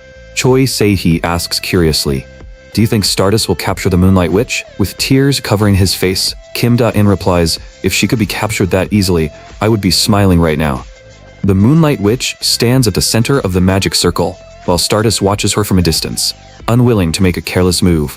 Just then, the Moonlight Witch quietly says, I'm sorry. Shock immediately flashes through Stardust's eyes. The Moonlight Witch begins casting a spell as crystal spheres of different sizes form around her. She slowly closes her eyes, and tears slide down her cheeks as mysterious purple magic erupts from her palm. The magic circle behind her greatly amplifies her power, sending an enormous pillar of purple light directly toward Stardust. Caught off guard by the sudden attack, Stardust quickly raises both arms to defend herself, but she cannot withstand the overwhelming force and is blasted out of the sky. Icicle races across an ice bridge and finds Stardust lying motionless on the ground. She quickly rushes forward and helps Stardust back up. The Moonlight Witch continues floating in midair as countless purple particles drift down from the sky. Her eyes remain closed, just as they always are. A brilliant flash suddenly erupts in the air, and the Moonlight Witch disappears once again. Kim Da-in looks at Stardust's image on the television screen, and immediately lowers his head in disappointment. But a moment later, he suddenly jumps to his feet. Members of the Ego Stream Alliance prepare to assemble. Meanwhile, Stardust is walking alone through a corridor inside the Hero Association. Suddenly, her strength leaves her, and she collapses against the wall. A nearby staff member quickly asks whether she is alright, but Stardust merely waves them away. With her face flushed, she murmurs, Egostic, where are you? Now that I need you the most, what are you doing? As she leans against the wall and loses herself in thought, a blaring red alert instantly puts her on guard. Another pink storm has appeared in Junmeng District. Stardust immediately launches from the rooftop and races toward the scene. Before long, she reaches the center of the storm. With Kim Da-in still nowhere to be seen, Stardust decides to resolve the crisis by herself. Meanwhile, Kim Da-in is piloting the airship he stole, while its three former owners have naturally become his loyal minions. He and the others wait with Han Seo-in, but Lee Ha-yul is still nowhere to be seen. Before long, a figure nearby catches Kim Da-in's attention. Lee Ha-yeol appears before everyone in a flowing white dress. Once everyone has gathered, Kim Da-in announces, "Good, let's move out." Han Seo-in pouts and complains. "This is ridiculous, even our healer gets a formal villain entrance now." Lee Soo-bin immediately pinches her cheek. "So-in, watch your language. Understand?" Lee Ha-yeol is extremely nervous about performing poorly on her first mission. Kim Da-in reassures her and says she only needs to remain on standby. He places a hand on Ha-yeol's head. "The Moonlight Witch's heart has already been shattered. Let's go help her." The intimate gesture immediately causes Ha-yeol's face to turn red. Just then, a nearby projection screen activates, drawing Kim Da-in's attention. The footage shows Stardust being battered and disoriented by the stones flying through the storm. Kim Da-in immediately orders, "Bring the airship as close to the tornado as possible." After receiving the command, the three minions steer the airship toward the edge of the storm. The wind is so powerful that Kim Da-in has to hold his hat in place. The moment he looks toward the center of the storm, Stardust is suddenly thrown out of the tornado. She goes flying directly past him. Stardust crashes to the ground and lands sprawled across the pavement. A short while later, she shakily forces herself back to her feet. But the helplessness in her eyes is even stronger than before. Choi Se-hee cannot help asking, why does she look even worse than last time? Only then does everyone realize that Kim Da-in has already teleported away. Stardust collapses helplessly to the ground. She knows that if she cannot stop this disaster, all Korea may fall apart. As her eyes slowly close, it feels as though everything is about to end. Just then, a pair of strong arms catches her. Kim Da-in gently carries Stardust away from the storm and places her safely on the ground. Stardust narrows her eyes and looks weakly at him. "Why are you here?" Kim Da-in replies in his usual cheerful voice. "My hero is in terrible shape. As her arch-rival, I obviously had to come and check on her." Hearing this, Stardust cannot help laughing. Kim Da-in teases her. "You must not be too badly hurt if you still have enough strength to laugh." He gently supports Stardust and rests her head against the wall behind her. "You've done an excellent job until now. From this moment forward, leave everything else to me." Stardust watches Kim Da-in walk toward the tornado as countless emotions fill her heart. All those complicated feelings eventually appear as a deep blush across her face. Meanwhile, a fearless reporter is broadcasting live. After a long absence, Egostic has appeared aboard his airship. The chairman of the Hero Association is also watching everything through the live stream. Kim Da-in looks at the countless pink stones flying through the air. He understands the situation perfectly. Thanks to the magic placed on him by the Vine Witch, he can now move freely inside the magic circle. In other words, he is a god within this formation. The deadly stones are no more threatening than flies he can casually swat aside. Kim Da-in is amazed to discover that everything works exactly as the Vine Witch described. The principle behind her spell is surprisingly simple. It steals the enemy's power and converts that energy for the user. The magic circle's power has already transferred into Kim Da-in's body, causing green flames to burn across him. Even when the pink storm strikes him directly, he remains completely unharmed. Kim Da-in looks at the lightning dancing across his palm. So this is what it feels like to possess Choi Se-hee's power. He casually plays with the pink electricity before deciding that it is time to handle the real problem. Stardust watches Kim Da-in walk deeper into the storm, and an unfamiliar emotion quietly begins growing inside her heart. Kim Da-in walks calmly through the pink tornado, with green flames covering his body, shocking everyone at the Hero Association.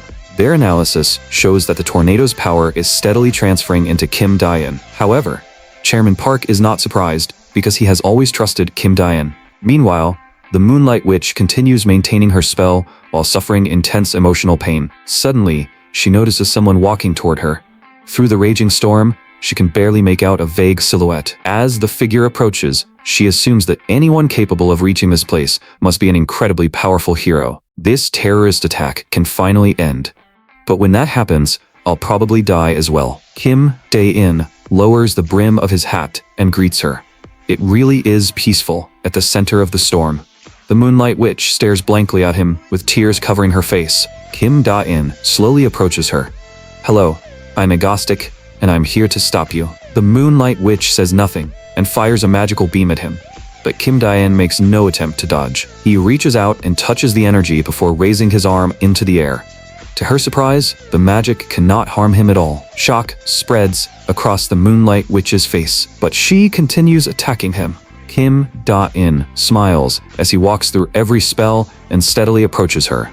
Baek Un-wol, the Moonlight Witch of the Moonlight Cult. The cult leader raised you and allowed you to wield magic bestowed by the moon god, but you never liked the Moonlight Cult, and you have always opposed his beliefs. You were only forced to launch these attacks because he controlled your mind. Baek Un-wol, stop doing something you never wanted to do. Leave the Moonlight Cult and come with me. I'll defeat the cult leader myself. Tears fill Baek Un-wol's eyes.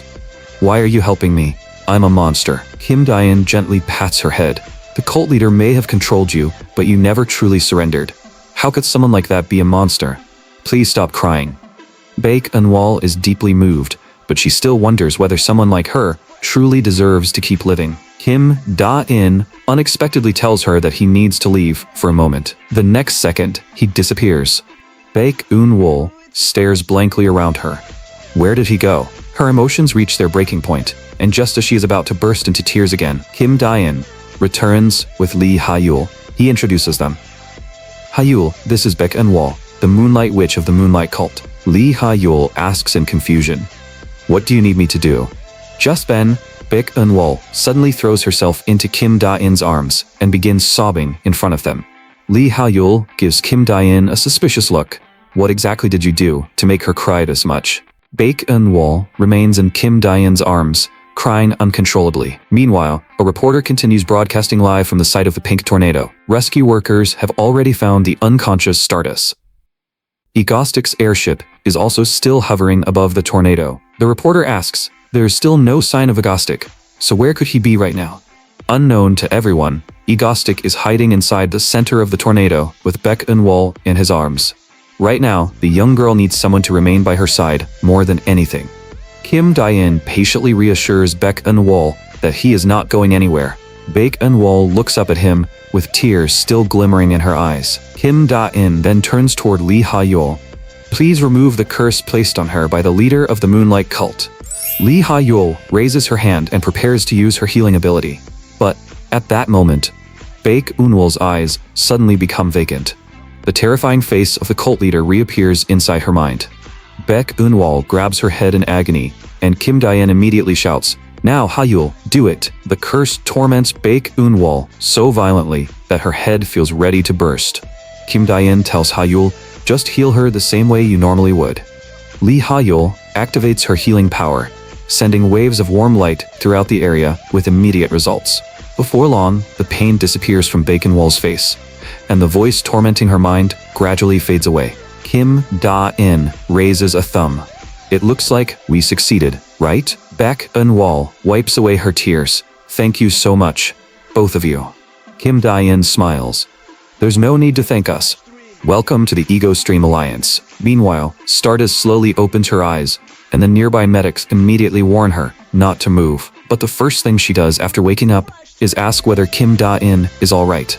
The pink tornado covering the city has already begun to disappear. Even the medics are stunned by the sight. Sitting on the ground, Stardust can hardly believe that Kim Da-in truly succeeded in stopping the storm. Suddenly, Kim Da-in's distinctive purple light flashes across the sky. Kim Da-in appears high above the city with Lee Ha-yul and Baek Un-wol in his arms. Hello everyone, I'm Egostic. The moment Stardust sees him holding two girls, she grits her teeth in anger. Kim Da-in introduces Baek Un-wol to the public. This superhuman is known as the Moonlight Witch, and she was responsible for creating the pink tornado. However, she was being controlled by the leader of the Moonlight Cult. He is the true mastermind behind this terrorist attack, and he has been hiding behind her the entire time. Can someone like that even call himself a villain? A true villain should step forward and face his enemies directly, not hide behind a young girl like a coward. Kim Da-in clears his throat. But none of that matters now. From today onward, the Moonlight Witch is one of mine. He looks down at her. Isn't that right, witch? Resting in his arms, Baek Un-wol quietly replies, yes. Not long afterward, snow begins falling around Kim Da-in's villa. Baek Un-wol tastes the food on the table and begins crying from happiness. Lee Subin gently tells her to eat slowly, while even Choi Si-hee secretly begins to cry. Wiping away her tears, Se-hee says, I never expected Kim Da-in to be this sentimental. Kim Da-in can only hold his aching shoulder where she hit him. Another new member has joined Kim Da-in's mission to prevent Stardust from falling into despair. He does not know what kind of butterfly effect this may create, but whatever happens, he will find a way through it. Just then, Han So-eun hands Kim Da-in his phone. The screen shows 67 missed calls, and every single one is from Lee Salah. Kim Da-in slaps his forehead. I'm completely finished. At the Meteor Group's office building in S-City, Icicle angrily complains that Kim Da-in once again acted without warning her and used her for his plan. What frustrates her even more is that she became a tool for deceiving Stardust. To make things up to her, Icicle demands that Kim Da-in remove his mask, saying that seeing his face might improve her mood. Kim Da-in decides that there is little reason to keep hiding it now. He slowly removes his mask. Once his face is fully exposed, Kim Da-in becomes surprisingly embarrassed. Icicle's lips part slightly as she stares at him in silence. The next moment, a completely love-struck expression appears on her face. The following morning, Baek Eun-wol shyly follows Han So-eun through the villa. She looks around and sees Lee Soo-bin chopping carrots at the kitchen counter, while Choi Se-hee plays a game with Death Knight nearby. Everything feels peaceful and comforting. Perhaps this is the kind of life Baek Eun-wol has always dreamed of. Suddenly, she looks up toward the room ahead.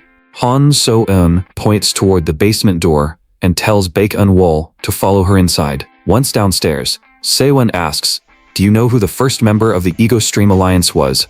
Baek Eun-wol shakes her head. Se-won immediately points a thumb at herself. "It was me." But Baek Eun-wol just barely reacts. Instead, she studies the portal in silence. She thinks, this appears to be spatial transportation magic, but its power is completely different from my own magic. Han So-eun suddenly says, "You've fought her before. Do you think this creation of mine could defeat her?" Baek Eun-wol asks curiously, "Who are you talking about?" Se-won replies as though the answer is obvious. "Who else? Stardust, of course." Meanwhile, a young couple is arguing inside a park outside S-City. The boyfriend fell asleep the previous night and missed his girlfriend's call, leaving her furious. He desperately pleads, "Please forgive me. Can't you trust me for once? You're being way too controlling." The moment he finishes speaking, an iron cage suddenly appears and traps him inside.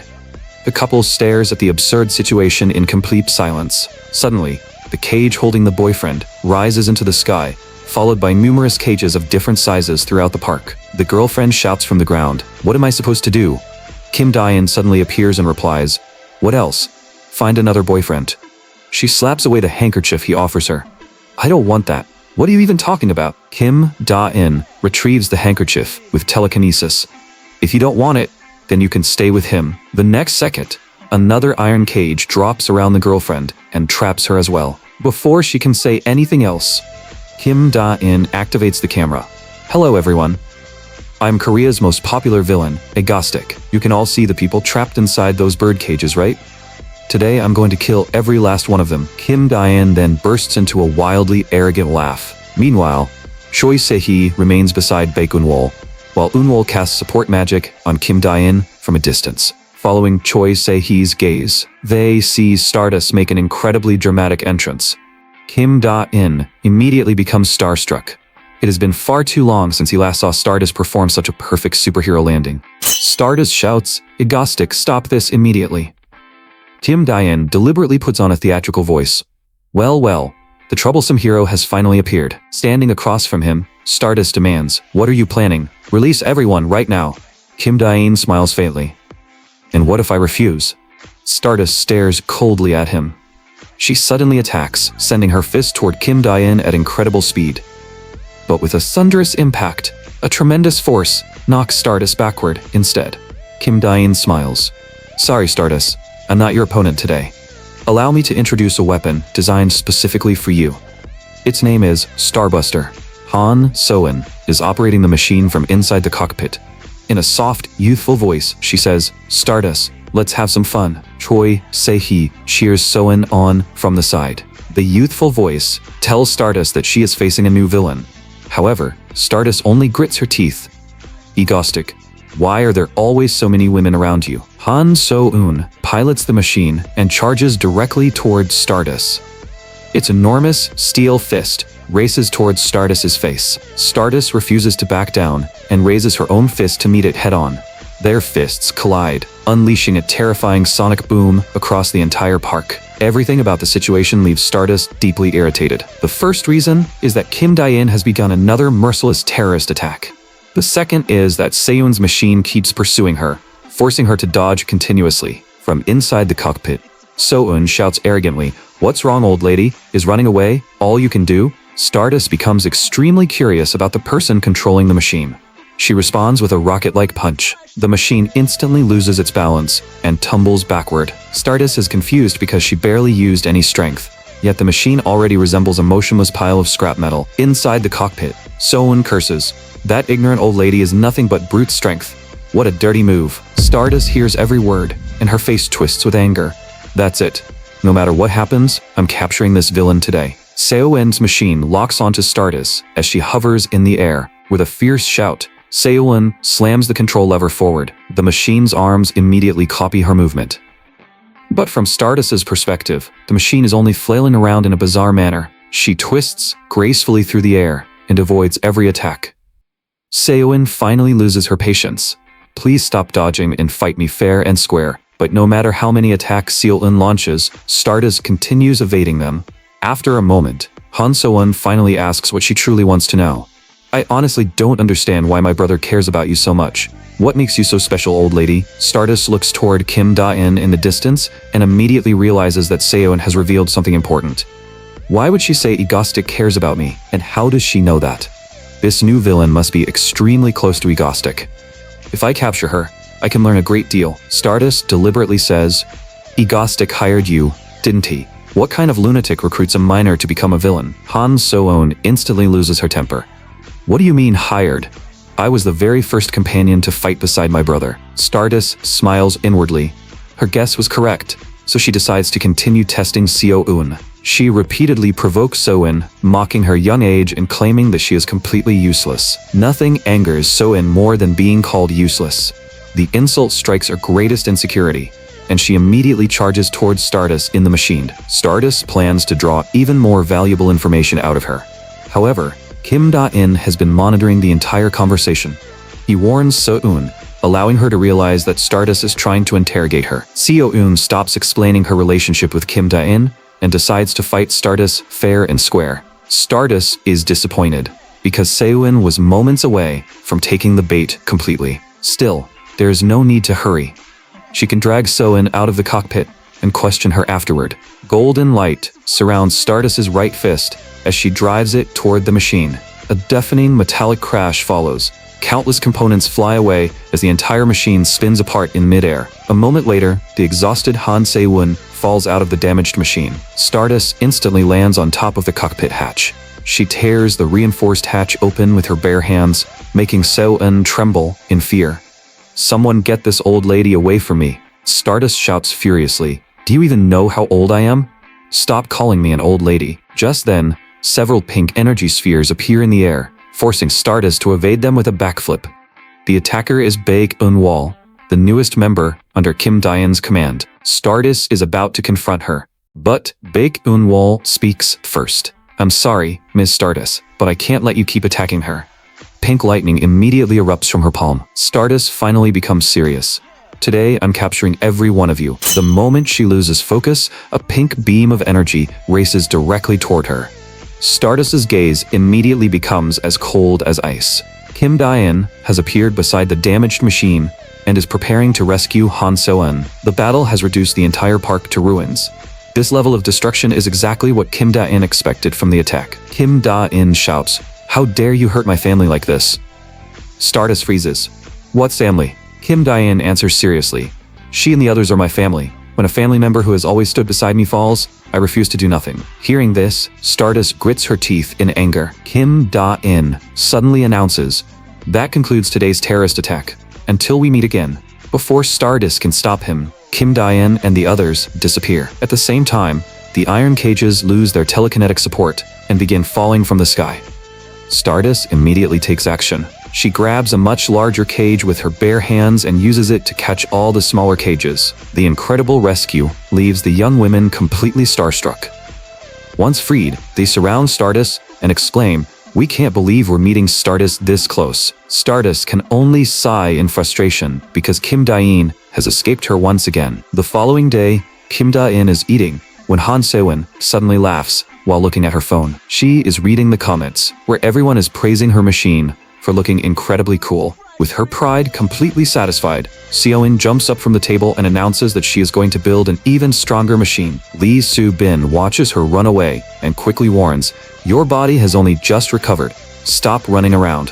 Meanwhile, Kim Da-in is reading the news on his phone. The reports claim that he does not resemble a villain at all and is actually a hidden hero. Kim Da-in rubs his chin. Public opinion has become far too positive, making it almost impossible for him to continue acting like a villain. Just then, one particular report catches his attention. He lies down on his bed and begins watching the video carefully. The female streamer in the video passionately criticizes him.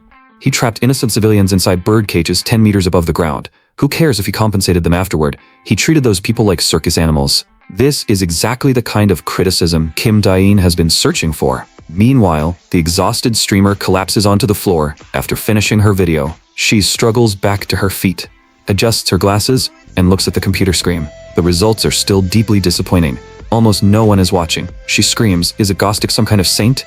Why does everyone defend him no matter how many terrible things he does?" The streamer normally works part-time at a convenience store, and almost no one else is willing to criticize Agostic publicly. She hoped to attract his haters and earn advertising revenue from them. Otherwise, she will soon be unable to pay her rent. Just then, her phone suddenly rings. Someone named DH sends her a message, encouraging her not to give up and to continue making similar videos. He also says that he is extremely satisfied with her latest work. The next notification shocks her so badly that she drops her phone. The screen reads, "DH has transferred 10 million won.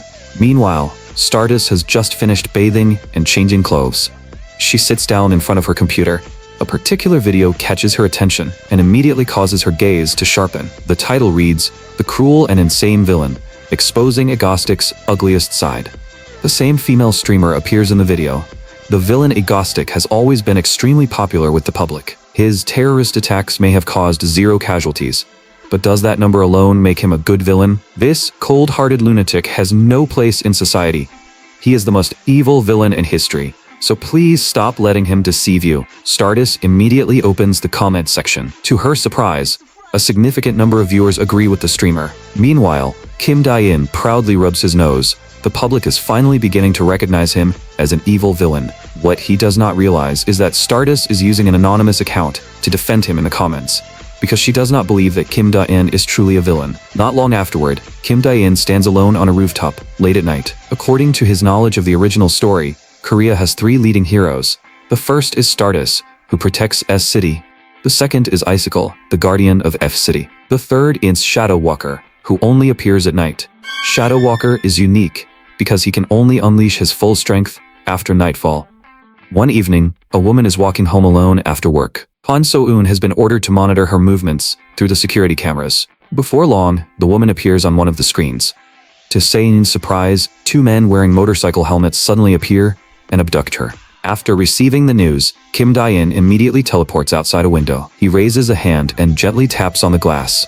The person who opens the window is Shadow Walker. Kim Da-in greets him politely. "If you have time, I'd like to have a proper conversation." Before this, Shadow Walker had been sitting listlessly at home in a deeply depressed state. He still could not accept his humiliating defeat in the previous battle. As the Emperor of the Night, it was the first time he had ever been completely powerless after dark.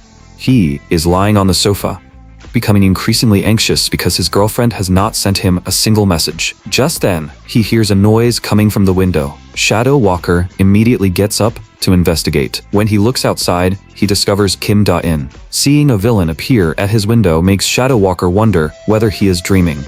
A villain came to visit a hero? Are you here to surrender? In reality, after entering this world, Kim Da-in selected 2 heroes from the Hero Association whom he absolutely needed to recruit. The first was Icicle, Lee Sela. The second was Shadow Walker, Kim Ja-hyun. Kim Da-in slowly explains, "I came because your girlfriend Soo-hee is in danger." Shadow Walker immediately prepares to attack. "You kidnapped my girlfriend?" One of his arms transforms into a shadow, but Kim Da-in quickly denies having anything to do with the abduction. Shadow Walker clearly does not believe him. However, Kim Da-in knows the original story and understands that Shadow Walker is a surprisingly straightforward person. He explains, "If I kidnapped her, there would be no reason for me to come here and warn you. I'm not even live streaming this conversation. I have no reason to abduct your girlfriend. More importantly, this is not the time to argue.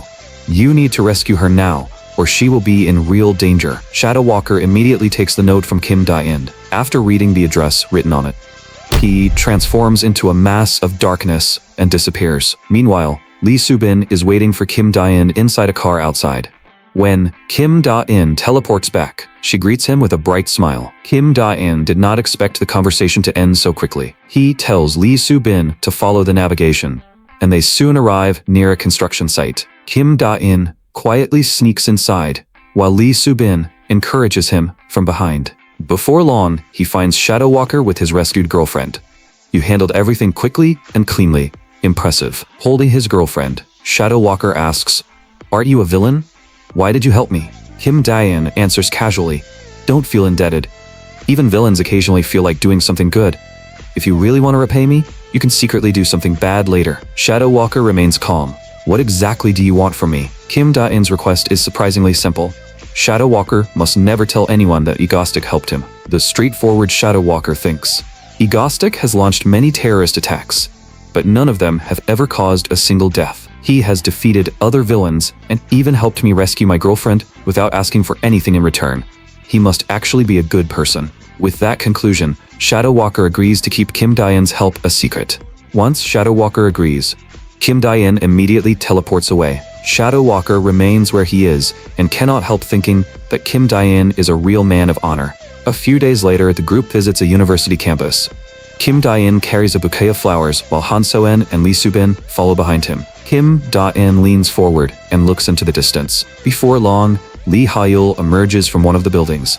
Today is her first day at university. Han So-en smiles and says, "You really do look like a college student now." Ha-yul is delighted that everyone came to see her. Kim Da-in offers her the bouquet. "Congratulations on starting university, Ha-yul." Ha-yul happily embraces the flowers, feeling that this may be the happiest day of her life. Han So-en says, "If you're that happy, you should buy us lunch." Kim Da-in tries to stop her, but Ha-yul immediately agrees. Meanwhile, Kim Da-in nervously begins looking around. Lee Soo-bin asks, "What's wrong? Why aren't you moving?" Kim Da-in can only answer awkwardly, "It's nothing. Let's go." Unknown to everyone else, Ha-yul attends the same university as Stardust, who is currently in her final year. At that moment, Stardust is sitting inside the university library, holding her head while struggling with a research assignment. She begins wondering whether she should take a break and eat at the cafeteria. Meanwhile, Han So-in and the others are already having lunch there. After taking a bite, she asks, "So this is what college cafeteria food tastes like?" Kim Da-in teases her, "You've never attended college, so why are you acting like an expert?" The group laughs and talks around the table, creating a lively atmosphere. At another table nearby, Stardust is having lunch with Kim Chae-hyun. The two rarely meet in the cafeteria, so they are enjoying their time together. Suddenly, Kim Chae-hyun looks behind Stardust. "Haru, look behind you. Do you think Egostic's teammates look like that group when they're living ordinary lives? That woman looks like the terrorist Egostic kidnapped before. I don't recognize the woman beside her. And that little girl must be the one who piloted the chubby machine during the last terrorist attack. But who is the tall man with them?" Stardust stares directly at Kim Da-in and thinks, "Could that man actually be Egostic?" With that thought, she immediately rises from her seat. Stardust walks directly toward Kim Da-in's table. She slowly reaches out, intending to touch his shoulder. But just before her fingertips reach him, everything around them suddenly turns a dark shade of blood red. The screen behind her begins flashing with static, and Stardust immediately turns around. A familiar white-haired elder appears on the screen. "Greetings, everyone. I am Chun-Wol Huang, the leader of the Moonlight Cult." The next moment, Stardust receives an emergency alert from the Hero Association. With no time to continue her investigation, she leaves Kim Chae-hyun behind and races outside. Before leaving, she glances back and sees Kim Da-in still standing there. Chun-Wol Huang snarls through the screen, "You foolish humans, prepare to receive my gift." As a red moon slowly rises, the entirety of S-City falls into a blood-red silence. A piercing noise fills the air, forcing Han So-in to cover her ears. For the first time, Kim Da-in wears an indescribably serious expression. No one has ever seen him look this grim. Chun Woo-hwang has appeared far earlier than expected.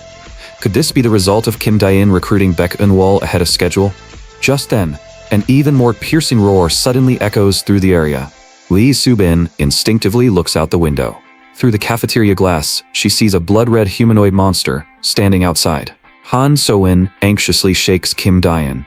"Brother, do you have a plan?" But only Kim Dae-in understands how disastrous the situation truly is. The final enemy of the Moonlight Cult has appeared far earlier than expected. Numerous civilians are still watching from nearby, and some young women have even taken out their phones to record. Suddenly, the blood-red monster unleashes a deafening roar. The souls of the surrounding civilians are instantly ripped from their bodies, causing everyone to collapse. Meanwhile, Stardust finally arrives after changing into her combat suit. She hovers high above the battlefield and looks down at the monster. Unconscious civilians cover the ground below. The horrific sight fills Stardust with rage. She charges toward the monster, determined to minimize the damage and loss of life across the city. But while flying, she notices a crying child lying on the ground. Stardust immediately changes direction and picks him up. She cradles the child in her arms, gently touches his forehead, and desperately checks his condition. However, the child's soul has already been taken.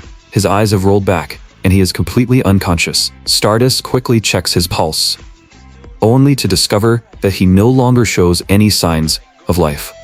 She soon realizes that everyone whose soul was taken appears to be dead.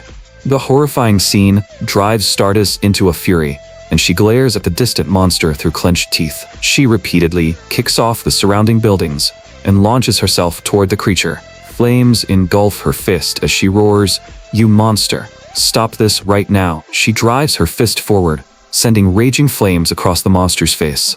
The impact knocks its head upward and leaves a clear mark across its jaw. The monster opens its enormous mouth as an eerie blue light suddenly appears in its left eye. Sensing danger, Stardust immediately flies upward and narrowly avoids the attack. A moment later, she retreats to a safer distance while Shadow Walker arrives at the battlefield. The moment they meet, Shadow Walker feels an inexplicable pressure. What kind of monster is this? Stardust quickly launches a second assault, shooting forward like an arrow, while the monster spreads its arms to meet her. She swings her right fist and shouts, "You bastard! I'm your opponent." However, the difference in their size is overwhelming. Stardust unleashes a barrage of punches against the monster's face, but the attacks seem as insignificant as tiny sparks and cause almost no damage. Shadow Walker watches the battle anxiously from nearby. Stardust then gathers all her strength into one fist and unleashes another powerful blow. The impact causes the monster to stop moving, but purple lightning suddenly spreads across its entire body. Did her attack actually work? Stardust is already exhausted and can only gasp for breath. Suddenly, a thunderous rumbling reaches her ears, and Stardust glances toward the monster. Without any warning, it fires a powerful laser beam directly at her. Unable to dodge in time, Stardust is blasted backward and crashes violently into the wall behind her. Stardust sways unsteadily and barely rises into a crouch. It must be badly wounded. We need to find a way to finish it. But before she can finish speaking, the monster roars and begins absorbing energy from its surroundings. A devastating energy blast rapidly gathers inside its mouth. The sudden transformation leaves Stardust frozen in shock. The fallen civilians around them are continuously supplying the monster with soul energy. As the energy flows toward the creature, a familiar figure appears on a nearby rooftop. Wearing his signature suit, Kim Dae-in thinks, it looks like Chun Woo-hwang has already lost his patience. The monster is known as the Soul Predator. It is the Moonlight Cult's ultimate weapon, originally meant to appear in the final chapter of the story's second part. At this point, it has not gathered enough souls and should be incapable of evolving. Kim Dae-in wonders, did Chun Woo-hwang deploy it this early because I changed the story? Fortunately, the Soul Predator has one fatal weakness. Silver. Kim Dae-in raises his sniper rifle and aims at the monster. One of his specially prepared silver bullets should end this disaster early.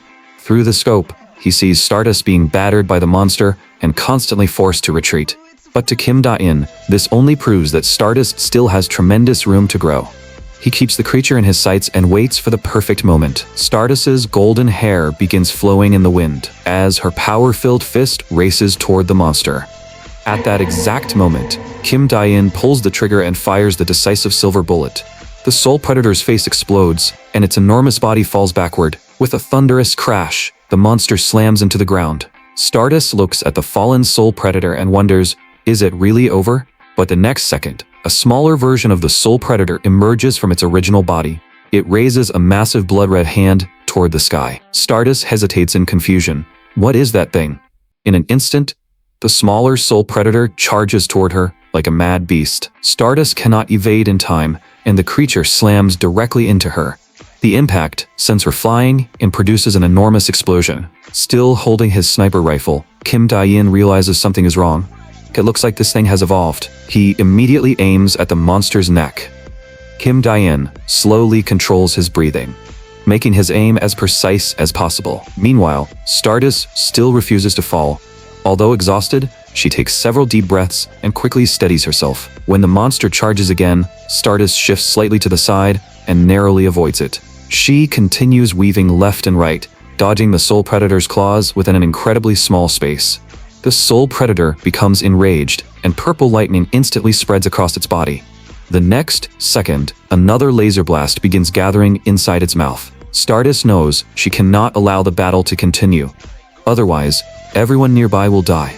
Without hesitation, she charges toward the monster. Stardust throws a powerful left hook and strikes the creature across its left cheek. The tremendous recoil also hits her body, forcing Stardust to perform several backflips to absorb the impact and create distance. Stardust can no longer move. She remains on her knees, breathing weakly. Just then, a laser blast strikes her left shoulder. The impact instantly leaves Stardust unable to resist. Memories from her past begin flashing through her mind. When people approach the end of their lives, they cannot stop their entire history from replaying before their eyes. But Stardust cannot give up yet. Her powerful fighting spirit keeps her moving, especially when she remembers the words Kim Dae-in once said to her. She grits her teeth and rises once again. Facing the monster, Stardust charges forward with her fist raised. With a heavy impact, a mysterious burst of blue energy suddenly pierces the monster's chest, leaving Stardust completely stunned. The people who had lost all signs of life suddenly begin waking up. They appear to share the same memory loss and believe they merely fainted. When they see Stardust, everyone assumes that she saved them and begins cheering for her. However, one name continues filling Stardust's mind: Egostic. Back at the moment the monster was pierced, the mysterious blue energy actually came from a bullet fired by Kim Da-in's sniper rifle. Kim Da-in looks down at the blood he coughed onto the ground. The consequences of pushing his abilities beyond their limits have finally appeared. He is about to place the sniper rifle back inside its case, when a voice behind him suddenly calls out. Shadow Walker has silently appeared behind him, so it really was you. He continues, there's no reason to look surprised. I already knew that you weren't a true villain. You're actually a hero. You were the one who defeated that monster, weren't you? No matter what, I want to thank you on behalf of the other heroes. Kim Da-in says nothing and immediately teleports away. As the sun rises, S-City finally regains its usual warmth and light. But Kim Da-in collapses inside the villa once again, and Han So-in immediately calls Lee Ha-il to treat him. By evening, the chairman of the Hero Association is in an excellent mood. To reward Stardust for her performance, he grants her a bonus and orders her to rest. The chairman then leaves with his secretary, leaving Stardust, Icicle, and Shadow Walker alone. Icicle also congratulates Stardust because everyone believes that she defeated the monsters single-handedly. After remaining silent for a moment, Stardust tells them, I've thought about it carefully. I wasn't actually the one who defeated that monster. Icicle and Shadow Walker stare at her in shock. Icicle quickly asks, what are you talking about? Kim Da-in's image fills Stardust's mind, and she prepares to reveal her suspicions. But Shadow Walker speaks first, claiming that he searched the entire area and found no one else nearby. You must have been the one who defeated it, Stardust. Meanwhile, Han So-in is feeding Kim Da-in slices of apple at the villa. Baek Eun-wol stands nearby and asks whether he is feeling any better. Kim Da-in says that aside from an occasional cough, he is almost completely recovered. He suddenly looks toward Han So-in. So-in, once I'm feeling better, let's take a trip together. Han So-in immediately lights up. Really? You mean it? Even Baek Eun-wol becomes noticeably happier after hearing the news. A short while later, a phone call interrupts Kim Da-in while he is eating an apple. The caller is Icicle, Lee So-la. She sounds drunk and spends the call telling Kim Da-in how much she misses him. She says bitterly, an important companion is sick and I can't even visit him. I really am unreliable. Her words immediately make Kim Da-in nervous. Kim Da-in quickly replies, Don't say that, Sola. I'll send you my address. But before he can finish speaking, Icicle hangs up. Meanwhile, a bright smile appears on Icicle's face. She walks toward the wardrobe behind her. It is filled with an impressive collection of elegant dresses. Icicle selects a beautiful outfit and quietly murmurs, Diane, I'm coming to see you. Meanwhile, everyone at Kim Diane's villa hears the doorbell ring. When they open the front door, they all stare in surprise. The visitor is Icicle Lee Sola. She has dressed elegantly and comes specifically to visit Kim Diane. Lee Subin warmly welcomes Icicle into the villa. Unlike Subin, Choi Se-hee appears deeply irritated and remains seated on the sofa with her legs crossed. She stares at Icicle with open hostility. Her gaze makes Icicle extremely uncomfortable, and a subtle tension begins spreading among the women. Baek In-wol also watches Icicle curiously from nearby. Lee Subin leads Icicle toward Kim Diane's room, where Han Seeun is standing at the doorway with her arms crossed. When Icicle arrives, Seon gives her a brief greeting before walking away. Icicle enters the room and finds Kim Daein resting inside a recovery pod. Kim Daein is amazed by how quickly she arrived. Icicle asks curiously, why are there so many women living in your house? Are all of you living together? Kim Daein jokes, I'm not sure. Before I realized it, more and more people had moved in. Icicle smiles faintly, but the temperature inside the room suddenly begins to drop. Wearing only a hoodie, Kim Da-in shivers uncontrollably. Why are you suddenly using your powers? Before long, Icicle takes out the health supplements she brought. But just as Kim Da-in reaches for them, she suddenly pulls them away. Icicle says sarcastically, Subin's cooking is so delicious that you probably don't care about my little gift. Kim Da-in gives her a brilliant smile. Of course I care. Sola, you came all this way to visit me, so anything you bring is precious. I really like it. Thank you. His words immediately touch Icicle's heart and send it racing. A short while later, Han Seoin is still waiting outside Kim Diane's room when Icicle walks through the door. Seoin asks with a hint of sarcasm, so you're my brother's friend? The righteous hero Icicle, Lee Sela? Icicle gives an unexpected answer. We're not merely friends, our relationship is much closer than that. Han Seoin asks smugly, have you ever gone on a trip with my brother? We're about to visit Namhae together. It's filled with warm ocean breezes. Her words leave Icicle completely speechless. Even after returning home, Icicle cannot stop thinking about them. Did that girl tell me on purpose? Was she hinting that I should meet them in Namhae? The more she thinks about it, the more Icicle believes Kim Da-in would make an excellent hero. None of the women living with him resemble members of a traditional villain alliance. She takes a large drink of strong liquor. Then, she slams down the glass. Enough thinking.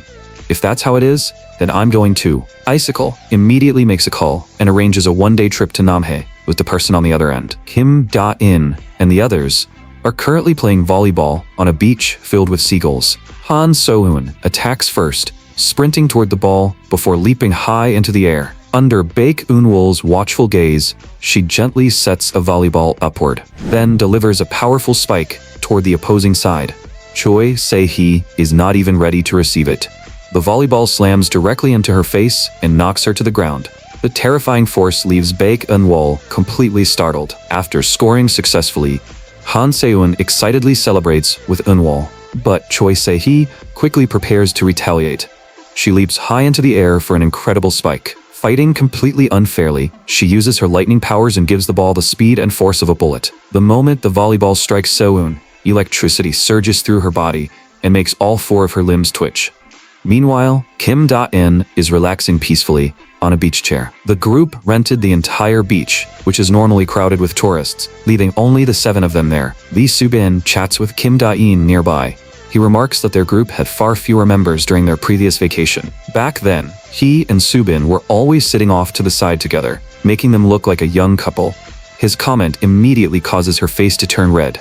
She quietly asks, would you like me to apply some massage oil? Under Kim Da-in's surprised gaze, Subin gently pours the oil onto him. Meanwhile, a luxury car is heading toward the beach. Inside are Icicle, Lee Sela, and Stardust, Shinharu. They have also come to enjoy a one-day vacation. For some reason, Stardust's heart continues pounding as though she can sense that something is about to happen. After some time, Kim Da-in and Lee Subin fall asleep on their beach chairs. Han So-eun and the others gather around them after growing tired and hungry. But Kim Da-in and Subin are so exhausted that they remain half asleep. Choi Se-hee has dark circles beneath her eyes and no idea where they should go next. Lee Soo-bin says that she would love to visit the nearby night market. Lee Ha-yul still has homework to finish, so she decides to take Lee Cha-yoon home. Han So-eun, however, is extremely interested in the night market. Choi Se-hee puts an arm around Baek Eun-wol and says that the two of them are returning to their lodging to rest. In the end, Se-eun is the only one who still wants to keep playing. You're all traitors. She then looks toward Kim Da-in and Lee Soo-bin. Brother, Soo-bin, will you come with me? Kim Da-in and Soo-bin exchange a smile, sharing an unspoken understanding. Night soon arrives and Kim Da-in and Soo-bin take Han So-eun to explore the night market. The operator of a balloon-popping dart booth eagerly invites them to play. Kim Da-in wants to try it, and Han So-eun is equally excited. According to the rules, each player receives 10 darts, so Se-eun immediately prepares to compete against Kim Da-in. But at that moment, Kim Da-in suddenly senses that something is wrong. Stardust has appeared beside them once again, this time wearing a long white dress. Icicle stands beside Stardust with a mischievous smile. Kim Da-in freezes, completely unsure what to do. A rapid series of pops suddenly erupts as 10 balloons burst one after another. Stardust has landed all 10 of her darts. After hitting every target, Stardust successfully wins a stuffed toy. Meanwhile, Kim Da-in, Lee Soo-bin, and Han Se-eun miss every one of their darts. The booth operator laughs. Why are you three rushing? That blonde woman beside you is much better. All three of them immediately become extremely nervous. They quietly attempt to sneak away. But Stardust has already noticed them. Icicle suddenly calls out, "Is that Mr. Kim Da-in?" The unexpected voice frightens Kim Da-in and stops him in his tracks. With no other choice, he tells Lee Soo-bin and Han Se-eun to pretend they are leaving to buy water. Icicle then walks directly toward Kim Da-in. Stardust also turns her attention toward him. Kim Da-in looks back and forces an awkward smile. "I never expected to meet you here. What a coincidence." Icicle greets him with an unusually sweet voice. "Hello, Mr. Kim Da-in." She then wraps her arm around his and introduces him to Stardust. "This is my business partner, Kim Da-in." Stardust politely greets him. "Hello, my name is Shin Haru." Kim Da-in looks incredibly nervous and can only nod along with everything they say. Icicle claps her hands together. "We shouldn't keep standing here. I think the beach is just ahead. Why don't we take a walk together?" The three soon arrive at the shore. Night has already fallen, and the ocean appears pale blue beneath the moonlight. Walking between them, Icicle is extremely happy and thoroughly enjoys this unique moment. Kim Da-in, however, is incredibly nervous because he is terrified that Stardust may recognize him. As always, the exact thing he fears begins to happen. Stardust looks at the tall man beside her and grows suspicious. Suddenly, Icicle says that she needs to answer a phone call. After picking up, she claims that an urgent company payment requires her attention. She then darts away without another word. Kim Da-in and Stardust are left alone, while Kim Da-in remains completely confused. After a moment, the two decide to continue walking along the beach. Referring to Icicle's sudden departure, Kim Da-in sighs. She really does whatever she wants. Meanwhile, Stardust studies the tall man beside her and finds him increasingly familiar. No, it is more than mere familiarity. She is almost certain that Kim Da-in is someone she already knows. That person is Agostic. Stardust suddenly asks, "Mr. Kim Da-in, may I ask you something? Do you know who Agostic is?" Kim Da-in's mind instantly stops working. Chaos erupts inside his mental command center. One inner voice insists that his identity could not possibly have been exposed. Lee Se-la would never betray him, leaving only one explanation. Stardust's increasingly powerful superhuman senses are allowing her to detect his true identity. Kim Da-in hurriedly replies, "Agostic, you mean that villain? He does seem popular lately, but honestly, I don't understand the appeal." Stardust disagrees, "But I think he's done quite a few good things. Isn't it unfair to call him completely evil?" Kim Da-in continues, "That man never considered anyone else when he did those things. Ms. Haru, you shouldn't overthink it." Stardust continues staring coldly at him. Kim Da-in quickly changes his answer. "All right, I misspoke." Stardust asks another question. Then Mr. Kim Da-in, "What do you think of Stardust?" The question immediately leaves Kim Da-in frozen. He cautiously asks, "You mean the S-rank hero Stardust?" Kim Da-in slowly turns and faces her directly. "If I had to answer, Stardust is my favorite hero." His deeply sincere words strike Stardust directly in the heart.